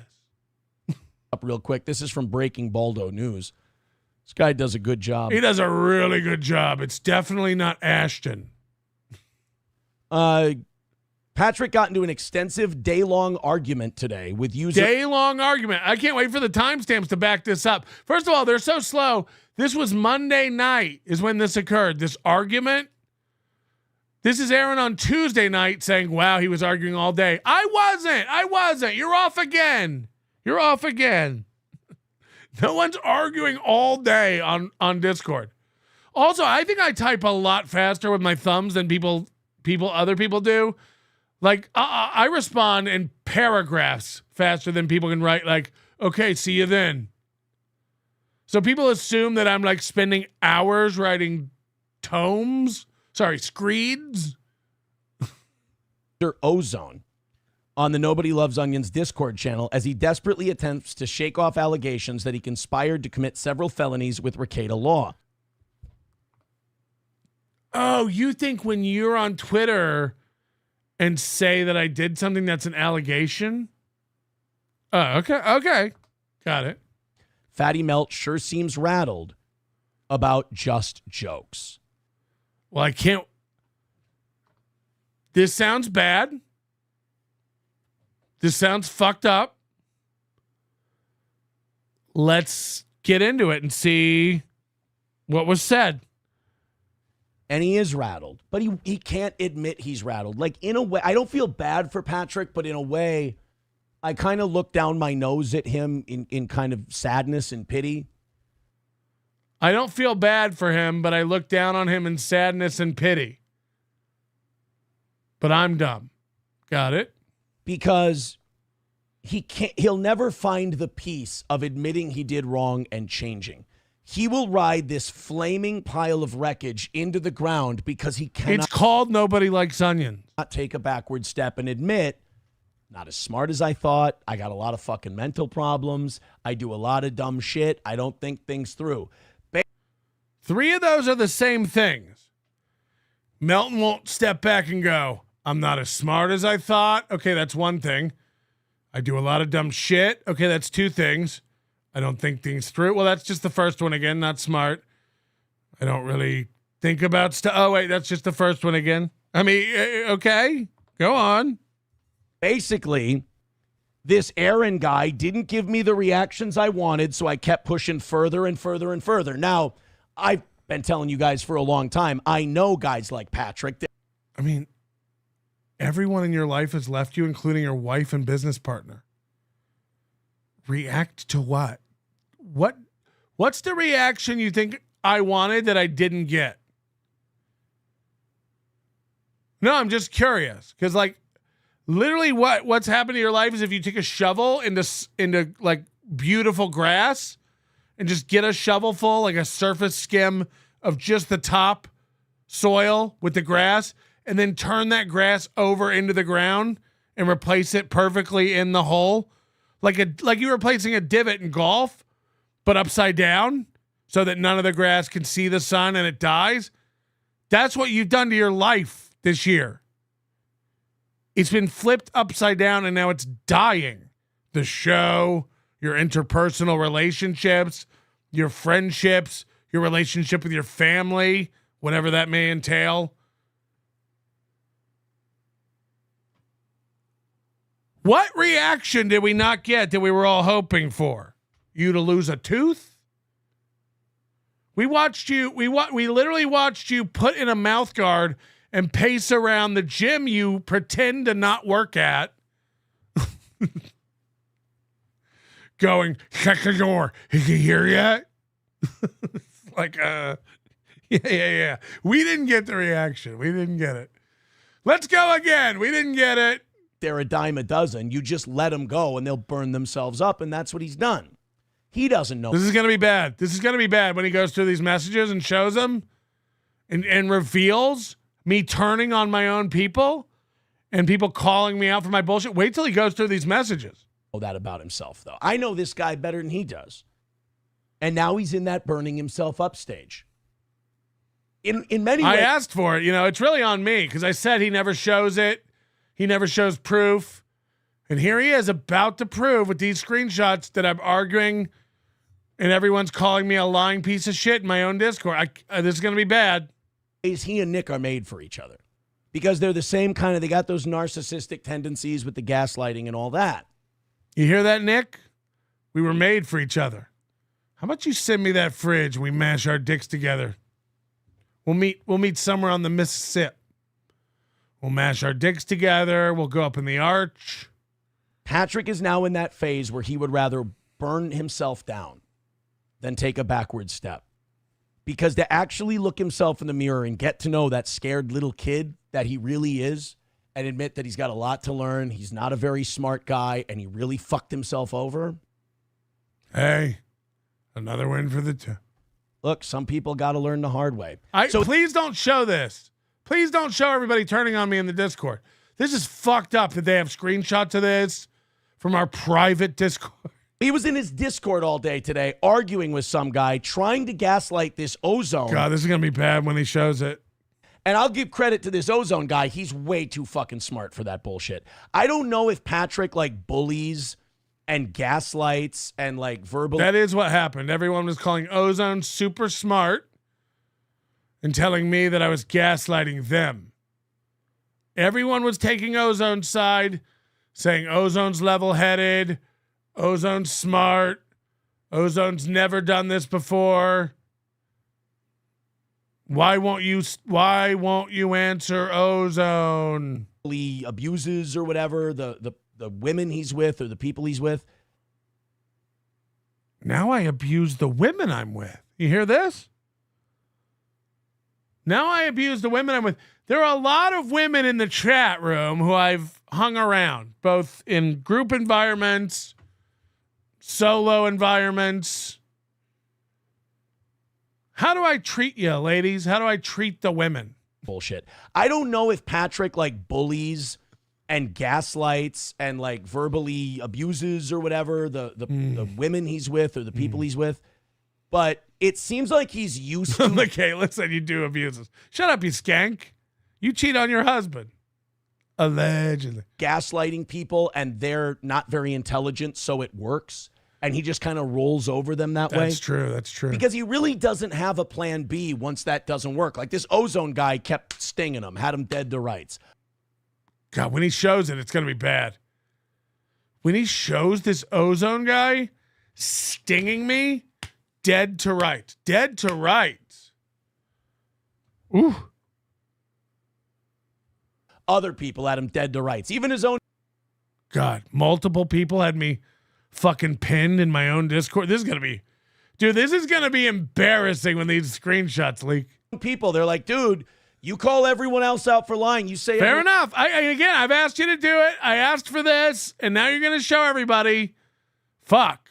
Everyone else is a liar, which I've always known as a projection. They don't. They're, takes Onion fans a little longer to catch up. But they go and they're finally finding out that the liar this whole time is this guy. That he lies constantly all the time. And then when he gets in trouble, admits it. Well, then you can't be the guy that calls other people out for lying. You're just kind of a chicken shit. We've all seen the confession clip, right? There you go. He admitted it. Shit. If that's what you do. So he's kind of been exposed. He has no safe space. You got to remember. He has no safe space. Is Aaron making fun of me because I don't have a safe space? Aaron, you just said you wake up in your own bed alone having panic attacks about the goal. Where's your safe space, nerd? Where is your safe space? It ain't even in your own head. At least in my own head, I can delude myself into believing I didn't commit heinous federal crimes against Aaron. At least I can delude myself in the safe space of my own mind into believing I didn't hack into Aaron's computer and find tons of cuck porn.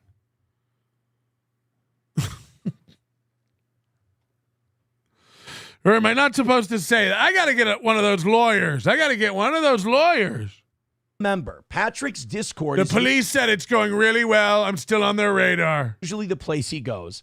After he does a show about idolizing me, he then goes into his Discord. That is what the show is about, yeah. All day, doesn't leave his basement, and keeps idolizing me. He keeps going, and he literally like the basement thing has to stop because I am on the second story of my house.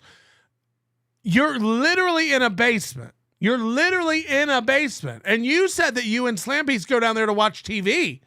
So your house is just unused. You got to go flush the toilets like George around your house because your kids are there so little. You have nobody over at the house. You got to run around to all 3 bathrooms flushing. You got to exercise the gaskets. So enough with that. You got to stop this basement thing.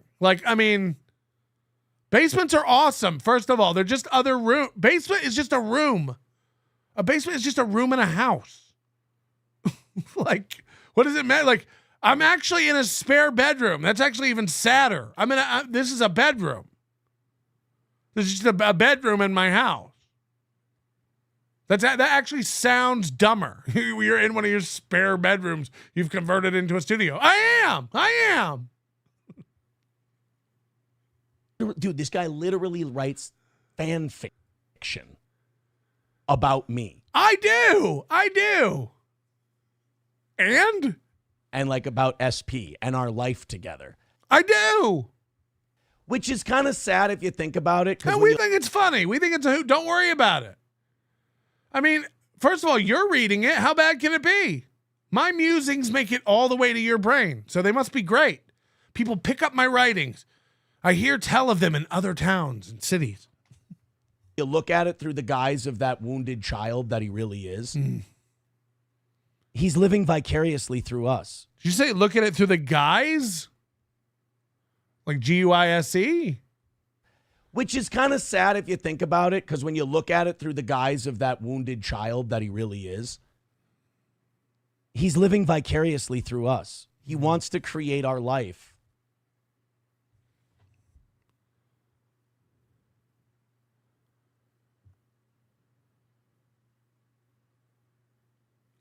I got married 1 month ago today.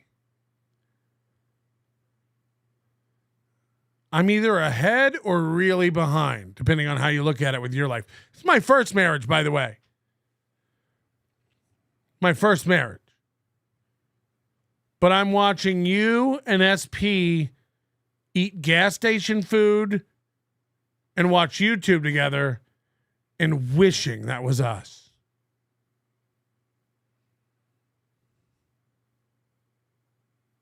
I'm living I want his life so bad. I wish I had 2 divorces and 3 children I never get to see and don't care about. Because in his head, he's secretly living it. You think this guy spends this much time talking about me because he hates me or because he thinks I'm bad? No. You know what? I would actually be interested in this stat. Who talks about who more outside of the show? I'd like to know, and this would have to, this can only be like a God stat. We'll never know. It would be fascinating to know how much he talks about me with Slampiece. Would you like to know how much I talk with my wife about Aaron? If I say you won't believe what she'll go, what Aaron did? Don't care.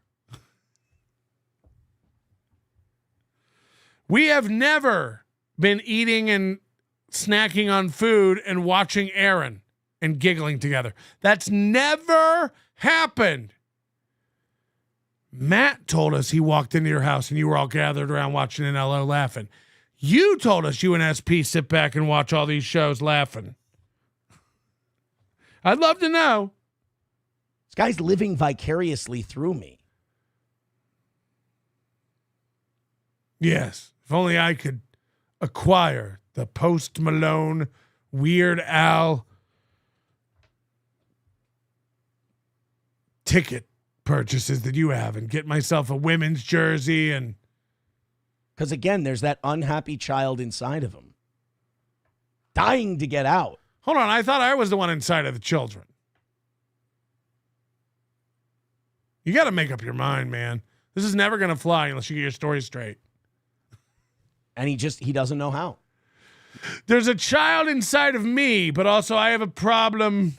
Got it. He's stunted, arrested. Well, hurt people hurt people. So if a child did that to me, then it probably would make sense that I was the one paying it forward to the other children through my development, I believe they call it.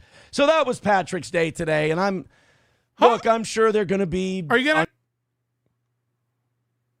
What was my day? Are you not? Whoa, are you not going to show anything?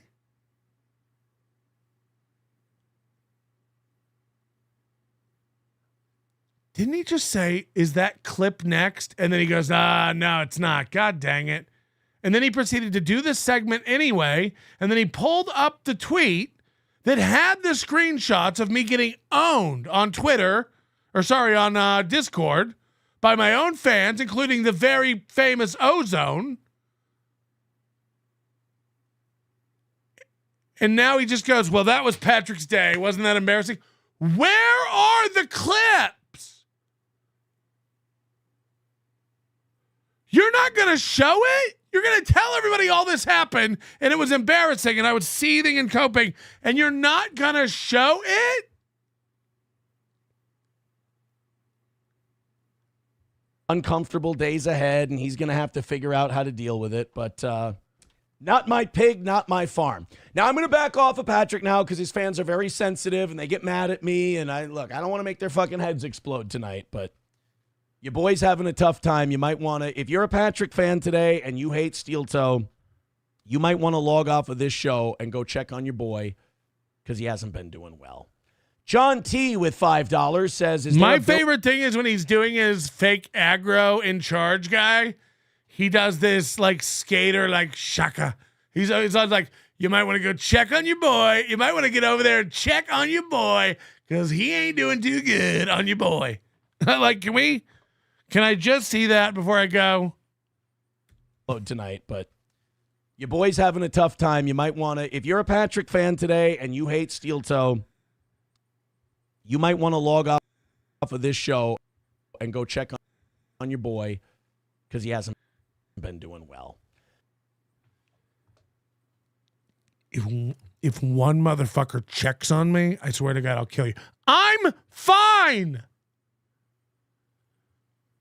What is wrong with everyone? No one is scared. No one is worried.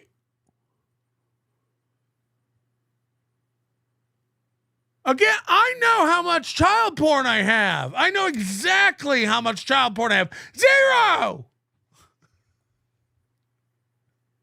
No one's worried.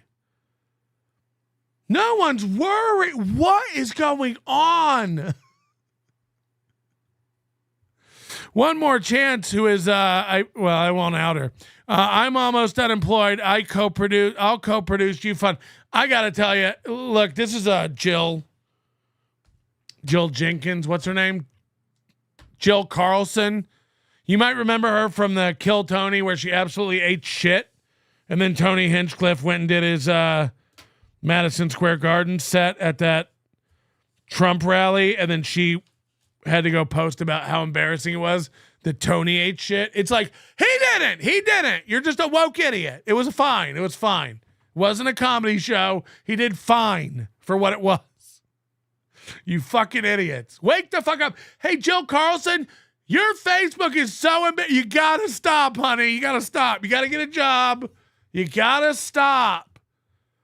See, you are abusive. You're delusional, honey. You're lost. I'm not even kidding. Like, it really is sad. It's fuck. Her and Caitlin Daisy B are the two people in the Vegas comedy scene that are like, y'all gotta stop. 1 minute you're like begging for money, and the next minute you're like telling everybody how it is. Stop. You look like steel toe.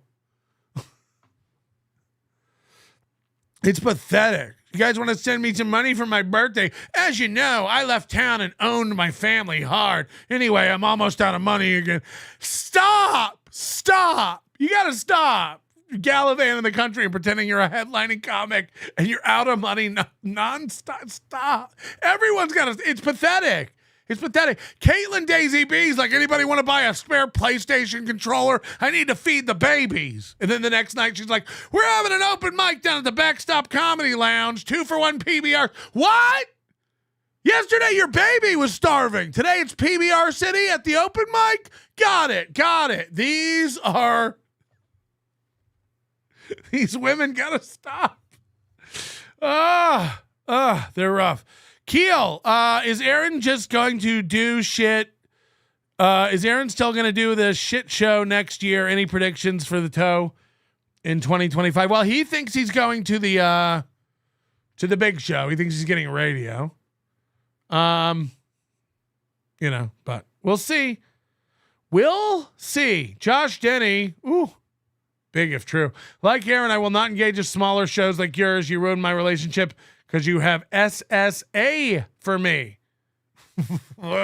That's big if true. Whoa! Kelly Jean, thank you for the 5 gifted memberships. I appreciate that. And again, I Jill's a nice lady, but one of the most delusional lost people I've ever seen in my life. And that's just a fact. And not that I wouldn't help you out with gas if you needed it, but Jesus Christ. I have a feeling you have plenty of gas. Hello. That's a fat joke. Black Eyed Sue, member for 17 months. Aaron can accept that he's a cup holder. I don't even get it. Ashley LaRue, you are on point. Cup holder hates karaoke. She knows she is tone deaf too, but movie makes her do it. Walk in on me, pal. Gino Bisconte, Keanu is a female Ray, like I'm a male Kate Meany. An attention-hungry drunk. Join my show. I have different levels with different perks. I'm Howard. Big if true. Check out Gino Bisconte. GB, member for 17 months. Aaron fears NLO clips like he fears colored people. He opened a tweet with pictures and screenshots of the shit he was saying, but couldn't have the nuts to show it. Because what he built it up as and said it wasn't. Show it. You gotta, like, what are we? Jenny G, I thought. Jenny G, you're going on our list right next to, well, I can't promise you who you'll be next to, but thank you. You pieces of shit. Which I call everyone a piece of shit who gives money to the show. Like James Robert. Here's $100. Fucking chill. Got him. Says, cheer up, sir. Movie said you were not doing well. Oh, yeah. Go check on your... Yeah, you might want to go check on your boy. You might... What's the combination? So he's got a power glove on that he can't see. Thank you, James Bomber. That's why you're on that's why you're one of the big dogs, huh? On the special cool club kid, what is it? Roster. Fab Five Freddy, imagine living with that condescending voice. Sorry, me or Aaron? Which one would be harder to live with for you? Me or Aaron? And by the way, thank you to all of the high rollers for today. We couldn't have done it without you. This list should be up to date, except for the people that have joined in the today. Black Eyed Sue, of course, KJ, Jenny G. Think that's it. Cash has got to get on there. And hit the like button if you're watching. We'd love to have you in our family of losers, okay? Look, it's I've done too much time. You don't deserve overtime. You've paid for it, but fuck you. We hit the goal, but suck my dick. I don't know you anything, and you're all stupid, and suck my dick. How many memberships are we? 49. I don't know how it works. I think they roll off every day too. So it's not like if we get to 100, I think it's like a monthly rolling thing. So I don't know how it works, but I know that a shit ton came in because of the birthday stuff. So those will be on there for a while. But look, I mean, it's just a dumb arbitrary goal, 3,500 memberships, but I've never hit that before. And I couldn't believe it was that high. People are saying, do more show. I'm gonna do more show for you. I'm gonna do more show for you. Anyway, that's the latest with Aaron Imholte. He's nailed me to the wall again by showing nothing. We showed you dozens of minutes of his lies and cope today. He showed you a tweet that claimed to have DMs of everyone turning on me in the Discord, but he couldn't bring himself to click and show them on the program. He just alluded to the fact that they exist and then said, that was Melton's day. Pretty rough. Pretty rough for your boy. You know what I mean? God, it's got to be rough being him. Bless his heart. Bless his heart. All right. You wanted it. You got it. We're doing more. Chad said he had 4K members 1 month. That's crazy. That's crazy. Anyway, Chad's also been buying subscribers by the ton.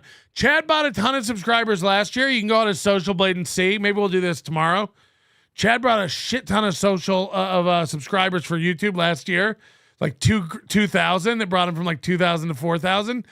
And now, out of nowhere, he's got almost 7,000. And if you go on Social Blade, you can see when he did it a couple weeks ago. Like, clearly he's buying subscribers. Like, no one, like, what? Or someone's doing it for him because someone's also buying him live viewers. Chad's getting like 1,500 live viewers on shows, and he thinks it's him, and he's like, So we'll get into that. There's plenty of Chad to get to. I don't know if he's doing it or someone's doing it. We got a new one today. And I am so sorry. I'm so sorry. Do you like the fats? Do you like the biggins? Woo, we got a new one.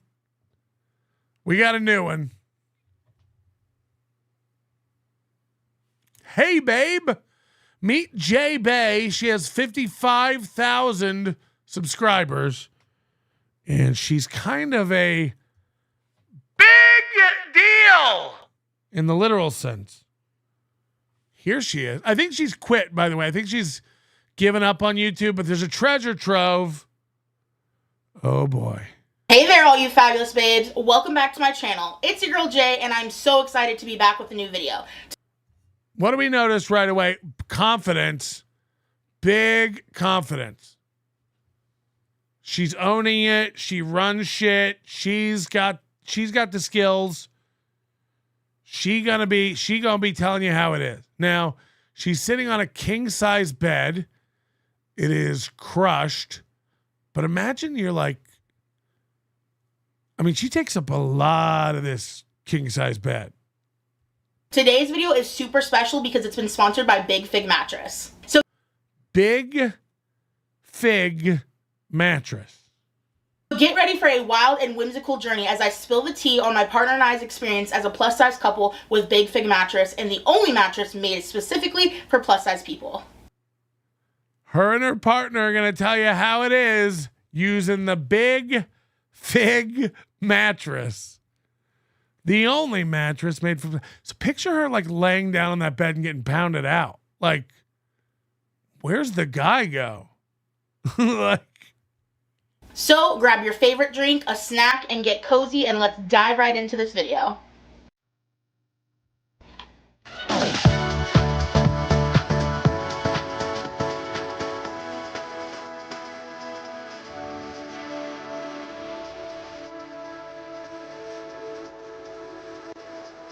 Picture this, a dynamic duo, two plus-size lovebirds madly in love for 6 glorious years. And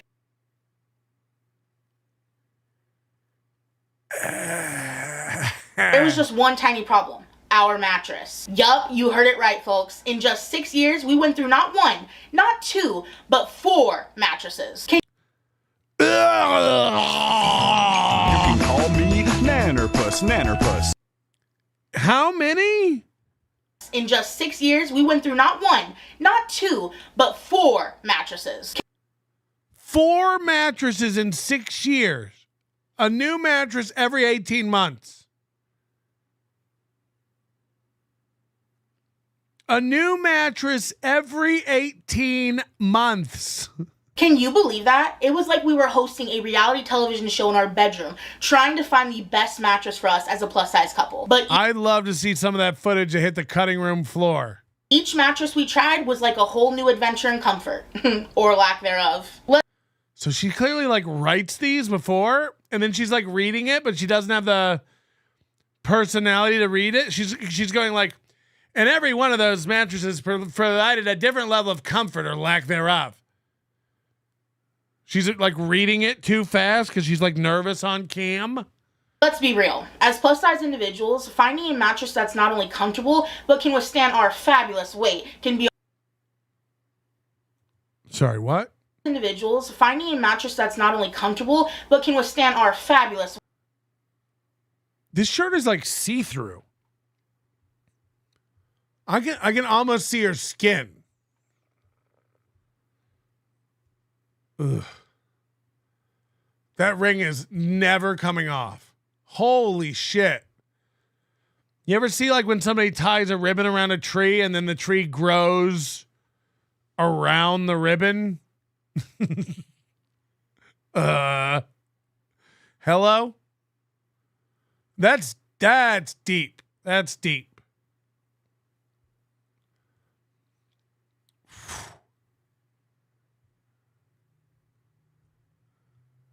Weight can be a real struggle. We seriously tried every mattress out there, from fluffy clouds to firm fortresses, but nothing was the right fit. And every single one of them turned into a disappointing disaster. She's gonna pop her ring off.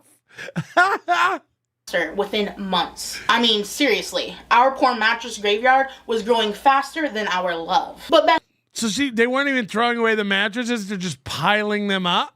Our mattress graveyard. Best believe we did not give up. We were determined to find the right fit. Our comfy sanctuary was awaiting us. I just knew it. And then, like a shining star in the mattress universe, we discovered the Big Fig mattress.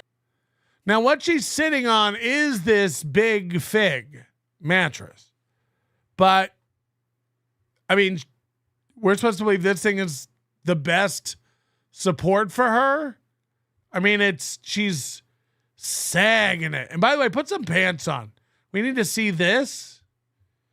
These ladies. Oh, and let me tell you, getting a Big Fig mattress was an absolute game changer because this mattress right here was designed specifically for plus-size sleepers like us. With a whopping weight capacity of 500... You're not plus-size sleepers. You're plus-size wakers, drinkers, eaters, drivers. You're just plus-size. It doesn't stop when you wake up. Guys, when I lay down, I'm a plus-size sleeper. Huh. Didn't know. Large Jason, if that is your real name, for your own industrial strength mattress, Pat. Love the show. I have a Casper. I have 2 Caspers, actually. I have the Queen one that I got in New York. It's about 10 years old now. That's in our guest room. Still a great mattress. People at Moody slept on that mattress and loved it. So much so that he went home and bought an imitation Casper because they don't have them. But then I have a king-size Casper. It's delicious. It's delicious. Painkiller says I should use Big Pig match. Big Pig? I too go through many mattresses. They big boy mattresses. I use big boy mattresses since I was 4. Mattress get wet from Tito's. Mattress get sticky. No like. Mattress get new. This gal's pretty. I'd like to mukbang with her. Let's eat cake and mush blue tongues. I use toilet every day. I've been using toilet every day. 150 pounds per sleeper, and heavy-duty foam to combat sagging. This mattress was a match made in heaven. If this mattress is supposed to combat sagging, it's not working. You are full of sags. The moment my partner Jake and I laid down on it, we knew this was different. I need to see them both on this bed and see how they cling on to each other for dear life, not to roll off the respective knew that the sides. Big Fig mattress was the one. Now, let's get into the nitty-gritty of why the Big Fig mattress is the best option for plus-size babes. First things first. Plus-sized babes. Whoa, buddy, if this fat had a cock, I'd be all over her like cheese curds on poutine. I went to special room with Warski. First, you know what's the worst? Getting dumped, and not in the relationship sense. So, thank goodness for Big Fig mattresses edge support, which keeps us from falling off into mattress madness. Edge support. Yes. We tried so many mattresses. We went through 4 and 6 years. I'm into some real kinky shit, and I was blowing that beanbags back out on the daily, like an old WWF cage match, but with more butter. Imagine if this was Royce's girl. I was blowing that beanbags back out. Now, I'm going to keep it 100% real. One of our previous mattresses did not have any edge support, and I literally rolled off the bed in the middle of the night and woke up on the floor. Now, yeah, I can see that. Just picture that in your mind. If I was a bed, I'd dump you off of me in the middle of the night as well. For a minute. I'm going to give you a sec. Let's just say, getting our Big Fig mattress has made that a thing of the past, thanks to the thoughtful design that Big Fig put into it. And I didn't even... Thoughtful? Don't even get me started on the thermogel cooling technology. Say goodbye to those nasty night sweats and hello to cool. I mean, this just reads like a written ad, and she's delivering it so fast, it's unnatural. Comfy sleep. Trust me, my fellow plus-size sleepers, we feel like royalty in our Big Fig mattress. No more waking up in a sweaty mess. The Big Fig mattress is an absolute game changer for plus-size sleepers like my fiance and I. Now let's talk about that back support that the Big Fig mattress provides. The back support. The individually wrapped coils are like little dream architects, providing the greatest foundation so you can get the beauty sleep you deserve. There's coils? What year is this? If you're shopping for a bed and you're buying a bed with coils, I don't even know what to say to you. Like, I'm sorry, is it the 80s? The level of support that we experience in our Big Fig mattress is unparalleled to any other mattress we've ever had. Plus, can we give a huge shout out to the 20-year warranty you get when you purchase a Big Fig mattress, or the 120-day trial that Big Fig provides so you can try out the mattress in the comfort of your own home? Are you fucking retarded? They all do that. First of all, the 100-day trial in your house. Second of all, you think that all the other mattresses last a year and a half, but the Big Fig is going to last 20 years? You're out of your mind. It's got springs in it. It's got coils. And you think it's going to last 20 years. You're not going to last 20 years. Let's cut you open and count the coils. Fig Mattress truly knows how to stand behind their products, and that's what gave my fiance Jake and I the extra confidence to take the plunge and join the Big Fig Mattress fam 2 years ago. Now, Big Fig Mattress fam. Let's keep it real. Our beds are more than just a place to sleep, if you know what I mean. Whoa! How's that bed for fucking? Oh, wink, wink. And Big Fig Mattress understands that plus-size babes deserve to be comfortable in every aspect of their lives, and that's why Big Fig mattresses have a place to pin my feet back when he's really getting in there and plowing the trough. That's where they excel. From cuddling to other activities, you know what I mean. Big Fig Mattress has got you covered, literally. Having a big... That's what I need, my knees settling into coils while I try to bang this water buffalo. Big Mattress is like having a comfy cloud for all of our plus-size escapades. Speaking of covers, let's now dive into the new Big Fig Mattress products they just sent over for me to try out. First, there's the Big Fig handcuffs. Don't I deserve to be tied up too? Up this water-resistant mattress protector, a true lifesaver. 'Cause I'm a squirter. You know what I'm talking about, right, big bodacious babes? Just like the mattress, this protector has thermogel cooling technology. I'm sorry, thermogel? So not only does it keep our bed so fresh and so clean, but it also keeps us cool during the night. It's like having a personal mattress bodyguard. I can't get inside my fat bed. She keeps rolling off fresh and so clean. from any unexpected spills or accidents. Oh, but that's not all. Big Fig now offers adjustable pillows. Yup, you heard that right. With the adjustable Yes, it's a Big Fig fattress. They should be called fattresses. pillows, you can customize the firmness to your liking by removing filling until it's pure pillow perfection. I am absolutely in love with these Big Fig adjustable pillows. They are so easy to adjust. You just take out the stuffing and put it in the bag they provide until it's the perfect level of firmness. Can we do the same with you? I like a smaller bitch. Where's the zipper? I just reach inside and pull out some of the stuffing. Gonzo, Dad's a big fucking bitch. Take that for what you mean it for. My mattress uses 7-Eleven hot dog roller technology that keeps me in place and evenly warms me from casing to goopy pink slurry. Jesus Christ. It's actually coated in felt. That's why I'm happy to get felted every night. I got my mattress from Timo. I have a Casper futon. Oink, oink. Sway. See. Oink, oink. Morricata. Come, oink, oink. Plus, they're made with cooling fabric. Next up is the cooling pillowcases, which are super thin and breathable and will instantly turn your Big Fig experience up a notch. Okay, she says thin. They're super thin. She said she doesn't pronounce THs right. These are super thin. It's super thick and thin.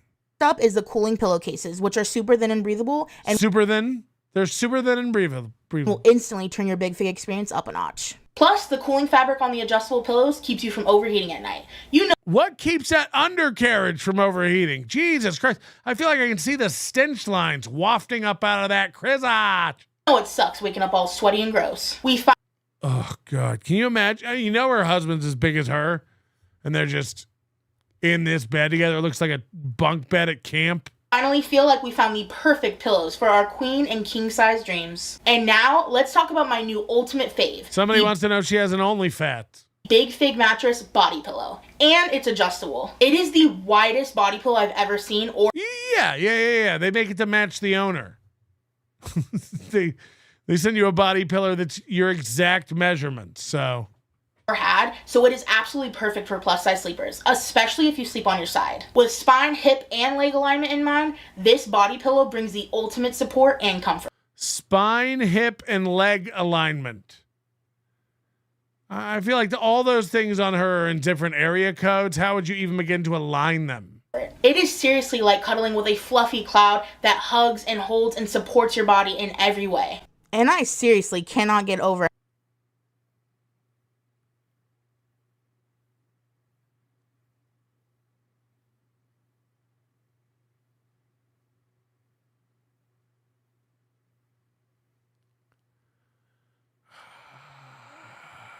What do you get when you guzzle down sweets?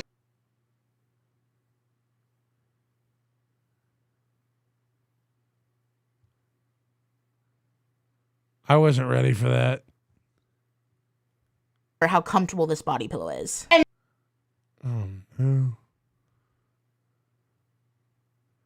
Ooh. Girl, I know that's right. And next up, let's talk about the new premium cooling sheets that Big Fig Look mattress how far sent that mattress depresses, and she's only half on it. I'd be depressed too if she laid on me. Good point, Ray. This cow needs an AI voice. Not everybody needs an AI voice. God damn, son, she fine as horsehair on God. She's fine as horsehair. On God. Say goodbye to those nasty night sweats, Melty. You won't have any sheets where you're going. Oh, oh God, I can't. I used to really enjoy Keno Casino and Kiwi Farms, but the way they're treating the old Big Sauce here has left a bitter ricada chives type taste in my mouth that even neon colored Celsius can't wash away. And that's internet person. It's big stuff. Hit the like They are button. a literal dream come true. They are ultra thin and breathable, so they have completely changed the game for us when it comes to sleeping. Gone are the nights of us waking up feeling like we are in a sauna. And what I love is they come with I feel like I'm right next to some big fat heat. Oh wait. a special band, which is absolutely perfect for keeping them in place on our Big Fig mattress adjustable base. Using the adjustable base to lift the bed before putting the sheets on is a dream come true. My favorite part about the sheets is Oh, there he is. Hold on. adjustable base to lift the bed before putting the sheets on is a dream come true. The adjustable base to lift the bed before putting the sheets on. How lazy are you? My favorite part about the Oh no. So he's like the quintessential neckbeard. He's bald but has long hair in the back, long mullet. He just smells like a gamer, you know. Ooh. And they're just pumping at each other. The sheets is the band that keeps them from rolling up. It's like having a secure sheet fortress, which is great for us because our sheets used to roll up all the time. Roll up. Roll up! All in all, I'm obsessed with our Big Fig mattress, and so is my partner Jake. We literally have never had a mattress this good, and it was specially designed for plus-size sleepers like us. Was it? Brian Landon, thank you for joining up with a membership. That's appreciated. Peg Leg, member for 15 months. Why do chunky chicks always start holding a cup of water? Does water make you that fat? Start by holding everything you ate this morning. Yeah, like steel toe. I had a roast beef sandwich and a Red Bull. Then I had a Popeyes and a Dr. Pepper. KJ, member for 7 months. If your mattress name starts with the word big, it's a problem. And when it comes to all these new Big Fig mattress products that I got to try out, obsessed is an understatement. I also wrote a whole blog post all about Big Fig mattress. My weight is an overstatement. All of their incredible products, and you should definitely check it out. You can check it out by clicking the link in my description box. There it is, the Big Fig mattress. In case you like fat. See you soon. Your manner is most unbecoming of a gentleman. Would you be high on cigarettes? I don't know if the comedy hasn't hit them yet. They're full-blown retarded or just high on cigarettes. A question posed to stupid hoes who don't get it yet. Excuse me, miss. Are you high on cigarettes? I don't know if the comedy hasn't hit them yet. They're full-blown retarded or just high on cigarettes. All the laughter that you deploy if you listen to the show, boy. Patrick Melton faces have you stacking and the low point is the low point, not the reason. The reason is fucking gold. Gonna make the taco pony party be a party of soul. Gonna make you vandalize a van with a pedal sticker so bold the family probably get arrested before they get down the road. Oh, stupid motherfuckers just got NL loaned. Other radio shows are straight bitch mail prone.